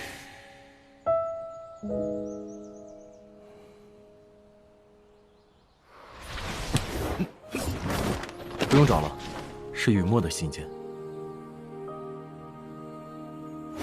好，他怎么说？重伤未愈，无法回到朱朝。什么？他怎么可以这样？能够撤除此次纷乱，未尝不是一件幸事。头，你在想什么？忽然有些累了。倒是第一次听头说“累”这个字。从三里亭回来的路上，看到哲叔他们父女相认的喜悦，我突然有一瞬间，仿佛从这场杀局中抽离出去了。可回到这里，看到你们身上的伤，臭牛的粪，让我很自责。又回到了暗河的世界，突然就觉得很累。头，若此事能够顺利了结，你会成为大家长吗？不会，我想去家园。头，你认为家园真的存在吗？那个所谓的暗河中唯一的净土，在那里可以真正的放下屠刀，过一个平凡人的生活。可家族中很多人都认为，那只是一个谎言。不，家园是真的存在的，那里有我的亲人。哼，头，你知道我们为何愿意跟着你吗？头，我们跟着你，是因为在你身旁，我们才觉得像是作为一个人，而不是工具存在。我出生于暗河穆家，我自有记忆开始，便在学习如何杀人。我们都是别无选择的人，我们也都是世间极恶之人。在我人生的前20年，我每一刻都想了结自己的性命，结束这罪恶的一生。但是头，你是不一样的。我以为加入朱影，不过是这段噩梦的延续。但是头，你是我在暗河见到的第一个心存善念、心中仍留有阳光的人。你说加入朱影，可以不再是杀戮的道，而是守护的道。那么我愿意为守护而死。即便你守护的是一个极恶之道的掌控之人，不，我守护的是头你呀。那我守护的又是什么呢？没有谁生来就是坏人，而即便成为坏人，心中所喜欢的，也依然还是善良的人。奎大人，若暗河之中是永无止境的黑夜，那你便是我遇到的第一束阳光。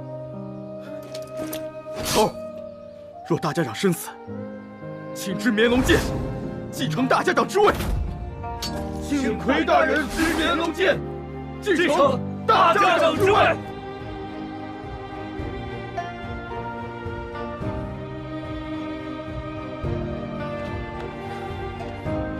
我答应你们，一定带你们回家，荣耀且自由的回家。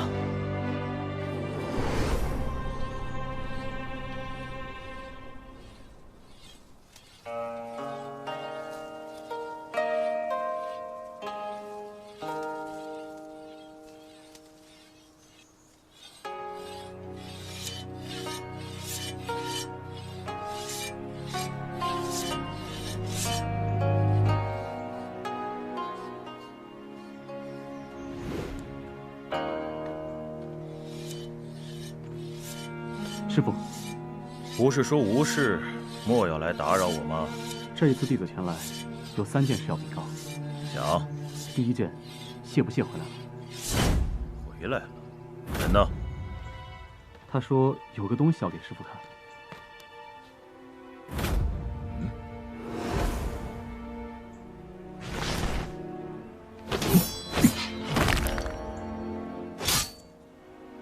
他和苏沐雨对战了。这便是他寻到的第8刀。不屑说，这并不是真正的第8刀，他说给他几年的时间游历，得到答案后，他再回来。他罔顾任务，私离暗河是死罪。他10日不回，提魂殿追杀他的手书就会毫不犹豫地发下去。第2件事与此有关。写那些废话我不想看，你直接说了便是。家主说，只要师傅您愿意去九霄城助谢家一臂之力，那么他就会求情提魂殿，赦免谢不谢的死罪。哼，谢霸的家伙，倒是打得一手好算。那师傅，您是去还是不去？第3件事是什么？第3件事是有人送来了一件礼物。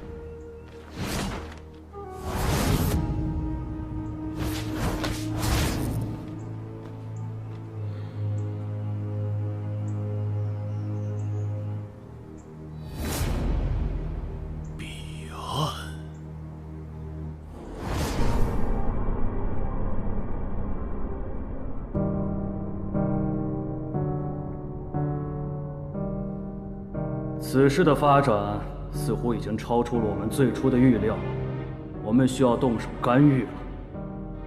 那么，我们3人中应该由谁前去呢？自然除了你，都可去。此行可减恶，可赦罪，唯独赐不了福。那便我去吧。那便你去。此行前去，只需记住一点：谁都可以杀，谁都可以死，但是暗河必须依旧是暗河。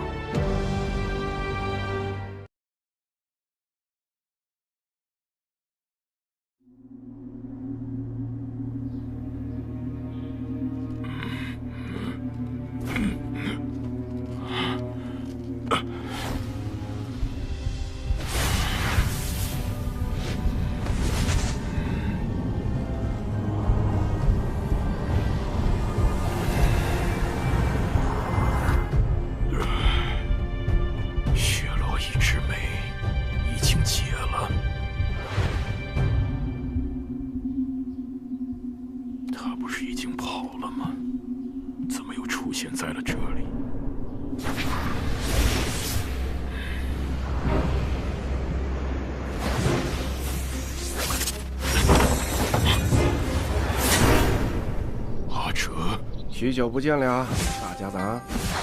你怎么会在这儿？你真的要听苏晋辉的，要来杀我？大家长认为我会杀你吗？这些年，很多事情都变了。是呀，很多事情都变了，但唯独大家长的谨慎一点都没变。既然不是来杀我，那你是？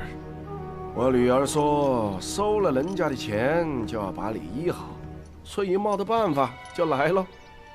女儿，药王谷，温家，她是你的孩子。是啊，所以还得多谢大家长。若不是这一招，我还无法和我女儿重逢呢。当年你那么大阵仗，我想忘记都难呐。大家长，你醒了。神医，不错不错，看来你这毒已经好的差不多了。只是切记这几日不能过分动用真气，否则就功亏一篑了。原来那日神医用移魂大法来探究我的记忆，是为了从我的记忆里寻找你的父亲呢。话虽如此，不过也确实是为了治好大家长的毒嘛。你看，你现在也算是变回一个正常人了，咱们的钱是不是该……答应神医的自然都会给，但是我很好奇，神医究竟是如何医好我的？血漏一枝梅毒液侵入人体后，会顺着血液流过，毒到之处如万蚁噬身一般痛不欲生。我以移魂之法与大家长同感同知之中，我发现52丹穴、300双穴以及50个经外奇穴之中，有一处穴道得以幸存，那就是至阳穴。于是我就用了109根银针，将那血漏一枝梅的毒全部逼到了至阳穴。后在至阳穴再刺一针，方将那毒尽数逼出。我也曾经这样想过，但是若那一针刺破了至阳穴，那结果只可能是真气大泄，毒发身亡。因此，下一步是需要一个内功精湛之人，以手掌附至阳穴，将那毒给吸出来。所以这病最后救治之法很简单，就是以命换命。以命换命，是阿克吗？我还以为大家长猜不到是他呢。我记得第1日我们进这朱巢的时候，大家长明明已经站都站不稳了，却还要在他面前保持着正常的模样，还和我说，要是见过他杀人的样子，便不会再对他放松警惕。可就是这个无法让你放松警惕的阿克，为你献出了自己的性命。他人在哪里？他已经走了。这条路我守了半辈子，无论何人也从未敢踏入半步。这朱巢的无声阵，何尝不是暗河中人的梦魇呐？此番回首，却也恍然。魁大人，在临终之前，就再陪我走完这最后一段暗河之路吧。柯叔，真的不等大家长醒来了吗？你和大家长之间的关系很好吧？就如你和昌河一样，了却恩怨，再无牵绊。对彼此来说，我们都未曾远去。真希望能像柯叔一样，有机会远离暗河，远离纷争，去属于我们的家园。墨鱼呀，大家长没有看错你，你是这一代暗河之中最有天赋和责任心的人。跟随自己的内心，你会是暗河的那一束光。我会记住柯叔的话。那个小神医一直喜欢这个朱巢，改成药府也好啊。他确实想要这处朱巢，但我怀疑，他并不是想要改成药府，而是想直接卖了。神医确实是个不错的姑娘啊。原来柯叔也会调侃人。在人生的最后一段时间，我不再是穆可文，也不属于暗河，没有这些负担。我忽然觉得，活在这世间也多起了几分滋味啊。无名声，暗涌动，归路于乱世求川河。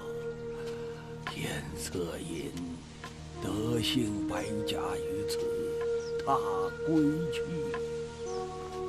无恩，无怨，无羁绊。阿爹，他们之间又有什么故事啊？他们曾经都是穆家的人，应该是好兄弟吧。后来，一个成了至高无上的大家长，一个成了驼背丑陋的看门人。大家长不是出身我们苏家吗？怎么哲叔说成穆家了？那就是另外一个故事了。木鱼，进来，我有话对你说。是。他们想杀我，无非是想得到这柄绵龙剑。为什么暗河之主一定要拥有绵龙剑呢？因为3家之上的提魂殿只认可绵龙剑，持绵龙剑者才有资格执掌暗河。提魂殿，那个掌管暗河赏善罚恶的提魂殿吗？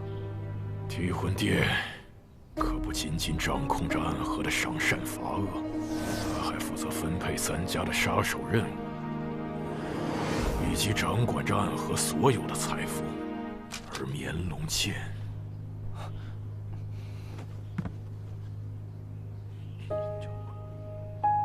所以剑出无法回鞘。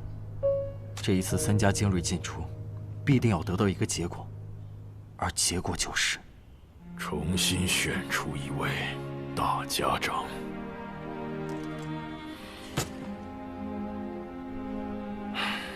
老夫纵横江湖几十载，没想到现在却要被人逼着退位。可暗河传承向来是以先代大家长指认继承人，我若认定了就选你，你当如何？我会另找一位继承人，再把剑传出去。你想带领你所有重视的人去往家园，过远离杀戮的日子，可是想要完成这目的，却又不得不在一次次的杀戮中活下来，真是矛盾的人生啊，苏沐雨。可正因为这样矛盾，让你的剑术越来越强。万幸之礼，最后一句话是什么？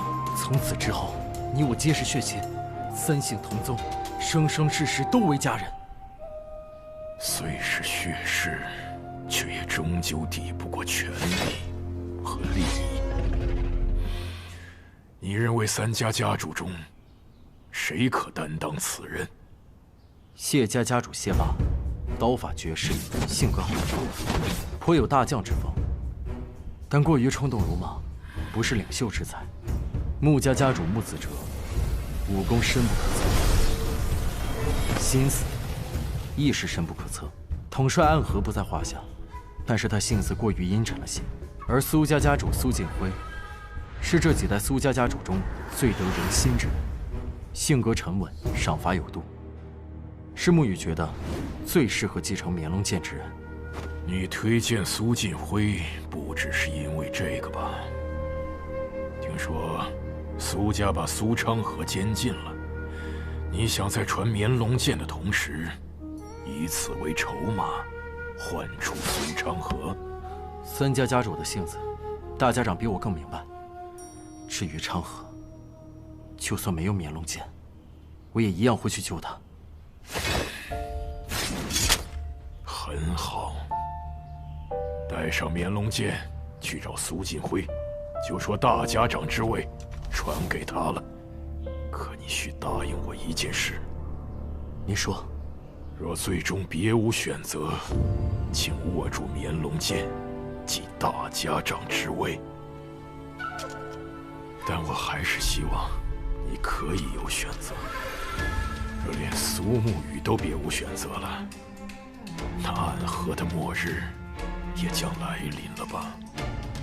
此事之后，我护送大家长北行，去家园。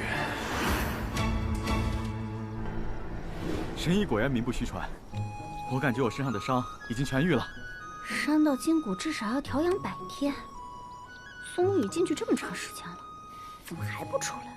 爹爹不是在这里啦，总想着别的男人可不行。头说要把绵龙剑带给苏家家主苏晋辉，尽快解决三家的纷争。临走时，交代了此行凶险，让我们在此处院落保护好大家长和神医。这个臭木头，竟然什么也不说，把我自己扔在这里。不是还有我吗？不行，想把我自己扔在这里想得美！我要去找他，说好的一直保护我。果然男人都是骗子。乖女儿，莫这样看着我啊！哎，对了，你不是想找沐雨那个小子吗？嘿嘿，我知道一条近路，不过嘛，先叫一声爹爹听听。好啊！哎呦！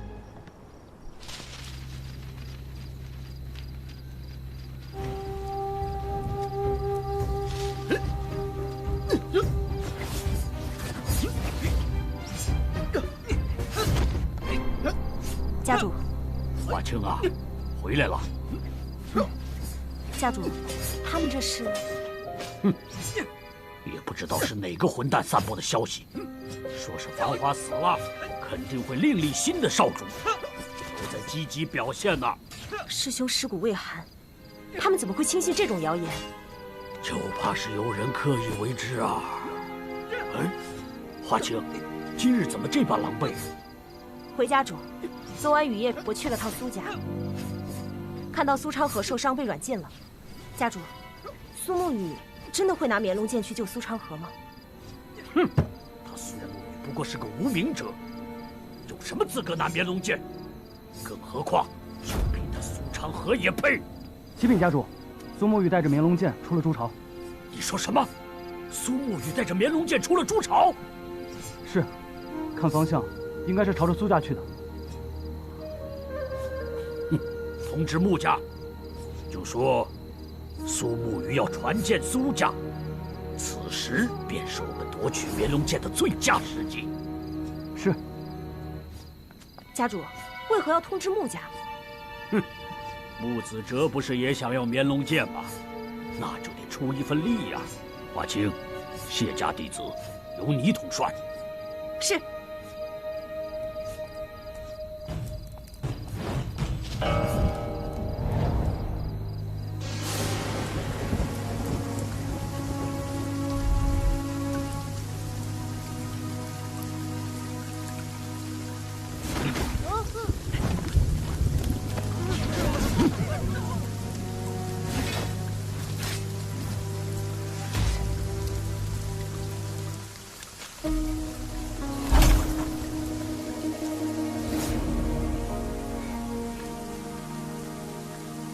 小二，这酒味道不错，叫什么名字？此酒名为屠苏。屠苏。老弟，这名字对他来说不太吉利啊。对我也不太吉利啊。哎，谢家来拦路了，小心。放心吧，现在暗河之中，能杀我的人还没出现。苏家苏哲。哲叔，沈一，你们怎么来了？我闺女不放心你，让我来为你清路了。嘿，你走你的，交给我了。来。小丫头，差不多得了。靠！血！哟，怎么越说越还来劲了嘞？哎。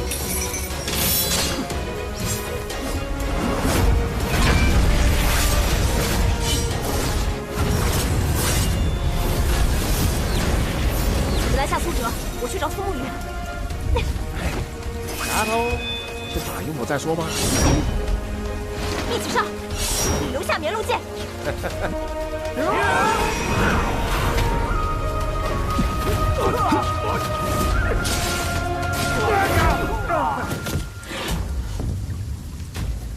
由我拦路，鬼神莫行。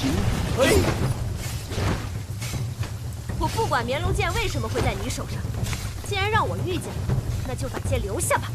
回去告诉谢老爷子，现在收手，既往不咎。我听说过你修炼的是拔刀术，讲究刀出刀回，便得因果。拔刀术，变回。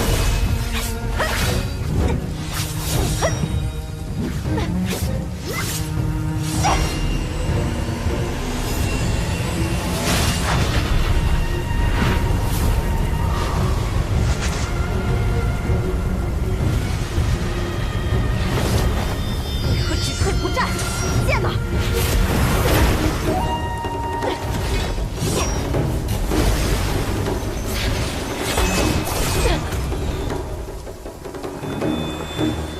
随手揽过雨水，便可成剑。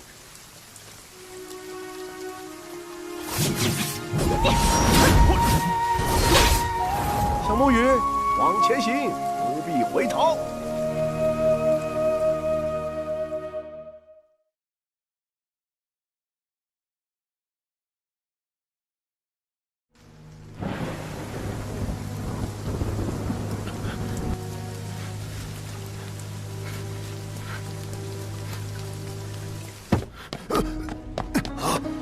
家主，苏沐雨已过清河街，再有半炷香的时间，便要到这里了。他一个人来的？本与苏哲一起，可是半路遇见谢家杀手，苏哲替他拦住了谢家刀客。他来干什么呢？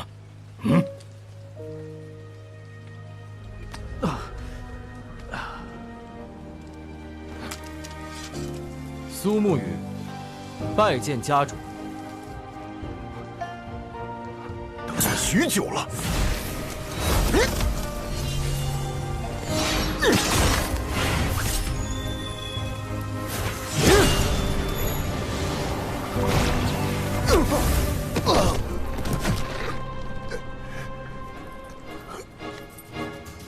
灭破剑法果然不凡啊！多谢家主夸奖。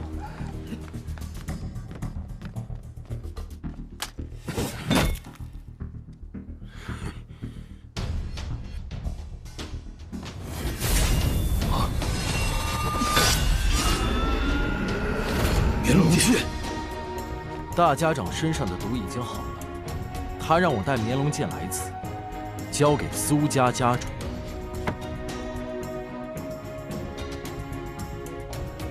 大家长将绵龙剑传给苏家家主，自此暗河大家长之位由苏家家主担任，请老爷子接见。哦，有什么条件吗？其一，老爷子给提魂殿发一道手书，让我、大家长、哲叔以及朱影12校离开暗河。离开暗河，去往家园，条件倒是不难，只是你真的相信家园真实存在吗？这是另外的事，就不劳烦各位费心了。既然说了其一，那便还有其二吧。你说吧。这个家伙交由我处置。不行啊，家主，我誓死要追随苏家，你不能把我交给苏沐雨这个狗腿子。此刻只要老爷子愿意，便可拔剑，继大家长之位。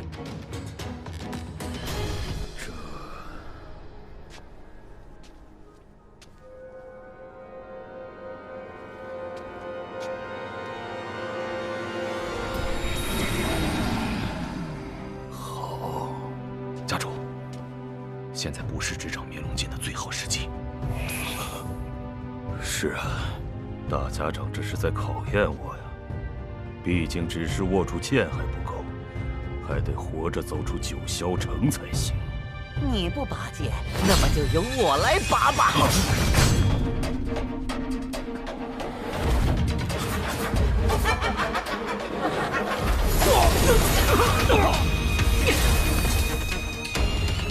别当傻子，人不是冲你来的，这个时候露舌头。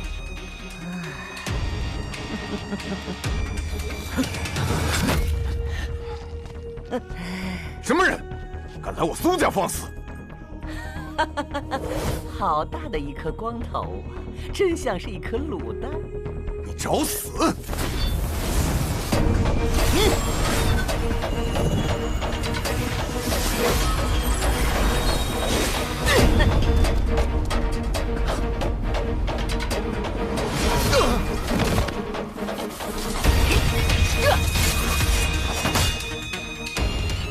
我的这风呢？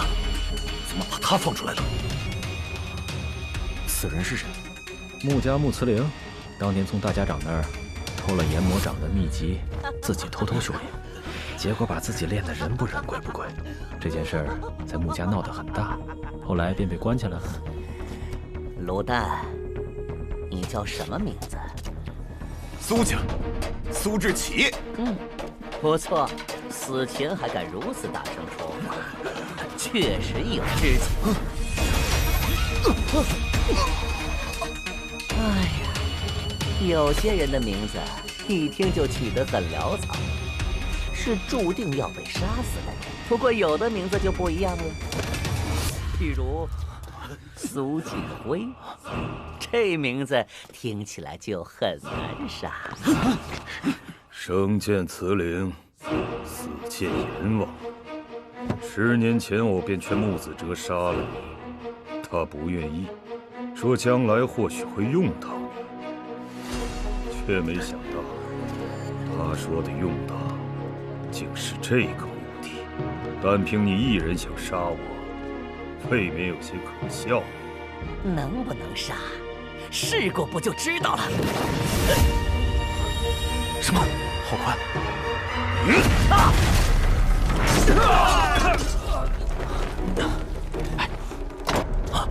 救家主！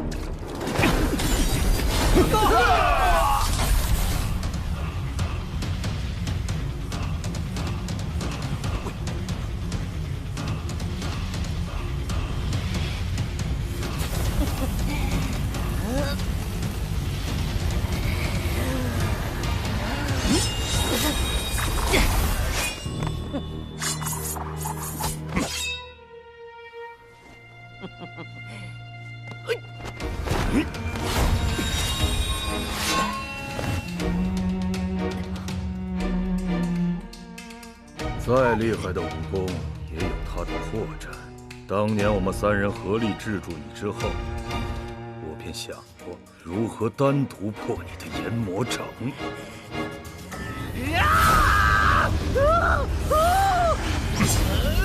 不错不错，倒是很多年没有见过家主他亲自出手。究竟在想什么？此刻只要我们二人出手，这场战斗便可以结束了。嘿，你个木驴脑袋，你真以为大家长那么心甘情愿退位？他不过是祸水东野，想让三家自相残杀罢了。我知道，但只要我们帮助老爷子继位，苏家在这场争斗中稳固局面，这个死局便可破了。那这对你有什么好处？值得你去拼死拼活？我的条件，老爷子他会同意。白痴！提魂殿三关根本就不会同意他的要求，他们甚至不认可老爷子的大家长之位。啊？为何？哎，算了，说了你也不懂。总之，好好看戏，不要乱来。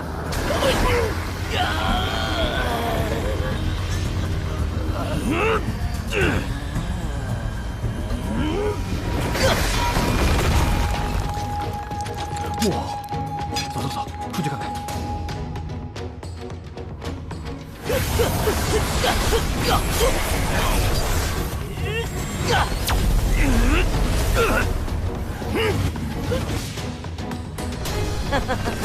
当年你看到的，只是我想让你看到的。你以为只要避开了我的研魔掌，就能不被我吸走内力了？之前的这场雨下得不够大呀，不如来一场剑雨。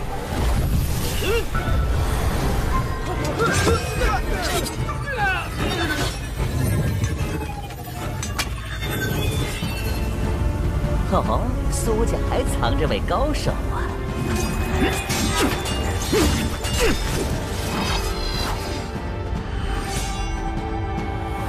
剑雨。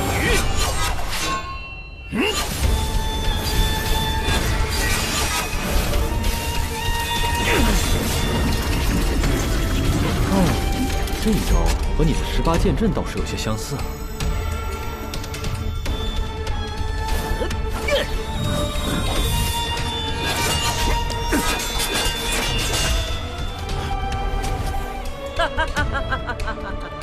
见过了我的掌法，你可见过阎罗王用刀？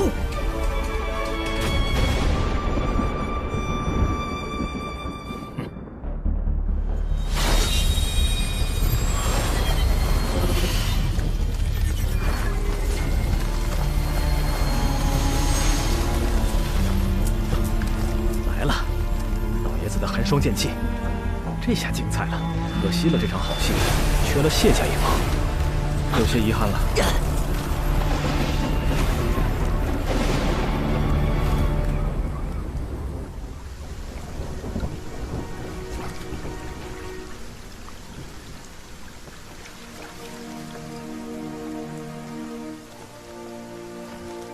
家主，木子陵已经到了苏家，目前正和苏家人对决。苏家除了苏锦辉，此刻无人能与他一战，如此甚好。杀了苏锦辉，也能少了不少麻烦。可是放出这个怪物之后，我们无法控制他怎么办？这个怪物就算实力再强，也不会影响到暗河中人的利益，因为他从未想过要留在此地。他想离开暗河。所以此件事一了，我也无需控制他了。只是现在还有一件事情令我不安。何事能令家主不安？谢繁花死了，那是谢霸最中意的弟子。以谢霸的性子，不应该这么冷静。如今苏沐雨要去苏家传剑，谢家又想要一同夺取绵龙剑。虽说是想拖我穆家下水，但此事却透着些许古怪。安插在谢家的探子有消息了吗？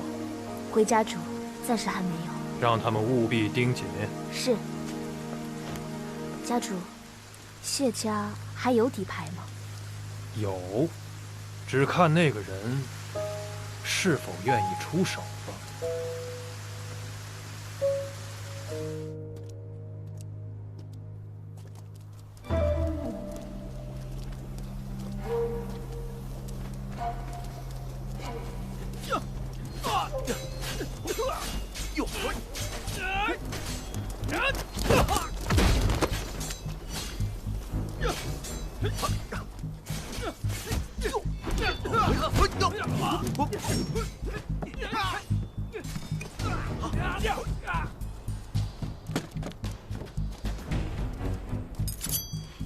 别乱动，相信我，你那3枚银针还来不及出手，你的手就会被我砍断。苏哲，好久不见。谢七刀，我与苏哲谈些话，你作为晚辈，给我倒杯酒，不过分。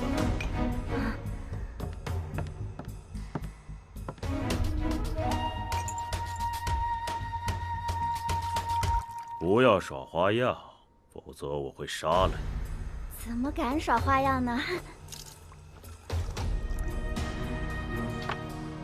谢家其他人止步于此。我过去，苏哲你留下，这个姑娘我不杀。看看你们的七刀术，做事和刀法一样的凌厉呀！主要是和你打架太浪费时间，赢了也划不来。来，再倒一杯，我只再喝这一杯啊。这一杯我来给你倒了。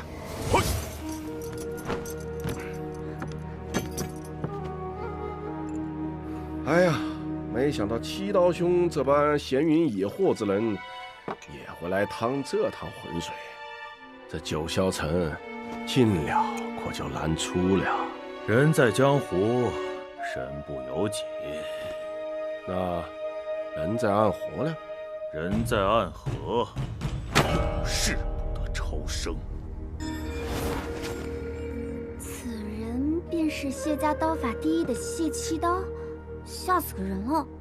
唉，便是他了。如今的谢家家主之位，可以说是他让给谢霸的。方才他说的是谢家其他人止步于此，他过去，你留下，然后饶我一命。嗯，没错，他是这么说的。那你们这个约定里并没有规定我不能走。哎，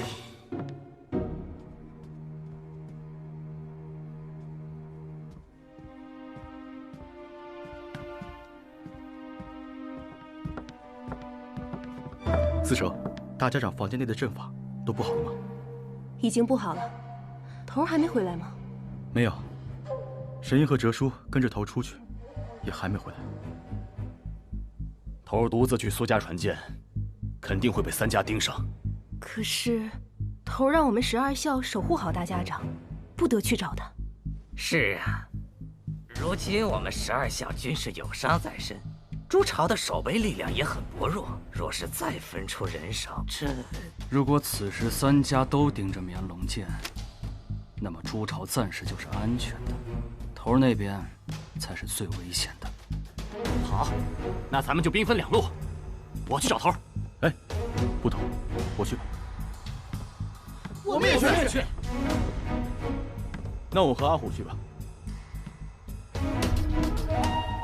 等我们回来。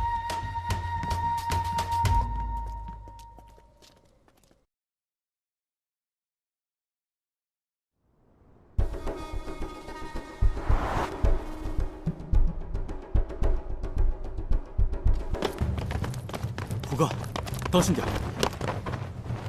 看此处的痕迹，应该是发生过一场大战。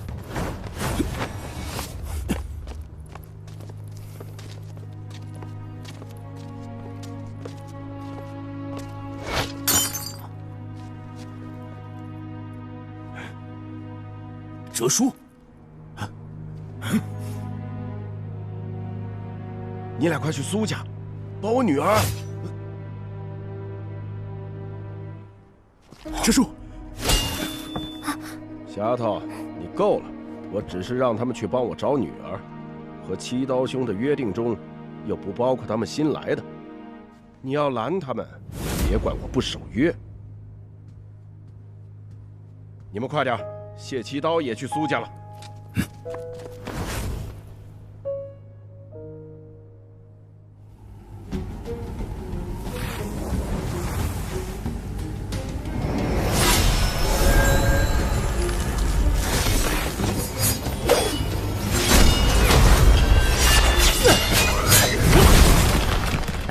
怎么样，下个注不？你赌谁赢？家主打算用全力了。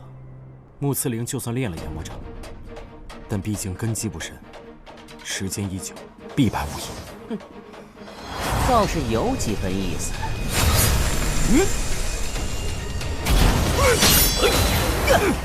这你可错了。你若是看过炎魔掌那本秘籍，就不会这么天真了。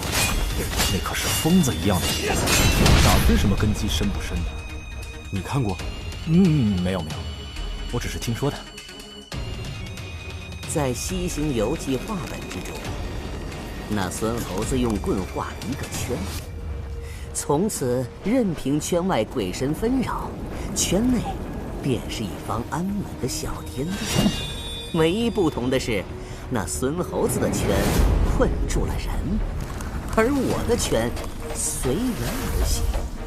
我在哪里，哪里便是我的天地。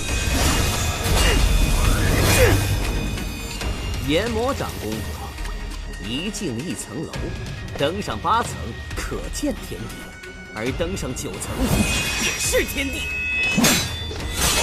如今我就要入第9层了。看来是我打赌赢了呀。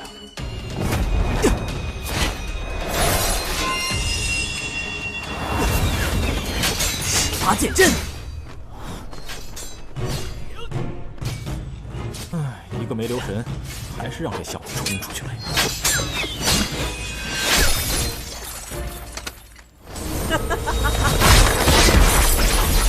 没想到你就能重现18剑阵，很好。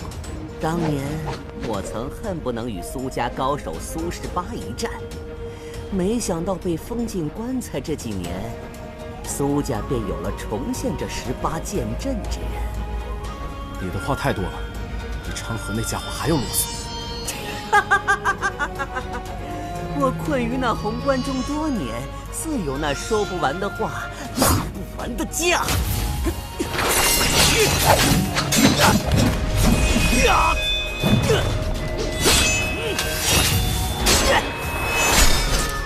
细雨剑，不错。他在吸我的内力，原来这才是炎魔掌的可怕之处。苏家苏昌河虽有伤在身，但拼死亦要护我苏家家主周全。救你来了，呸！还是一如既往的嘴不对心。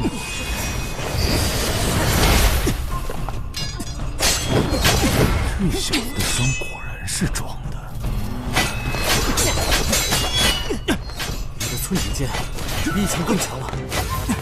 强不强，看对手是谁。现在只要弱1分，我便死了。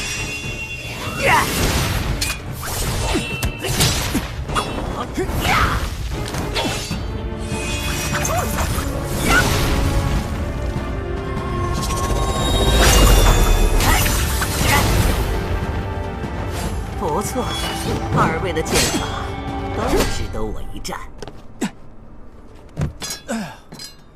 你，伤口裂开了，打不动了。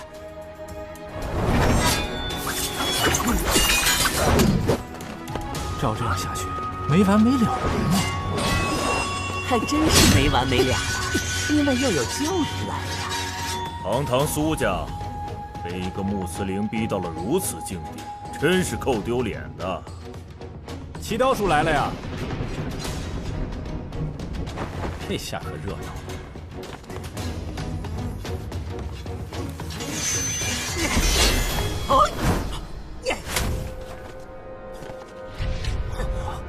想带走绵龙剑，没那么容易。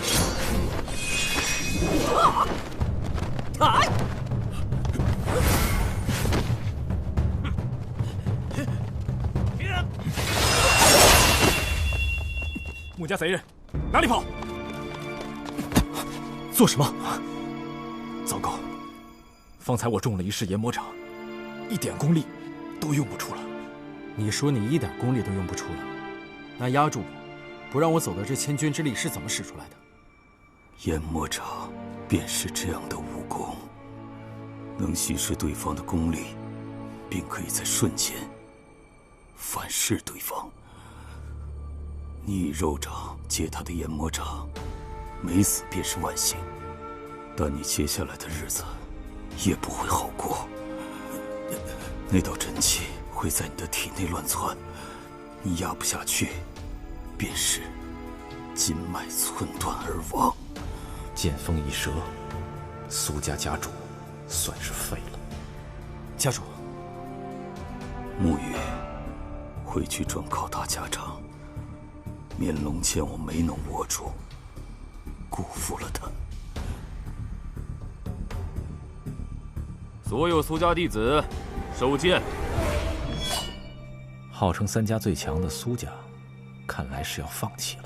穆家来了一个活阎罗，但我们苏家亦有一个纸伞鬼，一个送葬师。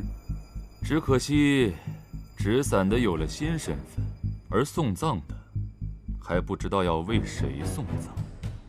当然是为自己送葬了呀。你的任务还没完成，接下来打算怎么办？老爷子放弃了大家长之位，之后的事需要重新和大家长商量。当务之急，需将绵龙剑给夺回来。只凭你一人，你愿意帮我？哎呦，我的伤好重啊！我就知道，你不会站在我这边的。唉，真是个天真的家伙。一柄剑罢了，值得这么多人去抢吗？绵龙剑可不是一柄普通的剑。谁？啊？你不知我是谁，我却知道你。穆家穆慈陵，因为偷练了研魔掌，最后被下了追星，关进了护灵关。是谁在装神弄鬼？你身穿阎王服，手执修罗刀，还说我装神弄鬼，可笑。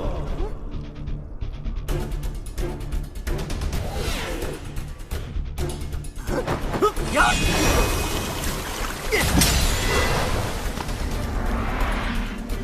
装神弄鬼，倒似是穆家作风。你是穆子哲派来的？穆子哲也配使唤我？太看不起我了。那就把剑给我拿来！水由我所控。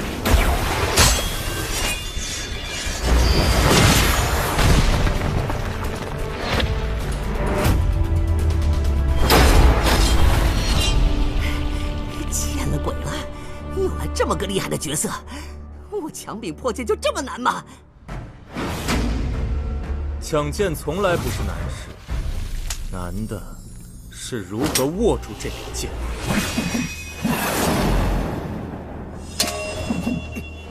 血七刀！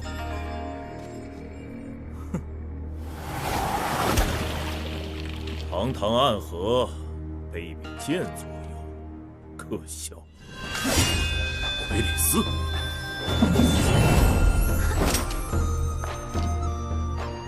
绵龙剑是我的了。姑娘，你知道你方才的出手意味着什么吗？意味着你可以杀我了是吗？那得看我俩谁更快了。哎呀，好怕呀！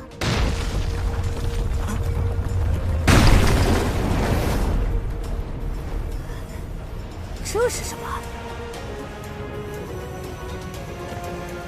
这是温家的3丈不留地，最难解的毒阵之一。这女娃娃有几分手段，不仅会苏家的武功，还能下温家的毒。这毒常人只要吸上一口，绝活不过半个时辰。切，那就等，我就不信他不出来了。姑娘，你这3丈不留地维持不了多久的，把剑丢出来，我保你不死。谁说我维持不了多久？用完这一次，再来一次。今天这一天，我都能让你无法靠近我3丈。当真如此吗，姑娘？这是假的呀！谁身上藏这么多毒粉啊？苏沐雨，你快来啊！苏沐雨，你快来呀！姑娘，看来你的话是假的，你的毒已经开始散去了。该死的苏沐雨，总是来这么晚，撑不住了。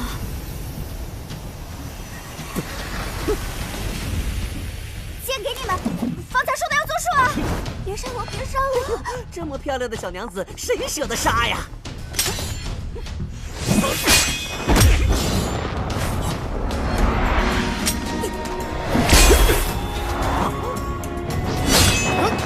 又是谁？银虎陈龙，你们来了。啊，头还没到，便只能由我们先来守护这柄剑。先来守护谁赢你了？可你们的伤……嗨，此等小伤，何足挂齿？我们可是朱隐12校，暗合苏沐雨麾下的朱隐12校。苏沐雨，你快来啊！来了。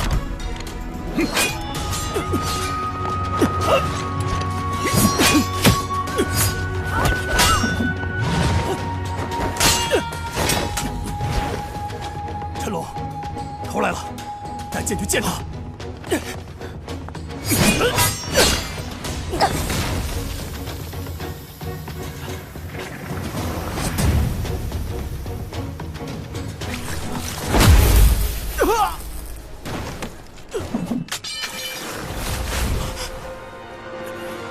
陈龙，头儿，面龙剑，我帮你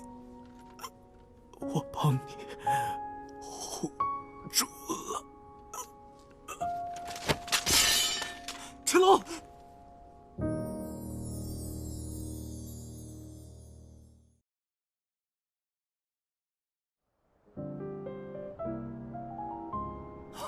陈龙，神医，神医。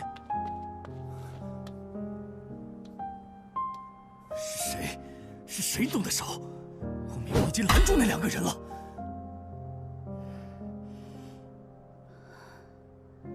头，我愿意为守护而死。即便你守护的是一个极恶之道的掌控之人，不，我守护的是头你啊。既然大家长和苏锦辉都已放弃了绵龙剑，那么此剑归于谢家，还是归于穆家？与你还有什么干系吗？何苦要以死相守？你说的没错，或许真的是我错了。苏沐雨，你头儿，悲伤留给你们，这绵龙剑便交给我吧。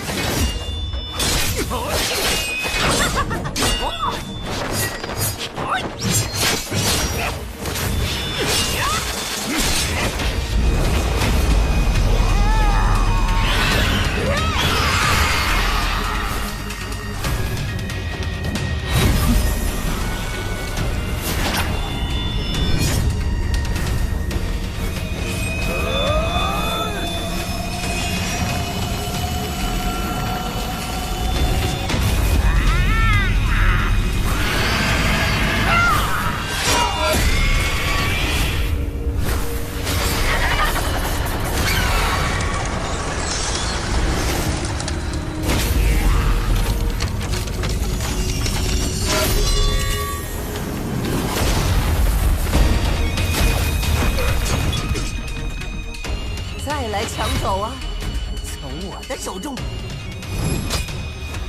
之强，好强！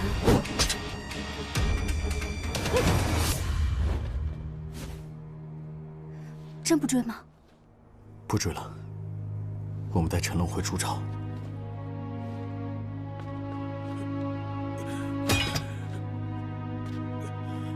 谢道叔，我原本以为你不会参与此事。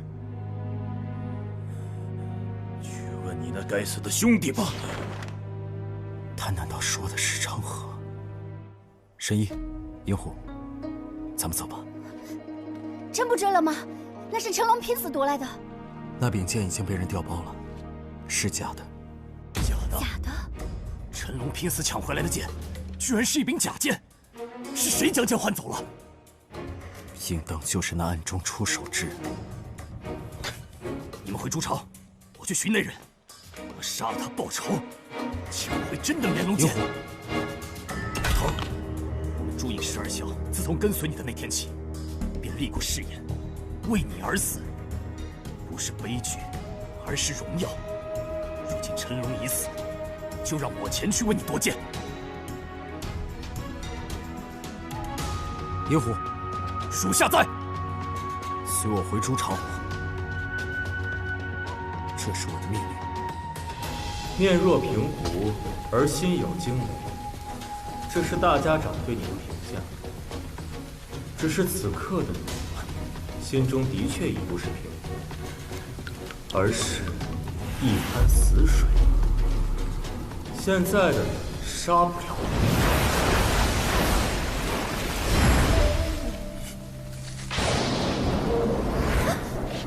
见鬼了！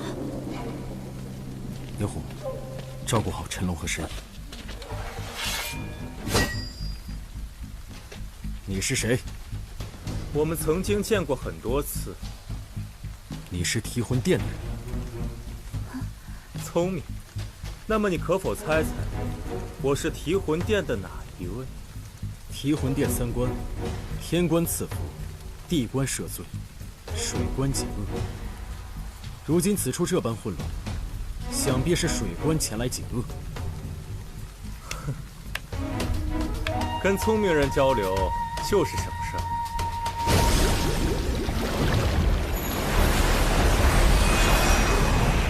美龙剑，你想要这柄剑吗？我可以把它给你。方才动手杀死陈龙的人，是你。没错，我会杀了你。你很大胆，看这样和三官说话。我苏沐雨发誓，不管你身份如何，不管你走到何处，不管我需要耗费多久，我一定会杀了你。听说你向来剑术高超，性格温和，没想到也会说出这等凶狠的话。可现在你杀不了我，因为剑在我手里。你需要先进行另一个选择，拿住剑，成为暗河大家长的第一位无名者。或许距离你能杀死我，才能更近一步。将剑给我，我拿给大家长，剩下的事由他定夺。这倒是有意思的很。有的人在争夺权力，而有的人只想逃走。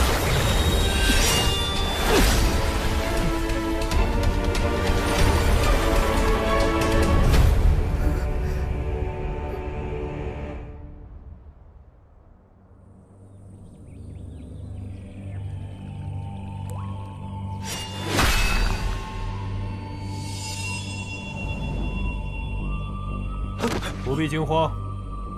你要的东西，我拿来了。这是花镜水，喝下以后运气3日，你体内的锥心骨就去了。那从此以后，我和穆家就没有关系了。接下来，提魂殿会下手书，追杀你到天涯海角。哼，来杀来杀，能杀得了我，便尽管来试。那么穆家主，不对，应该叫大家长了。慈灵便告辞了。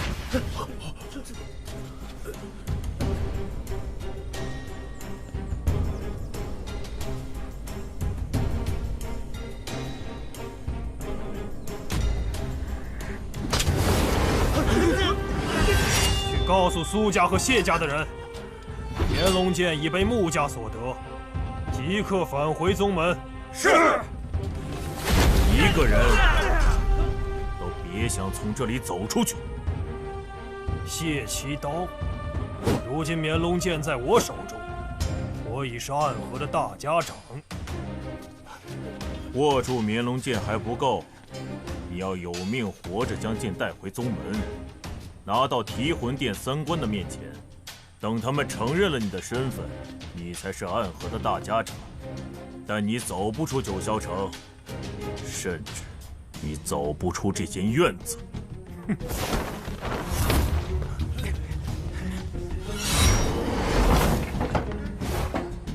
就凭你？自然不止他一人。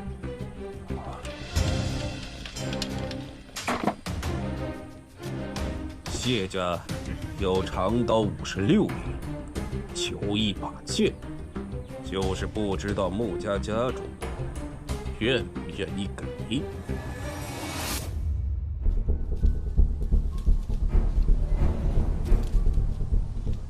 来的居然是你！天官赐福，地官赦罪，水官解厄。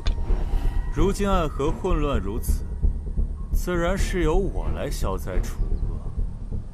杀唐二老爷的任务是谁给的？哼，自然是你知道的那位。他的目的，自然是打造一个全新的暗河。新的暗河，不该再有你。我可以去家园。家园？传说中暗河唯一的净土，在那里可以真正的放下屠刀，过一个平凡人的日子。可是大家长啊，你应该知道，家园是从来不曾存在的，那只是一个谎言罢了。我做了30年的大家长，比历来任何一位都要长，所以我也做了很多他们没有做到的事情。你真的建立了家园？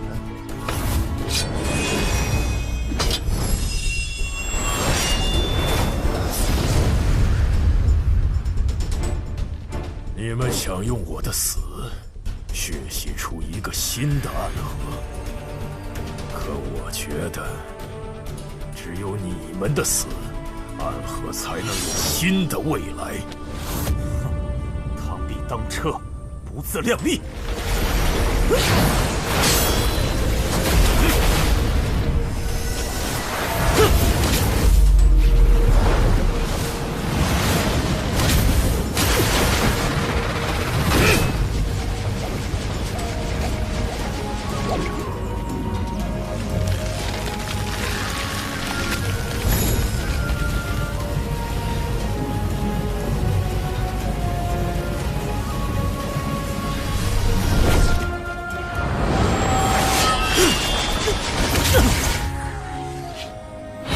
即便我满头白发，即便你们觉得我已不堪此位，但我依然是暗河之中最强的那一位。大家长，没事吧？连提魂殿都动手了，看来我们想结束这里的事不容易了。暗河水官也来了，看来真的遇到了暗河几十年来最大的变局。既是变局，我便不能是落子房。暗河大家长，你的命暂且留一留吧。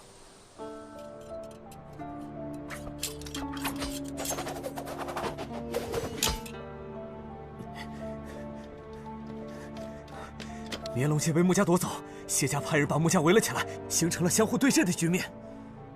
对峙只是暂时的，估计用不了多久，双方就会发生一场恶战。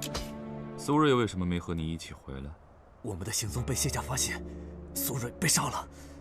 他们围困穆家没有动手，但是却杀了我苏家弟子。是的，谢爸说了，他与穆家的争夺战不希望看见苏家的身影。这次只是还花之仇的一点利息。你退下吧。在谢霸老儿眼里，我们苏家气数已尽了呀。我们？你会觉得现在的你和苏家还是一体的吗？唉，穆秋收是怪我不肯尽心尽力啊。得，那我接下来就要干活了。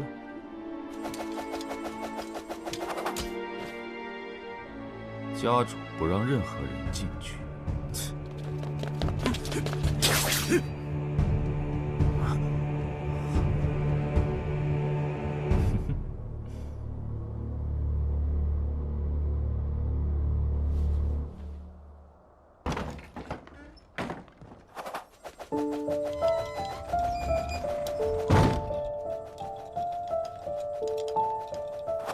你终于还是进来了。老爷子猜到我会进来。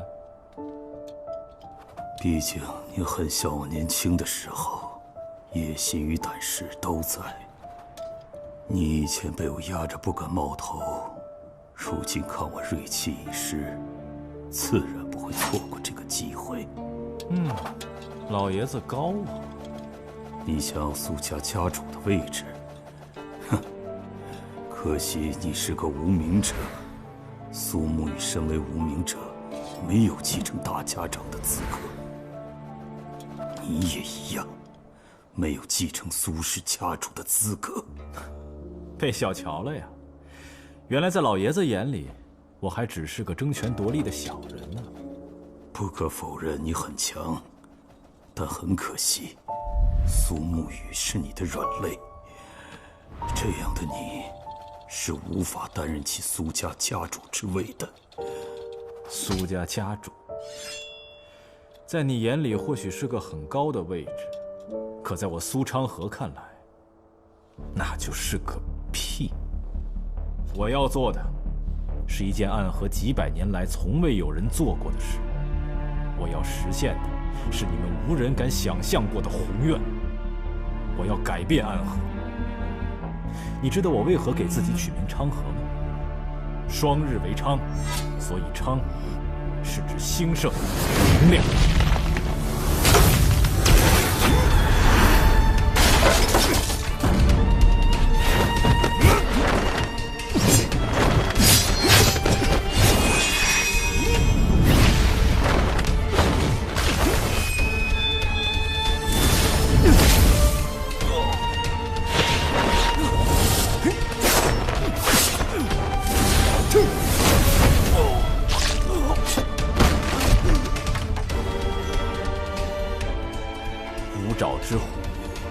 惊之龙，前方已无路，你还不愿止步？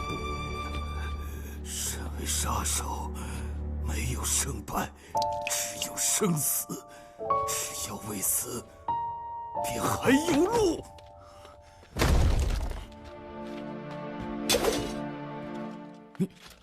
是我。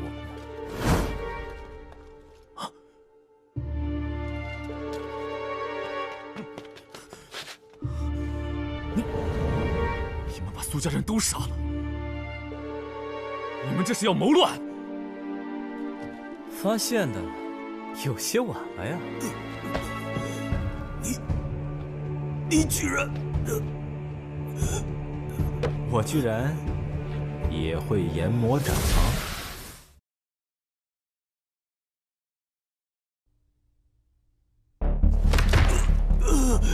虽然如今的你，我不用研魔掌也能够答应，但我还是想让你死得更瞑目一些。长河，你应该记得，当年把你从外面接回来的是我，没有我，也没有你的今天。闭嘴！当年带我回来，不过是从一个地狱到达另一个地狱，而从地狱中爬出来，是靠的我们自己。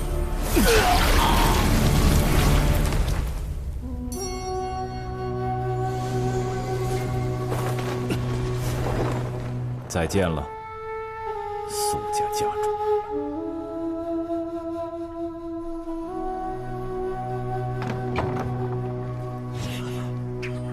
秋叔，你是不是在想，走出来的是老爷子就好了？你执行了那么多次天字级任务，每一次出手之时，都是有了必胜的把握。想必这一刻，你已经等了许久了吧？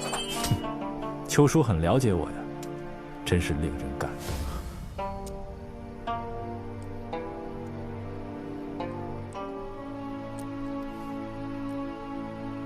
跨过暗河，便能到达彼岸，而在彼岸之处，不应当只有长夜，还应有光明。秋叔，我花了整整6年时间，集结了这个组织，叫做彼岸。你想改变暗河？秋叔是本家族人，自小便被当作刺客来培养的吧？学习刺杀技能的苦，咱们都心知肚明。秋叔有没有想过，为什么我们要作为一个杀人工具而存在呢？为什么世人沐浴阳光，而我们却只能趋于黑暗呢？难道你没有想过去改变这些吗？6年时被强迫学习杀人技法之时，自是想过这些问题，但是这些年来，双手已经沾满了鲜血，又如何去改变这些？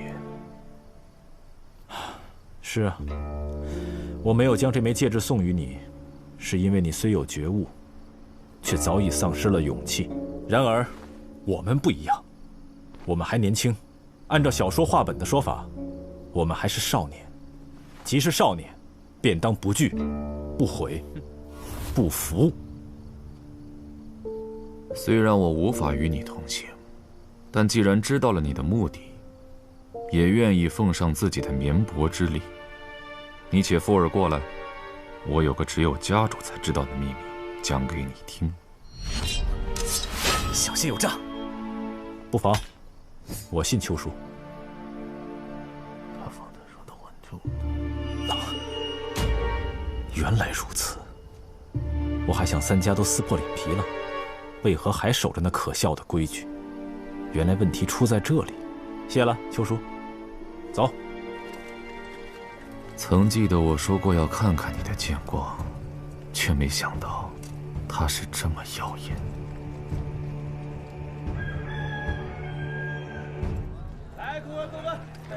爹爹，你就带我去吧。啊！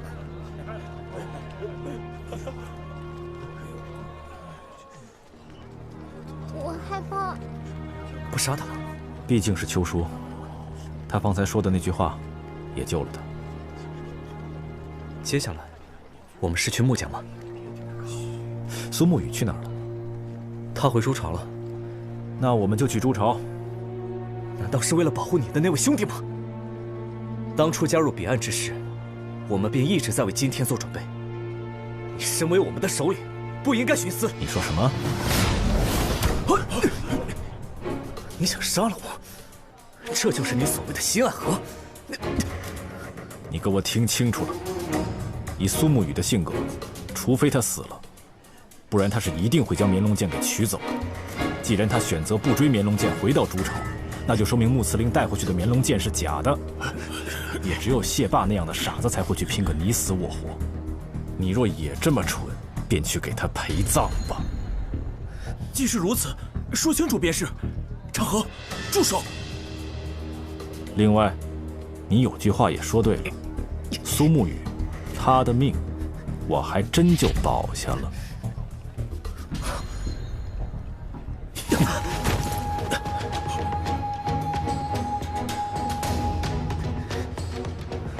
任何人都可以死，但唯独苏沐雨不行。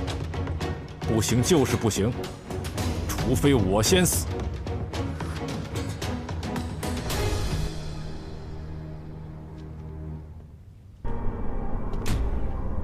三官，许久不见了。天官已经动身了，在你面前的只剩下了我和地官。使者来此，可是宗主有了新的指令？是的，宗主命令三官即刻离开提魂殿，撤离暗河。撤离暗河。宗主说，新的暗河即将建立，这一次，即便是我们也无法阻拦了。既然如此，那就让新的暗河流淌开来吧。只是当他们走到尽头时，会发现我们依旧站在那里。宗主的意思是，我们会以另一种形式掌控新的暗河，而提魂殿将不再有存在的必要了。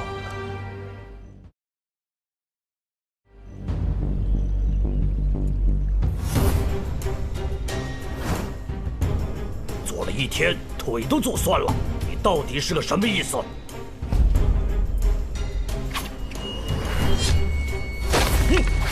那就打吧！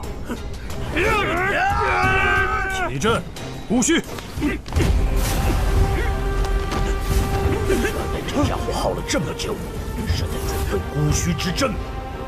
大家小心，姑须之阵，所见非剑。当年雪月城3城主4攻长风，一枪便破去了百里姑须大阵，想来是无上神威。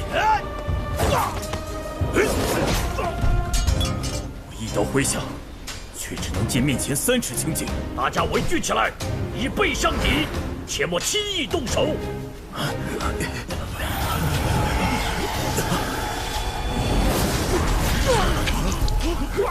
家主，下面有手！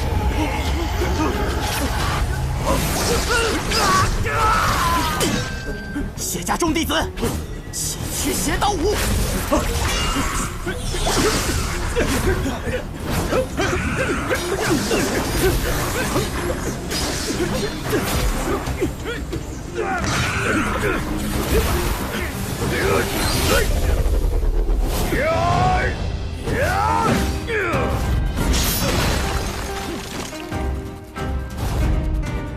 蝶舞9章记。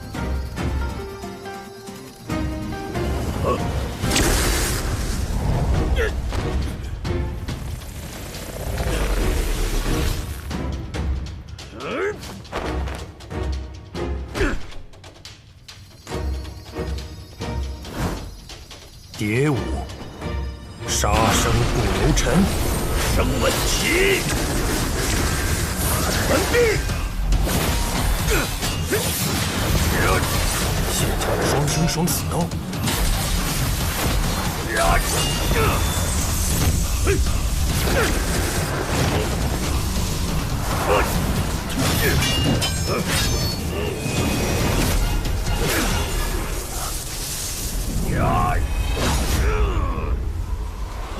这就是你们穆家的千机手，旁门左道。你想试试，是你的刀快，还是我的旁门左道快？或许我们一样快，但可惜我还有一柄刀。我从来都不是你的刀。为什么？当年谢家家主之位，本来是属于我的，但是你想要，我便打算让给你。可是你不相信我，你娶了师妹，强迫师父把家主的位置让给你。记恨我娶了婉儿。婉儿想嫁给谁便嫁给谁，只要她开心就好。但让我难过的是，她那些年很不开心，而且死得很蹊跷。这些年，你对我虽是兄弟相称，但你不知道，我每天练习挥刀时，假想的对象都是你。我不和你打，门口那些谢家弟子，我要带走。大家长之位，你不感兴趣？那个位置太高，我怕冷。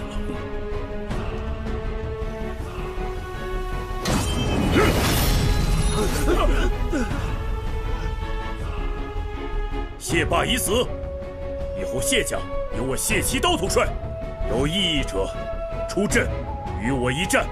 有意思。若无异议，便随我离开此处。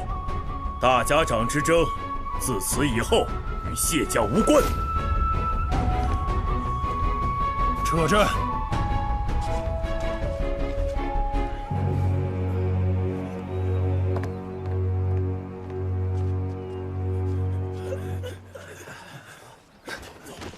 接下来，我们该怎么办？怎么了？这柄绵龙剑是假的，是木子岭使诈。以他的性格，并不会。剑顶上还在大家长手中，我们去筑巢。桃木剑，大家长将死。木鱼，你回筑巢之后，脸色似乎一直不太好啊。回大家长，陈龙死了。难怪。你是否觉得自己选错了？墨雨觉得自己的路从未选错，只是我并没有做得很好。你呀，总喜欢将很多事情扛在自己的肩上。哼，你苏沐雨的好兄弟苏长河，你不是受伤了吗？哎呀，装的装的，是苏家老爷子让你来的。苏晋辉吗？他现在可指派不了我了。什么意思？哎呀，这么隔着门说话挺累的，你让我进去。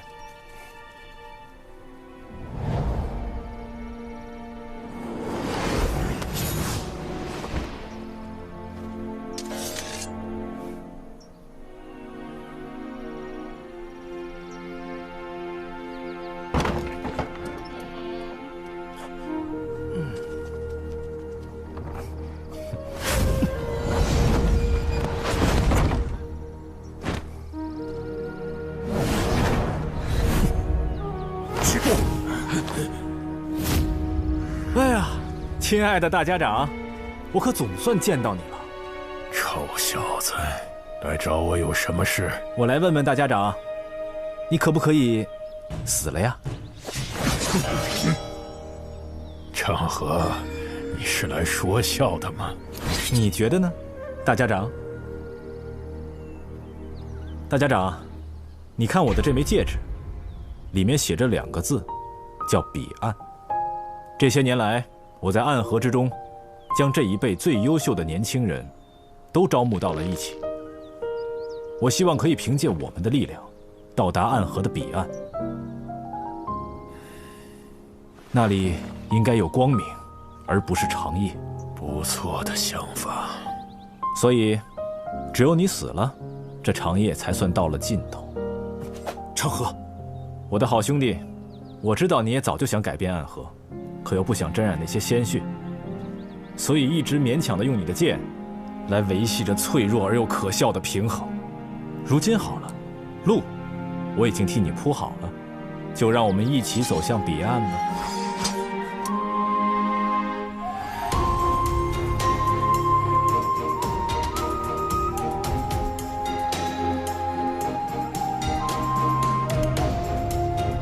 或许还有第2条路。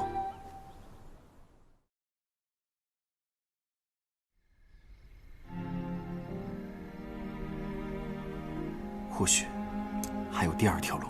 第2条路，有些事情可以妥协，有些事情我也可以为你背负。可是今天大家长必须死，否则彼岸组织何以树立新的规矩？我是鬼，永远守护大家长的安危，至死方休。你太天真了，我怎么会认你这样的人做朋友？这个任务我不接。放肆！提魂殿下派的任务，岂是你一个小小苏家弟子可以拒绝的？洛南太守张太成，传闻中是个爱民如子的好官，所以你不想杀？给我们一个理由。没有理由，不想见。真是放肆！传信给苏晋辉，将其视为叛徒，直接抹杀。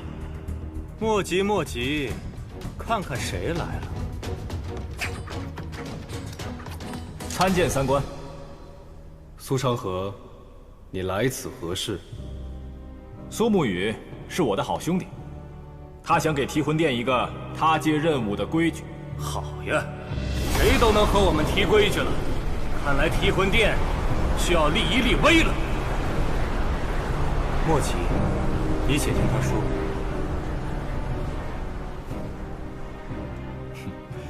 我兄弟说了，他有3不接：屠戮满门的不接，不知缘由的不接，不想接的不接。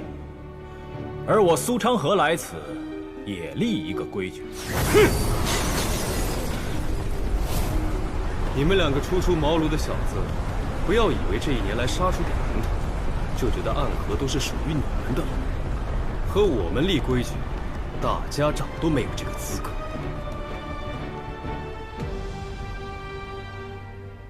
我倒想听一下，他要立什么规矩？我的规矩就是，所有苏沐雨不想接的，我都接。这就是我的规矩，不行吗？我觉得倒是可以接受，只要任务完成，管他是谁完成的呢。好，那么就说好了。若你做不到，那么等待你们2人的将是暗河最严酷的刑罚。唉，不必吓我，你们瞧好就是。你进去做什么？自然是帮你这个嘴笨的家伙谈判喽。你要明白，提魂殿不是大家长，他们只认规矩，不认你的剑。那他们同意了？那是自然，我的口才你还信不过？那你答应了他们什么条件？没什么条件，就是分析利弊。那提魂殿3官也不是傻子，自然会算账。多谢了。谁让你是我的好兄弟呢？长河，这么多年，多谢了。可是我有必须要守护的东西。你自以为是守护，可在我看来，你只是以守护之名在逃避。鬼窟院那100年的规矩，我们都能一起打破。长河，难道你就不能再相信我一次？终究还是要与你一战了呀！长河，大家长不能死。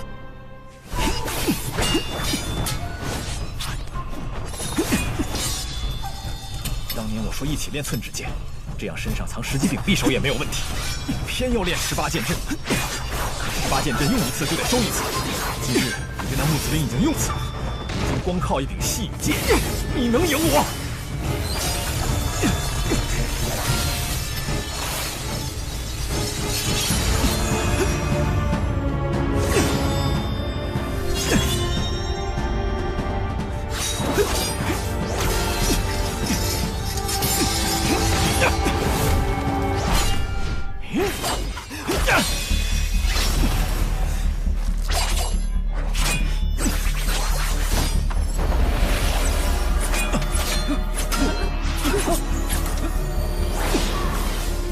操纵长剑的技艺，好像是弹琴一般。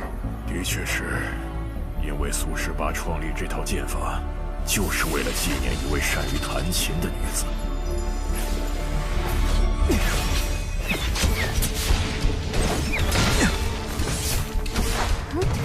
看来又是一个痴情的故事。痴情谈不上，疯魔比较恰当。当年苏18爱上了一个善于操琴的女子，可是女子却是他的击杀对象。无奈何，苏18为了任务，最终击杀了女子。可是为了纪念那女子，他模拟着女子弹琴的技法，创出了这套18剑阵。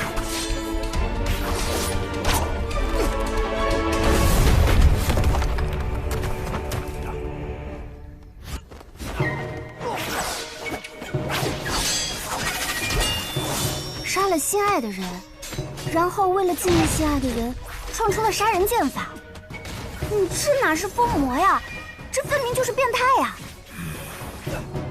这18剑阵自苏18以后就失传了，直到沐雨这里才再次重现。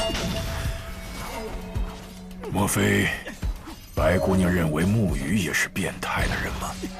哎呀，大家长，我可没这么说。哦。那你觉得沐雨是个什么样的人呢？老实人。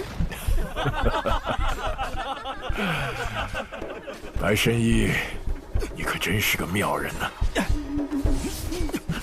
喂，白神医，你是不是喜欢上我这位好兄弟了？哼！嘿，你这人怎么一边打架还一边偷听别人说话？因为和苏沐雨说话实在太无趣了，还想办法劝我。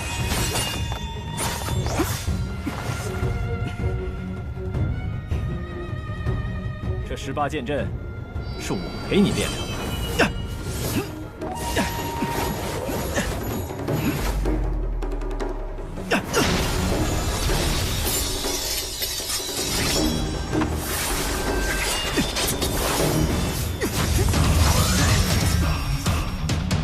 谁都知道你这破绽。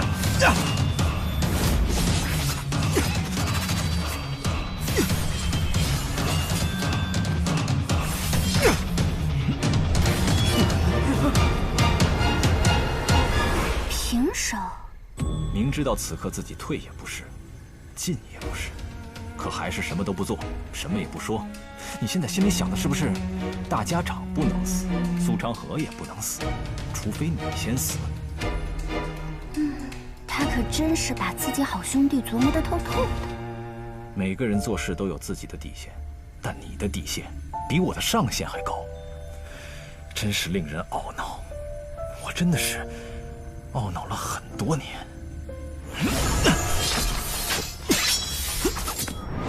炎魔掌。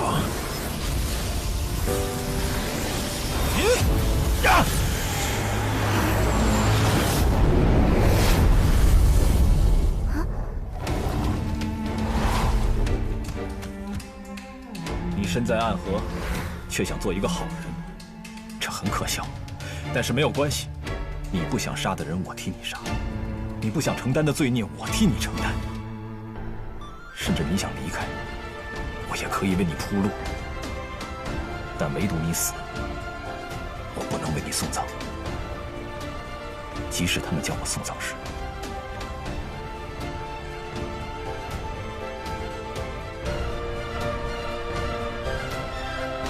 大家长，好。其实你敲门之前，我和沐雨聊了许多。哦，都聊了些什么？我和他打了一个赌。沐雨不是最讨厌赌的吗？你们赌了什么？我们赌最后能走到这里的是不是你？若是你的话，就将绵龙剑传给你。那沐雨赌的是？ 这，你便自己问他吧。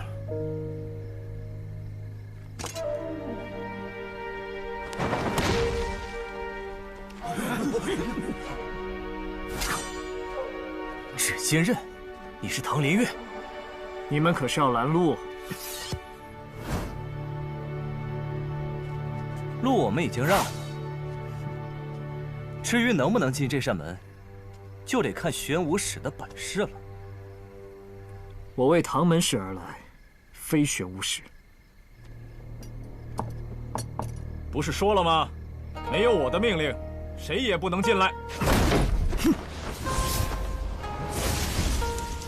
我敲门只是因为所到之处非我宅邸，但我是否进来，并不需要任何人的命令。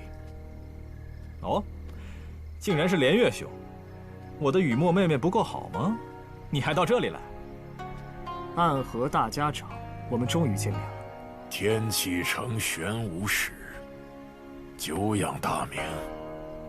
为何所有人见到我，都要称呼我为天启城玄武使？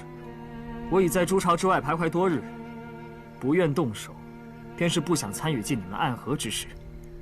如今风波已定，大家长，我来与你一战。 仅为我二叔报仇。风波已定，看来你对我们暗河的局势有了新的判断。暗河之中，已经无人可以阻止苏昌河了。此话没错。在我动手之前，我有一句话要问大家长：是谁找的你们杀我二叔？收钱办事不提主顾之名。 这是规矩，但是我今天可以为你说一些其他的事情。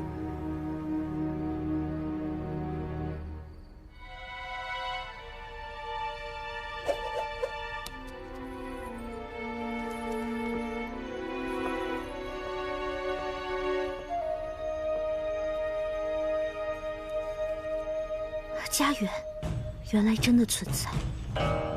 沐雨啊沐雨，原来你早就安排好了这一切。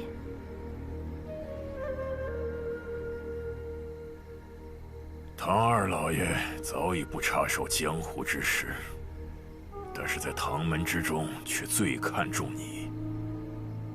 唐门从天起召你回蜀中，你不愿意，他都会义无反顾地站在你这一边。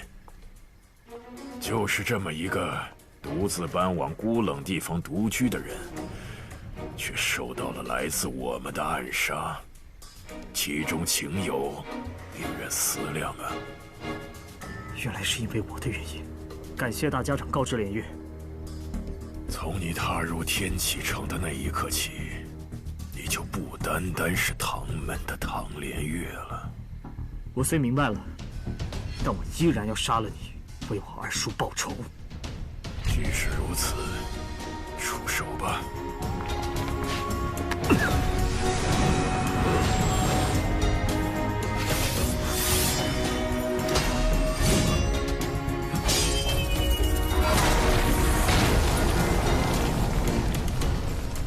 唐连月，我虽然老了、伤了，可也不必这么小看我。唐连月，这不是你该来的地方。无妨，我这把骨头还未曾枯朽。有意思，有意思，总有事情是你护不住的啊！不如随我一同看戏。倒是给你省麻烦了。神医好像从头到尾都很淡然，是不是知道些什么我不知道的事情啊？是啊，我刚给你下了毒，你不知道吧？难怪方才我一看到神医，心就扑通扑通的跳得越来越快了呢。你个小混蛋，真不害臊！哼！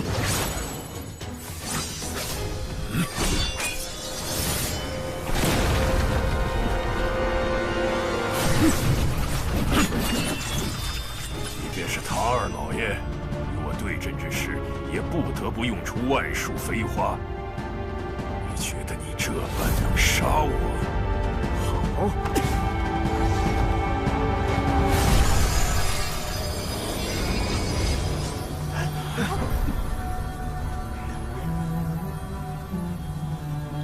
你想要看万术飞花，便让你看看那万术飞花。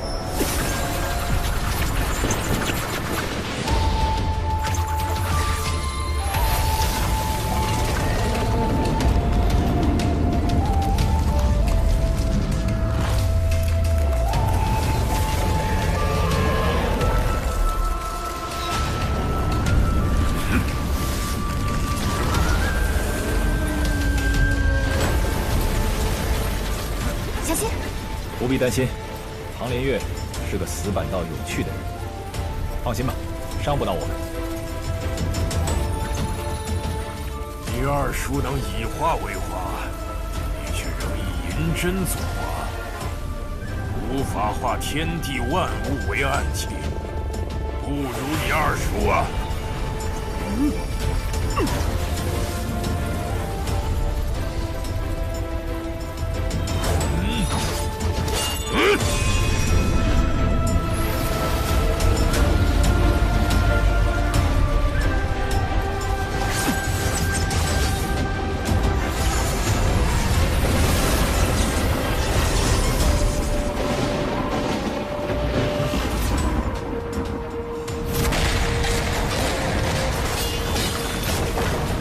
说怎么呀？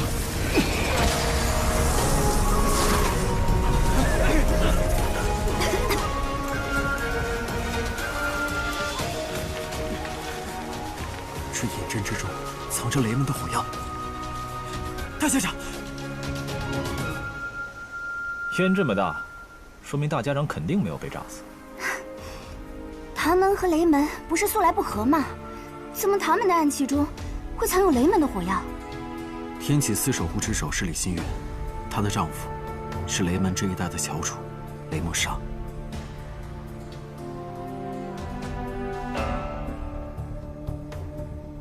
这就是我的第二道暗器，天雷无望。可惜今夜无云，不然引雷而下，你必死无疑。暴雨梨花针。天雷无望还是伤到你了，大家长。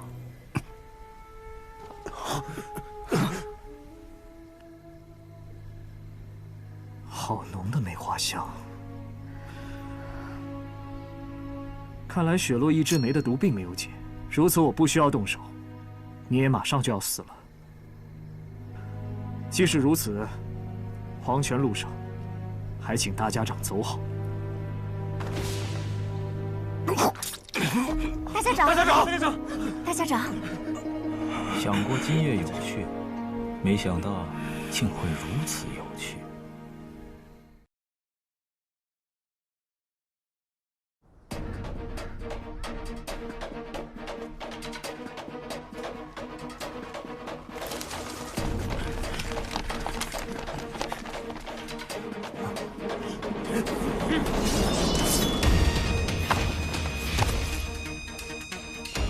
我们这边看来是来活了呀！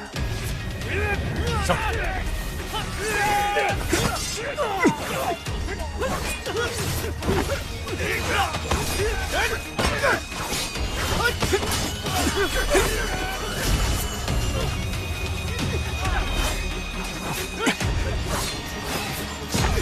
苏家，你们怎么会在这里？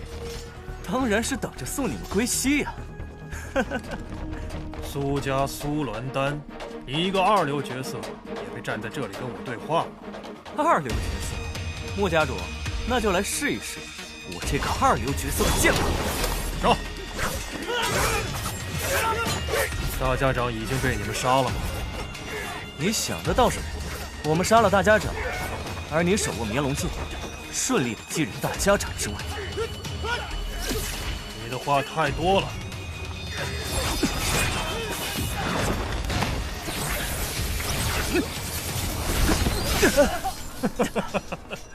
你以为凭借你们几人就能对抗我们穆家这么多的高手？却也不止他一人。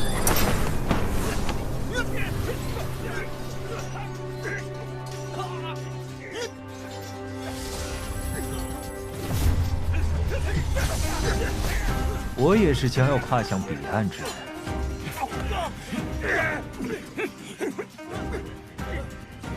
穆青阳，背叛我！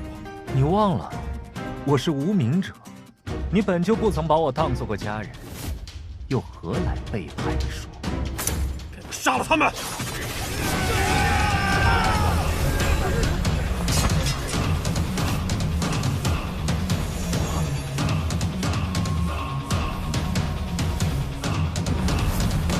别乱动，会死！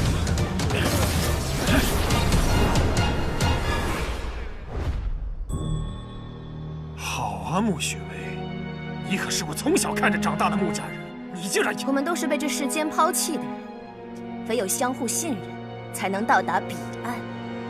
动手！大家长，我们现在需立刻闭气行针。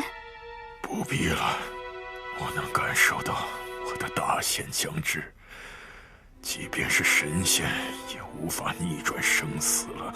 神医，这究竟是怎么回事？抱歉，不必责怪神医，是我让他这么做的。那日我本以为已经治好了大家长，可后来发现雪落一枝梅根本没有完全根除。今日经过这一战，怕是……小神医，你已经尽力了。沐雨，长河，我们聊聊。长河，你要改变暗河？我想要改变的很多，如今不过是个开始。我想将这把剑交给沐雨，可如今看来，你更想要这把绵龙剑。其实，在很早以前，你也是我传剑的一个重要选择。是吗？这我倒是第一次听说。因为你做事够狠，生来就像是要统帅暗河的。你和我年轻时候很像。大家长年轻时也想过改变暗河。是啊，可穷尽一生还是没能做到。只是你不知道你即将面临的困难。不仅仅是打败苏金辉，打败我，后面还有比我们强大数倍的对手。大家长指的是提魂殿三关？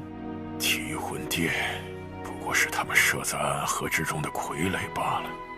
暗河背后的真相，是你想象不到的恐怖。那么大家长可以告诉我，所谓暗河的真相究竟是什么吗？别急，那些秘密就藏在我们下方的密道之中。待我死去，你们尽可以去看。沐月，我再问你一句，你真的不要这柄剑吗？沐月，这世上只有你拿这柄剑，我才会让给你。现在暗河的深处有许多我们无法触及的领域和对手，就算你不想当大家长，如果没有你的辅佐，长河怕是步步惊心呢。长河，你真的想要改变暗河吗？我说过，我要改变的很多，这只是个开始。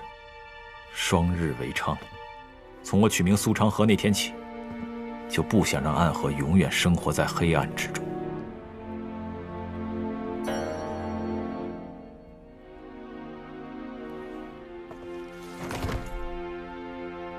请大家长传绵龙剑于苏长河。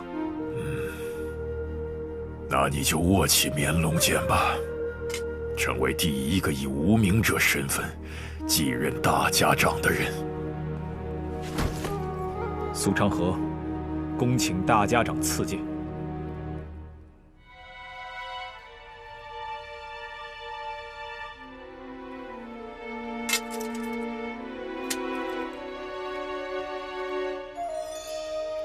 我会完成接下来的事。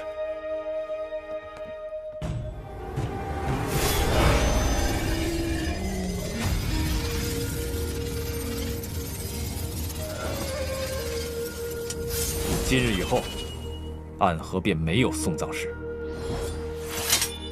我走了。今日以后，暗河也再没有执三鬼。我会铲平提魂殿。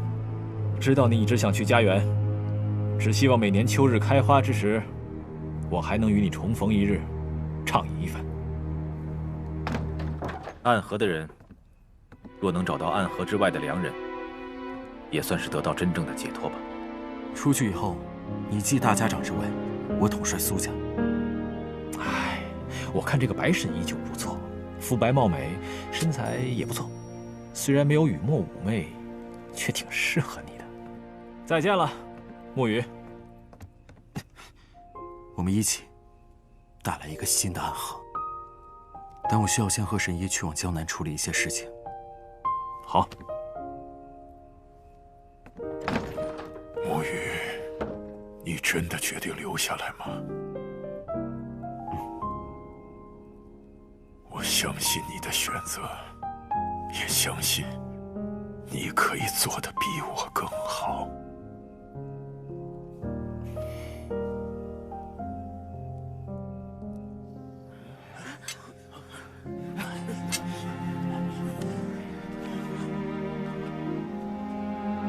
此事已有结果，我们不再是敌人了。武器全都放下吧。拜见大家长。沐雨，你现在还有机会，可以改变主意的哦。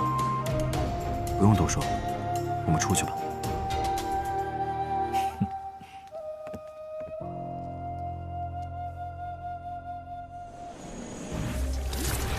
大家长，你还真是做了一个很可怕的决定呢。只有这样的决定，才能带来新的暗河，成为这个天下不一样的影子。哼，你很看好他们呀？一个组建了新的势力，一个收复了我的烛影12校。那我便看着吧。只是大家长，不管结局如何，你都看不到了。我如今已不是大家长了。我信过木，也信过苏。却从来没有走出过这片暗河。影子就是影子，走不到我们的地方。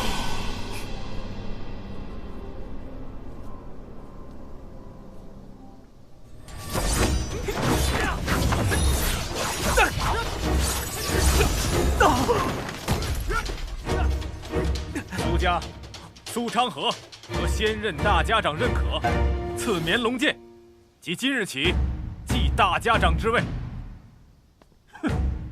大家长之位岂能儿戏？先问过我再说。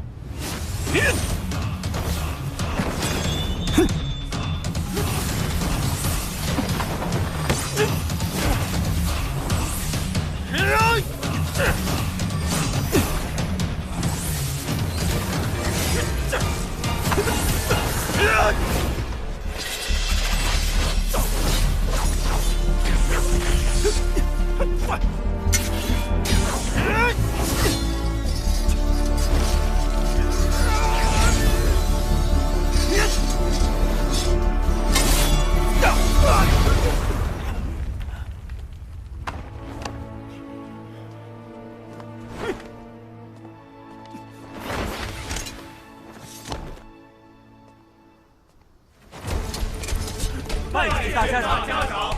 朱影杀手团苏沐雨谢魁之位，任苏家家主。拜见苏家家主。从今日起，暗河将不再有无名者，不再有所谓的鬼窟渊试炼，暗河弟子都能走出黑暗，立于光明之下。暗河三姓皆为家人，我们建立起一个全新的暗河。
我回来了。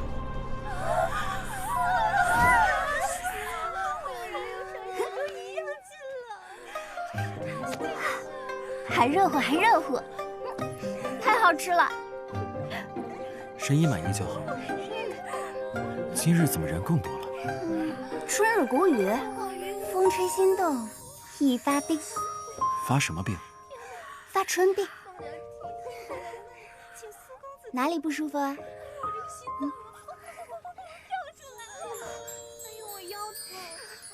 哪里不舒服？我心口不舒服，10两银子。什么呀？这10两银子？1两板蓝根，药不贵，看谁熬了。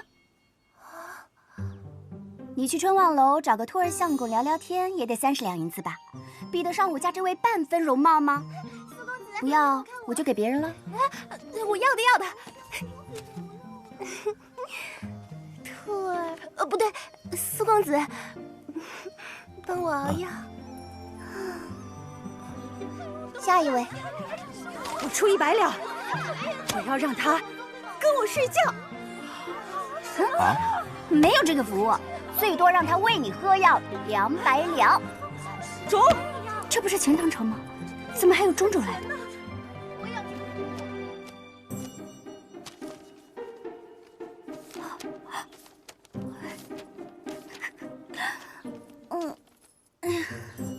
忙了一天了，你不累吗？还好，不过是熬些药罢了。比起以前的那些事，轻松多了。我发现你很享受啊。不错，是挺享受。没想到你是这种人。我很享受这种平静平凡的日子，好像一日总在做这些事，总在说那些话。但却真真实实的感受到活着。多愁善感的从良刺客，你说是就是吧？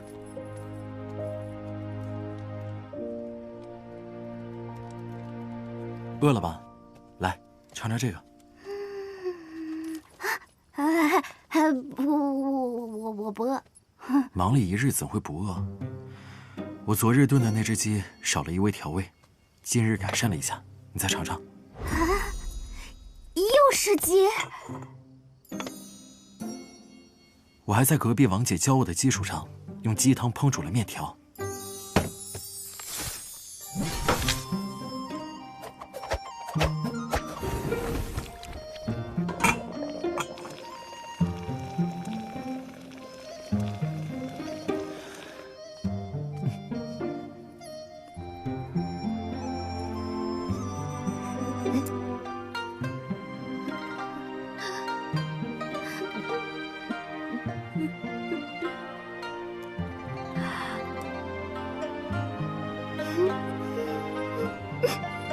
苏沐雨，你能告诉我为什么你的剑法这么好？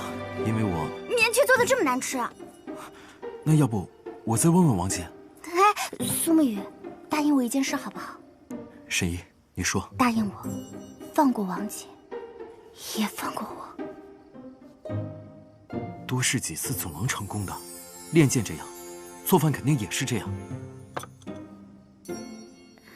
为何当年无名者100人，只有你和苏昌河2个人能活下来？大家难道没有试很多次吗？凡事都是讲天赋的。当老天爷给你握住了杀人剑的天赋时，就夺走了你杀鸡刀的才能。那个，苏沐雨，我不是这个意思。怎么又有一只鸡？是陈家大娘送的，她知道我跟王姐学做鸡，便送了一只鸡给我练手。你学了3天，他们送了8只鸡了。那我们明天吃什么？苏沐雨，你知不知道你的形象在我心里现在下降得很快吗？这真的是我脑海里的第一想法。这段日子，每次吃完我便想着下一顿吃什么，但这种愁人的感觉，总让我不由得泛起笑容。笑？哪里好笑了？反正我一点都笑不出来。你知道吗？我每日最喜欢去逛的便是市集，只觉得市集之上车水马龙，水雾缭绕，在那里我能感受到非常久违的一种活着的感觉。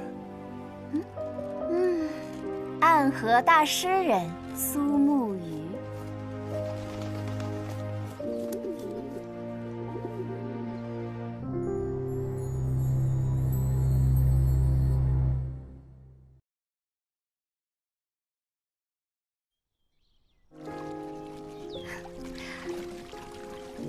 这里的景色真美啊，是吧，长河哥哥？是啊，没想到苏沐雨念叨那么久的家园，我居然先来了。沐雨哥哥为何不来呢？我怕他来了就走不出去了，所以让他去了另一个地方。哪里？那家伙在钱塘城，事情还未彻底了结，他有义务护神医度过这段时间。沐雨那个人啊，你我都了解他，重责任。不过他和小神医之间，或许还能有更多的故事发生哦。钱塘城也是个有意思的地方，那里还有一处隐士之所，里面的人要是知道苏家家主来了，想必会很紧张吧。你刚继任暗河大家长，着急来家园做什么？自然是等人呢。什么人？唉，等身穿官袍的伪神，游离世间的亡魂呢。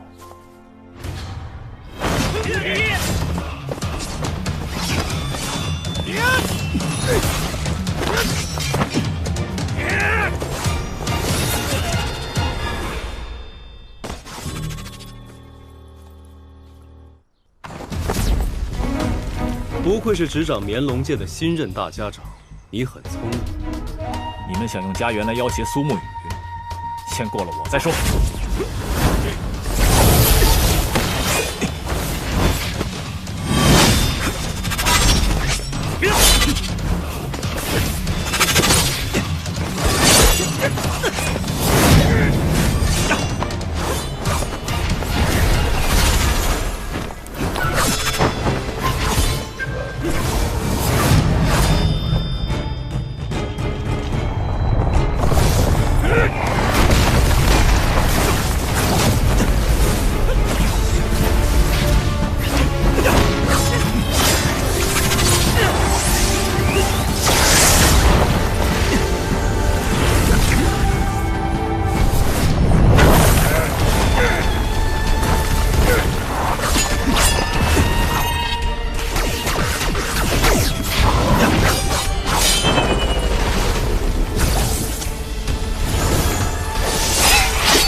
然确实是暗河这一带的翘楚，但及你们二人的话，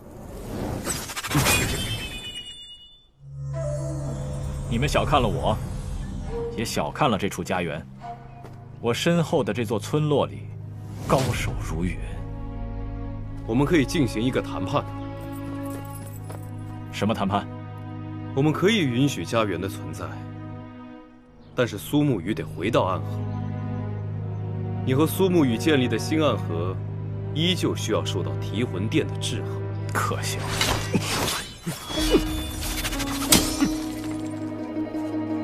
我给你时间想想。我们走。他们还会再来吗？不会的，知道我们早有准备后，他们应该就明白计划无法成功了。唉，只是沐雨，他的好日子要到头了呀。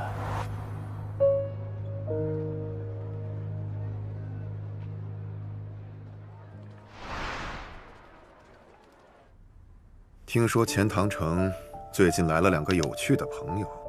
钱塘城很多人都很有趣，可大多数都算不上是朋友。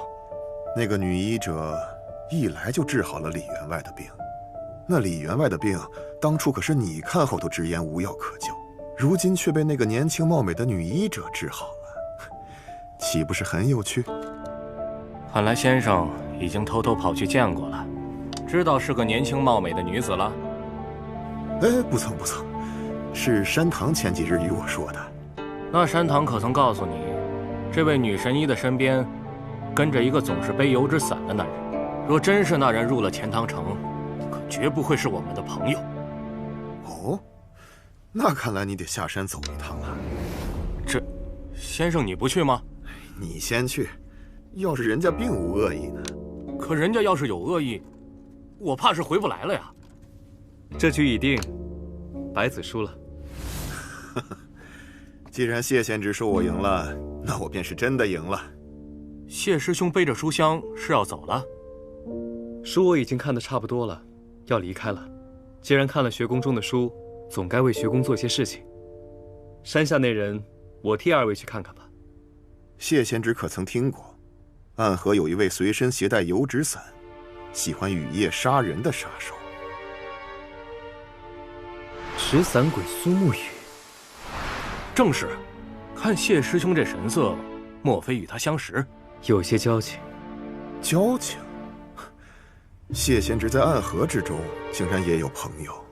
当年魔教东征，暗河曾帮助各大派一起抗击魔教，我曾和苏沐雨一起并肩作战，所以有一些交情。他在山下何处？城南洛怀街口，白鹤药庄。你见到他，只需问问他，来此处是否为了杀人？如果是为了杀人，那么学宫就不得不插手了。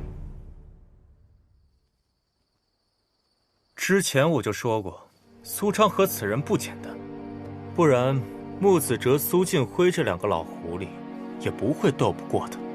原本想要通过家园来威胁苏沐雨和苏昌河，如今此计不成，下一步该当如何？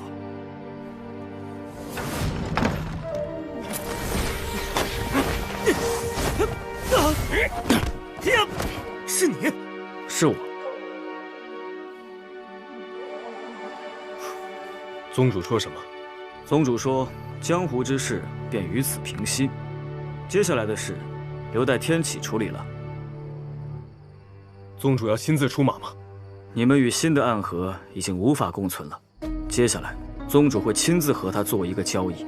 苏昌河倒是个很会做交易的人，宗主有信心在他身上得到便宜。每一位暗河家主都会有不得不做的交易，即便是苏昌河，也逃不过。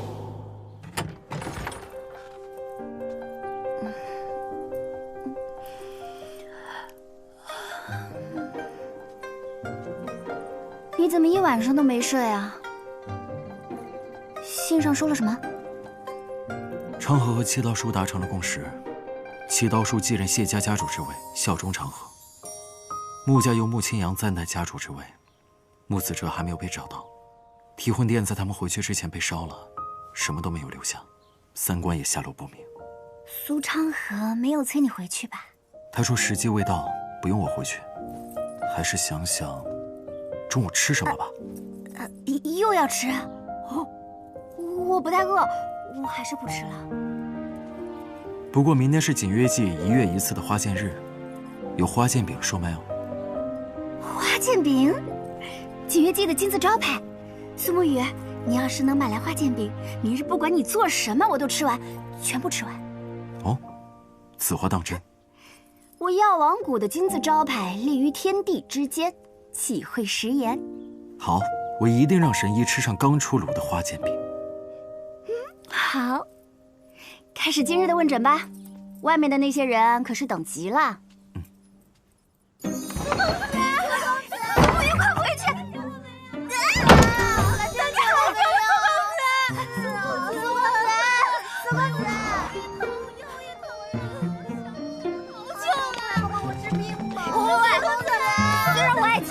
神医，但之前真的也太漂亮了！喂！神医，快点！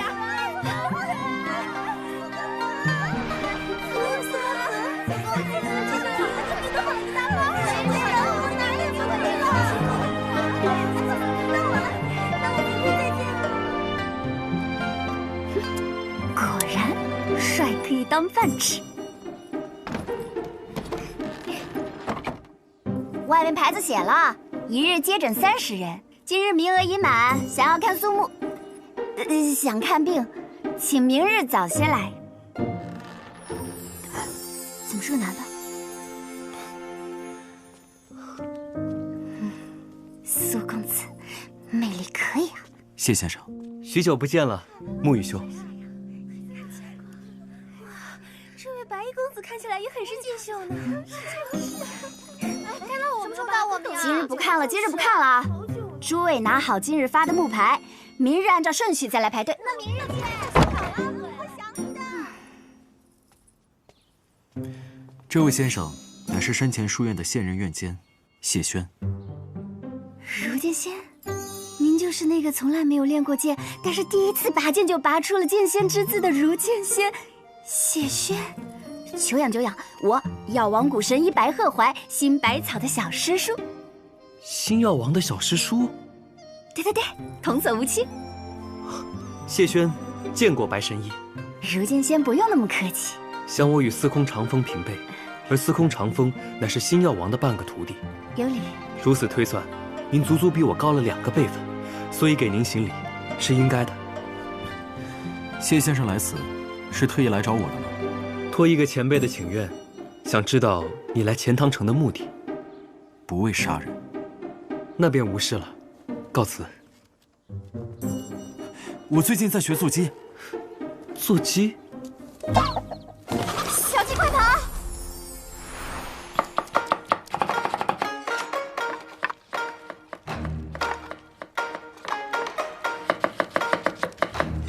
采撷无却日，烹饪有秘方。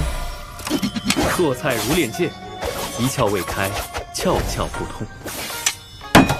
做出来的东西，自然是不可闻、不可视、不可食。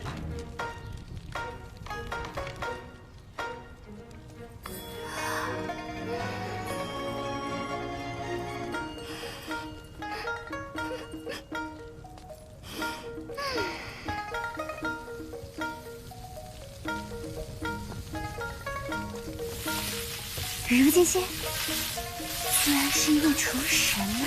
不是厨神，只是看过的食谱多，去过的地方多，吃过的美食多，所以会做的也就多了。所谓食道，讲究很深。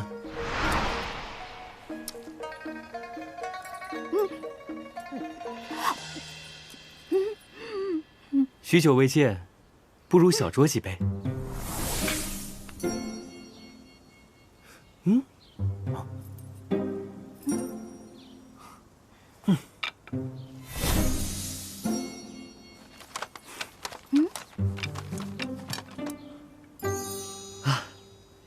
谢先生的书箱中居然还有酒。若书箱里只有书，那这千山万水，我这一路行来就略显乏味了呀。这酒名唤桃花，那是青城山的一位朋友所送。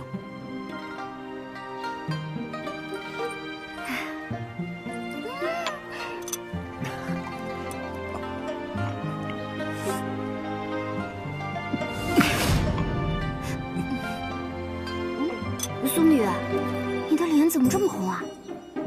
这酒这么烈吗？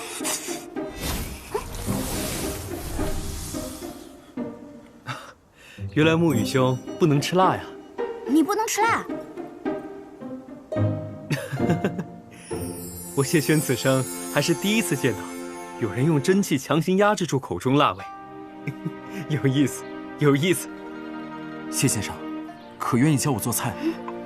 书中有颜如玉，有黄金屋，自然也有八珍玉。这本食谱借给你看，看上10年。北离出神就是你，多谢了。那若只能看上10日呢？那做这碗牛肉面还是没有问题的。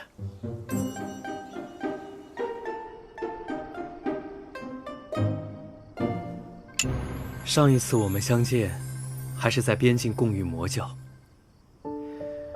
如今却在这钱塘城的小院里喝起了酒，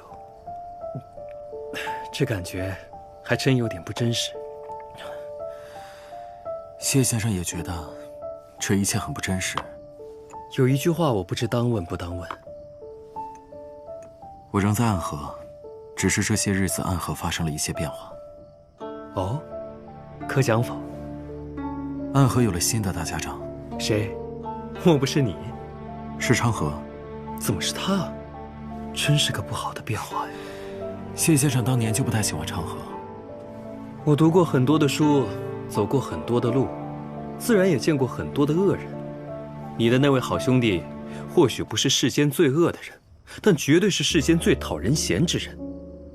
脸皮之厚，世所罕见，千古绝唱。千古绝唱也能如此用？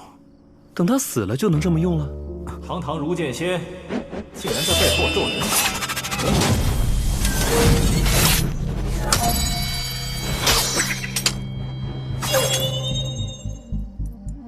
你居然也来钱塘城了？是啊，我来杀人了。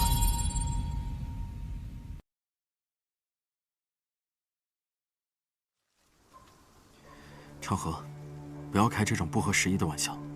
好吧，好吧，别紧张，如剑仙。如今我已经是暗河的大家长了，就算要杀人，也不需要我亲自动手。多年未见，如今见你这讨人厌的家伙，还得唤一声大家长了。如剑仙客气了，叫我昌河就行，亲切。哼，谁想和你这家伙亲切？你来钱塘城做什么？我是来找沐雨的，我带他离开钱塘城，然后去办点事情。当真？当真。昌河，你找我，不会是今夜就让我离开吧？看来我的苏家主爱上钱塘城了呀。哎呀，还是说舍不得我们的白神医？这语气中尽是不舍之情啊。哎，有酒。居然没了。不过这酒满是桃花香，味道还真不错。谁酿的？我也去买上一坛。青城山赵玉珍，你若想买，可得看人家愿不愿意卖了。哼，原来是鼎鼎大名的道剑仙呢。以后若有机会去见一见他。以他的性子，就算去了青城山，你们怕是也很难见到他。好了，既然你们今夜就离去，那我也告辞了。我总觉得你与他是完全两条路上的人，却总是同行。起初不明白，后来想起了书中的一段话，便又明白了几分。什么话？隔窗闻漫雪，咫尺若天涯。是说我们两个虽然相隔很近，但实际上却相距很远吗？不，是你们之间的咫尺与天涯，仅在一念之间。珍重。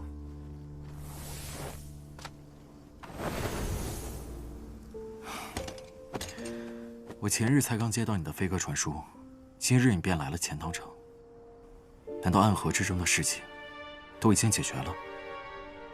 替魂殿三关虽然还活着，但剩下那些余孽不足为惧，交给穆青阳他们处理便是。我来此，是要你陪我去一个地方。什么地方？黄泉当铺。那个神秘的钱庄，去那里做什么？世上最神秘的钱庄和世上最神秘的杀手组织，他们之间必定藏着什么秘密。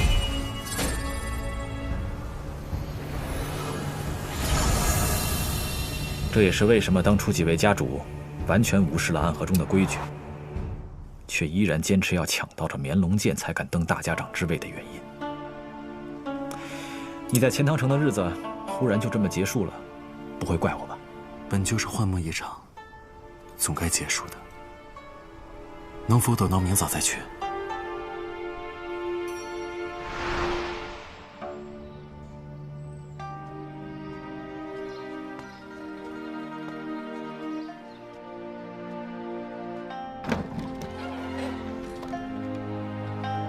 这么睡下去，怕是要惹上风寒。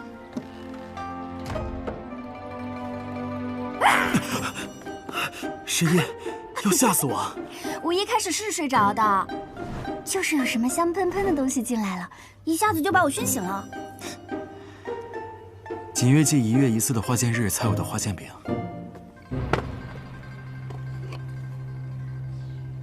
哇，好香！我说过，保证每月都让神医吃上的。你又只睡了2个时辰，便去锦月祭门口排队了？好吧，那我也不能食言。看在花剑饼的份上，明日不管你做什么，我都吃。好，只是明天便不能再为神医做饭了。长河来找我了。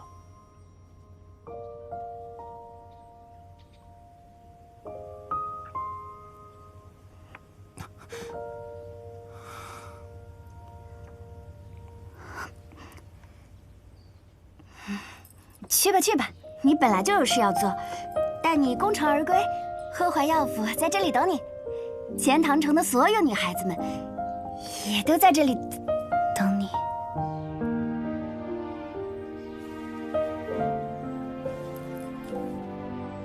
多谢神医。那你早去早回吧，我们都在这里等你。神医，那我走了。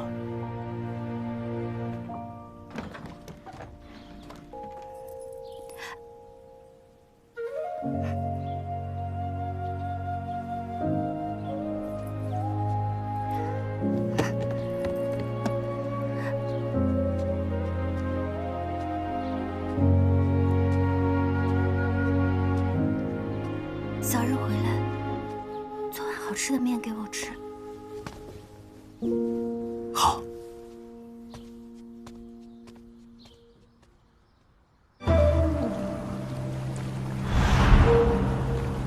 鬼差开路，相见黄泉。已见黄泉，鬼差何在？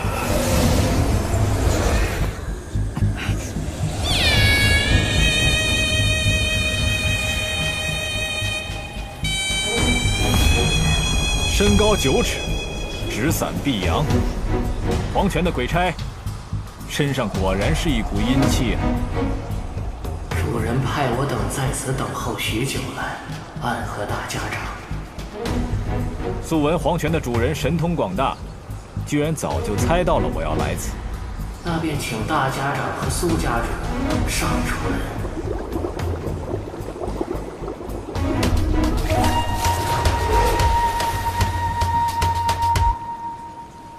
他又是何时出现的？这样难道不是很好吗？至少在这世间，还有比我们暗河更不可理喻的东西存在。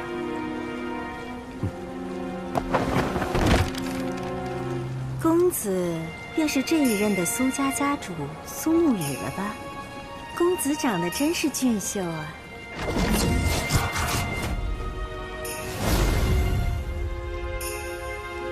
姑娘也是美人，过赞了。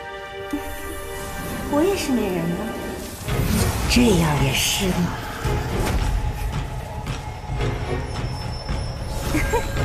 不与公子开玩笑了。姑娘会易容术。你确定我就一定是姑娘？还真是邪门啊！你叫什么名字？小女子名叫红英。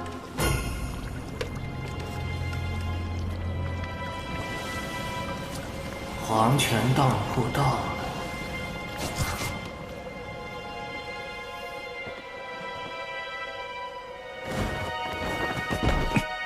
公子，要平安的出来。见了鬼了。也是有趣。穆家那些人也会易容术，但和这红英比起来，相距甚远。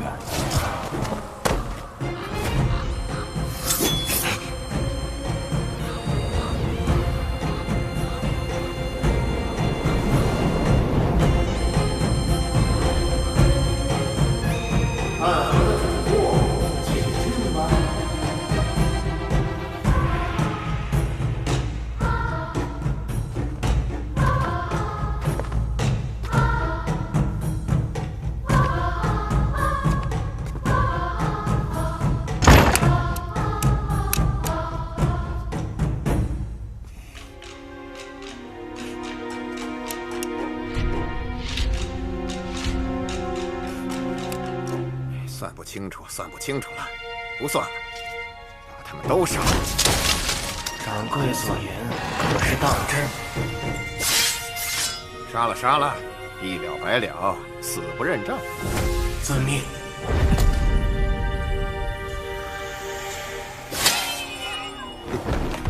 二位就是如今的暗河掌权者，大家长苏昌河，苏家家主苏沐雨。有趣。不成想，如今的暗河竟是有2个无名者掌管，你们是怎么做到的？这与我们此行似乎并没有关系。在黄泉当铺中还敢这么和我说话，不愧为曾经的魁。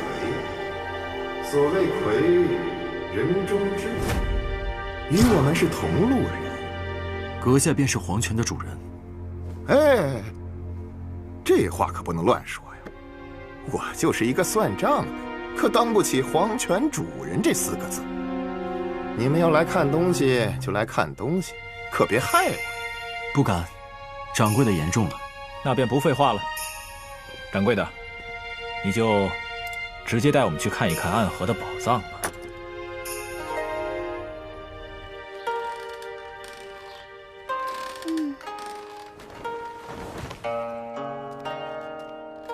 如剑仙，你怎么又回来了？叫我谢轩便好，冒昧打扰，没有事先知会神医，还请见谅。那我便叫你谢先生吧。以谢先生的行事作风，没有敲门就进了院子，想必是有特殊原因吧？但是我已经得到了答案。想必谢先生是来看苏沐雨走了没有？放心吧，钱塘城中没有什么值得他们留恋的。说走便走了，看来是我小人之心了。神医看的什么书？不是什么正经书。哦，不是什么正经书，就是一本小说话本。虽然看着故事好看，但是没什么大道理。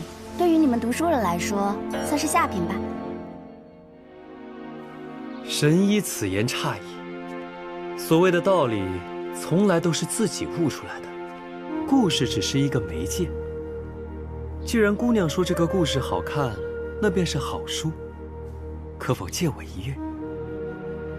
自然。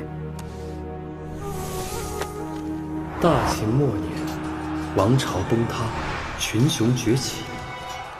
后来的北离开国大皇帝萧绎自西南起兵，军号天武，一路征伐，百战百胜，被奉若神明。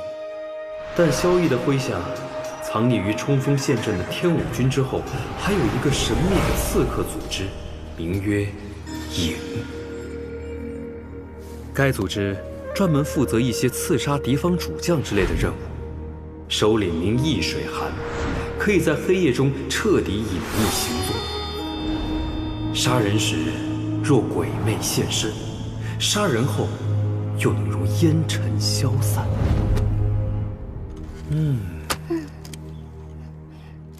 谢先生不看了吗？是本好书。先生也觉得这小说话本很精彩？你错了，这不是小说话本，这是一本史书。史书？北离开国史上哪有这段历史啊？如果真的有这么一个组织存在，那么为什么我从来不曾听人提起过？史书从来都是有2本的，一本是给世人看的，而另一本记录的才是所有的真实。那么，北离开国的时候，真的存在过这么一个专门做刺杀的队伍？这本书为什么会藏在暗河之中？难道说，暗河？有些事情光靠猜测是得不到真正的答案的，你说是不是，苏哲前辈？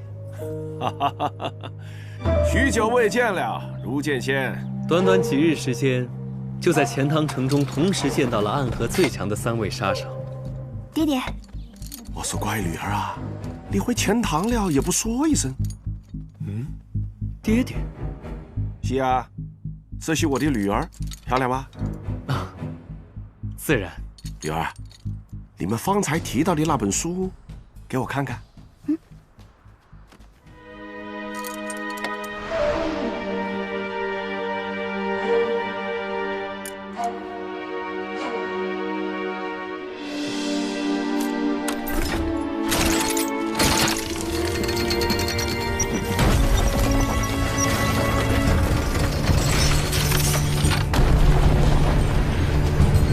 来吧，一起看暗河的宝库。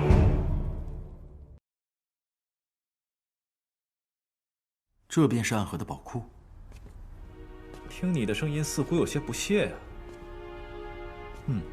也对，你对金钱并没有什么概念。你或许不知道，这屋子的金砖加起来能值多少钱？能值多少？买下一座钱塘城，够不够多？开门见山，自然就先给2位看点粗俗的。若2位以为暗河的财富仅是这些，那也太小看暗河的仙位了。哎，莫急莫急，屋中无人。无人而有剑气，里面藏着剑心主的兵器。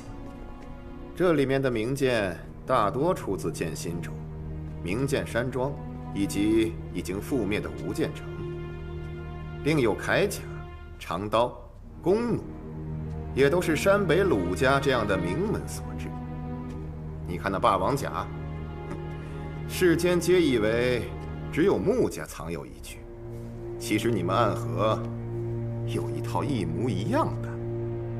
这里的兵器是有钱也买不到的稀罕物，无剑城，其中的任何一样都值得江湖人抢破脑袋。我说掌柜的，你语气这么得意做什么？这不都是我们的东西吗？习惯了，习惯了。那我们再来看看后面的。接下来的可要小心啦。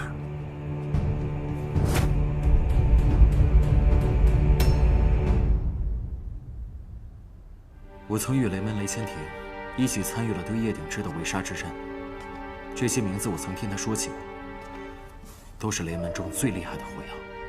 暗河中居然还藏有雷门的这些物件。除了麒麟火牙之外，雷门之中天字级的火药，这间屋子里全都装满了，所以要格外小心。若这里的火药同时引爆，整个黄泉当铺都会被夷为平地。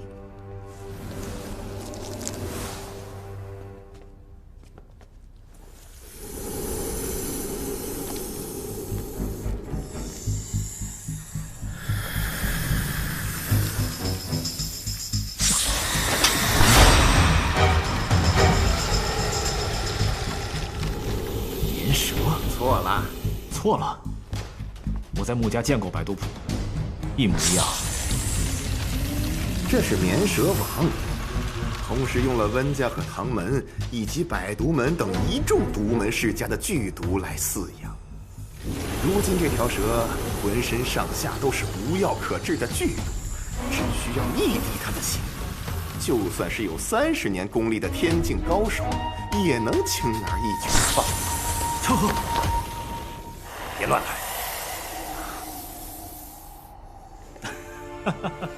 只是开个玩笑。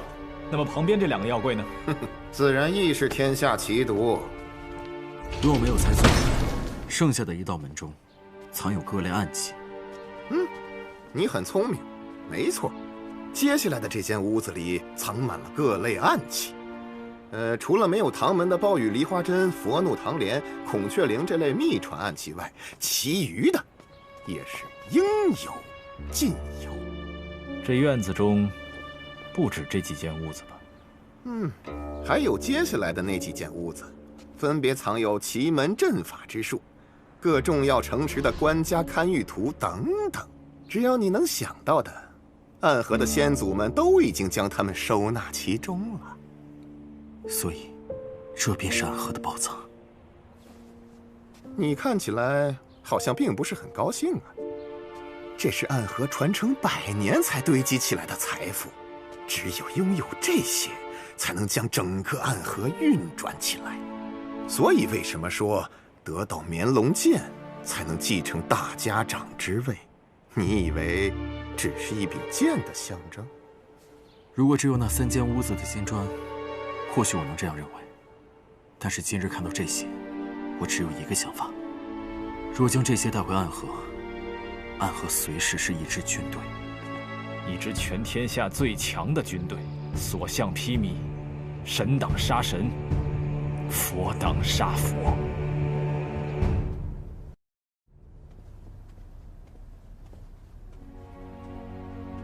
禀宗主，他们已经到了黄泉当铺。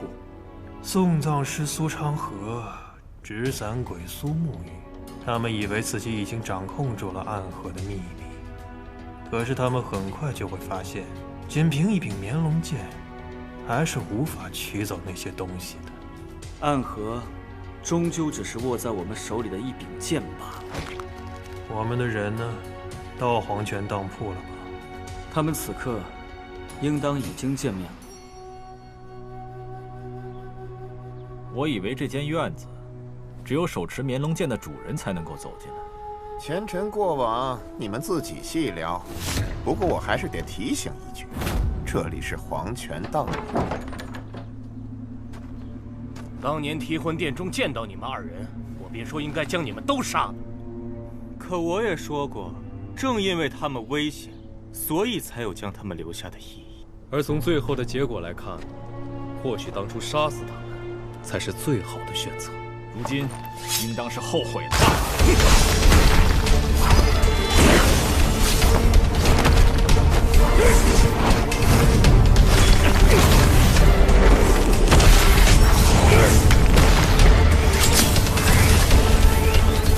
这是炎魔掌，不要硬扛。这样的功力不是一朝一夕便可以练出来的。你不是继任大家长之后才开始练的，你早就开始偷学了。这个答案，你们可以去下面问问大家长了。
二人的武功，比我们想象的还要高。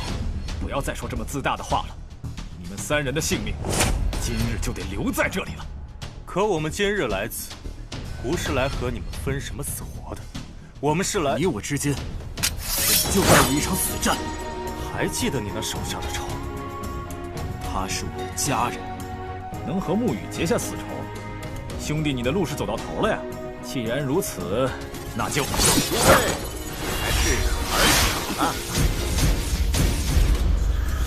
我方才说过，这里是黄泉当铺，我只允许你们在此聊一聊那些往事，可没让你们把我这里给拆了。王掌柜，有些话你怕是还没有和他们2人说完吧？大家长，我还未说完的是，你们手里的钥匙只是能打开这间院子罢了，但是要拿走这里的东西，还需要另外一件事物。哦，什么事物？这个，正是这个。钥匙可以打开这间院子，而这块腰牌可以取走院中的东西，二者缺一不可。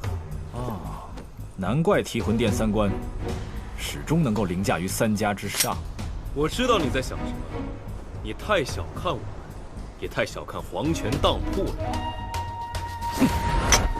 哼，3关这是认可我和苏沐雨来执掌暗河了？你觉得如何？你们好像忽略了一件事。哦，我们忽略了什么？我们并不认可提魂殿，更不认可你们3关。新的暗河之中，不需要你们存在。看来是我们自作多情了呀。只是你们把事情想得过于简单了。这是一份邀请。莫不是3关中谁要成婚了，邀请我们前去赴宴？你们想要一个答案，想要建立一个新的暗河。苏昌河在家园拒绝了我的交易，可今天这个交易你无法拒绝。这个地方你们一定要去，这个约你们一定要赴。去哪里赴约？天启城。天启城？那所见之人又是谁？所见之人的先祖在100年之前创立了暗河，至于剩下的，等你们到天启城之后，自然便会得到答案。有意思。可为什么我一定要对暗河这个答案感兴趣？收起你的研磨掌吧，在黄泉当铺中杀人，也只有你这样的疯子才想得出来。你说对了，我就是这样的疯子。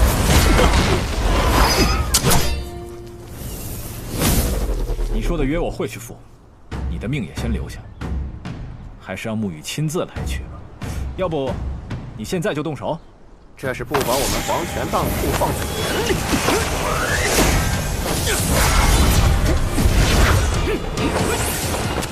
不急于事。疯子！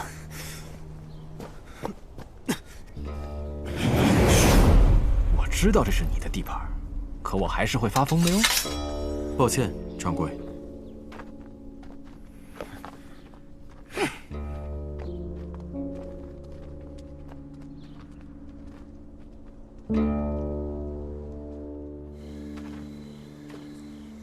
哎呀，刚刚差点没忍住啊！但是不理清暗河背后的隐秘，我们确实举步维艰。他们主动来寻我们，倒好过我们去找他们。不过，天启城是不是听起来也有几分趣味？如果你曾经去过天启城，就不会觉得那里是什么有趣的地方。让暗河入天启，这是一件很危险的事情。有些事情只有越危险，才越值得去做。因为世间的每一件事，都有属于它的代价。你想要这座平静了许久的天启城染上血雾，可影宗本是护卫皇城的所在。很多事情已经开始不一样了，我期待他们的到来。哎，我的乖女儿，在看么事啊？苏沐雨，她可能暂时不会回钱塘城了。哎，她本就是苏家的家主，自然不能一直留在这钱塘城中啊。她回暗河了？不，信上说她要去天启城。皇城天启，他去那里做么事？信上并没有说。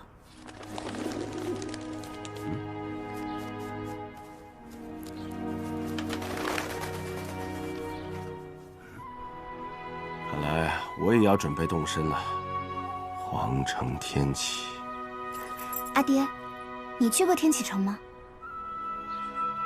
那是世间最繁华的城池，是世间最安全的城池，亦是世间最危险的城池。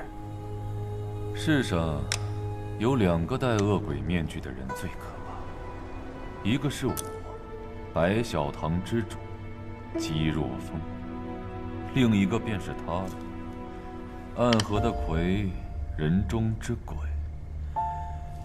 我本以为暗河会在这一次的混乱之中彻底离开历史的舞台，可却在他和另一个年轻人的手里得到了新生。所以，他们真的在来天启城的路上？消息不会有错，他们这一路前行，肯定是冲着天启城而来的。据说，世上有一条河，是常人无法看到的，只有在最深的深处，顺着月光，你才能依稀看见它。而沿着这条河流往上走，就能找到他们。他们是黑夜里的利刃，最凶狠的刺客。而如今，这条暗河要流入天启。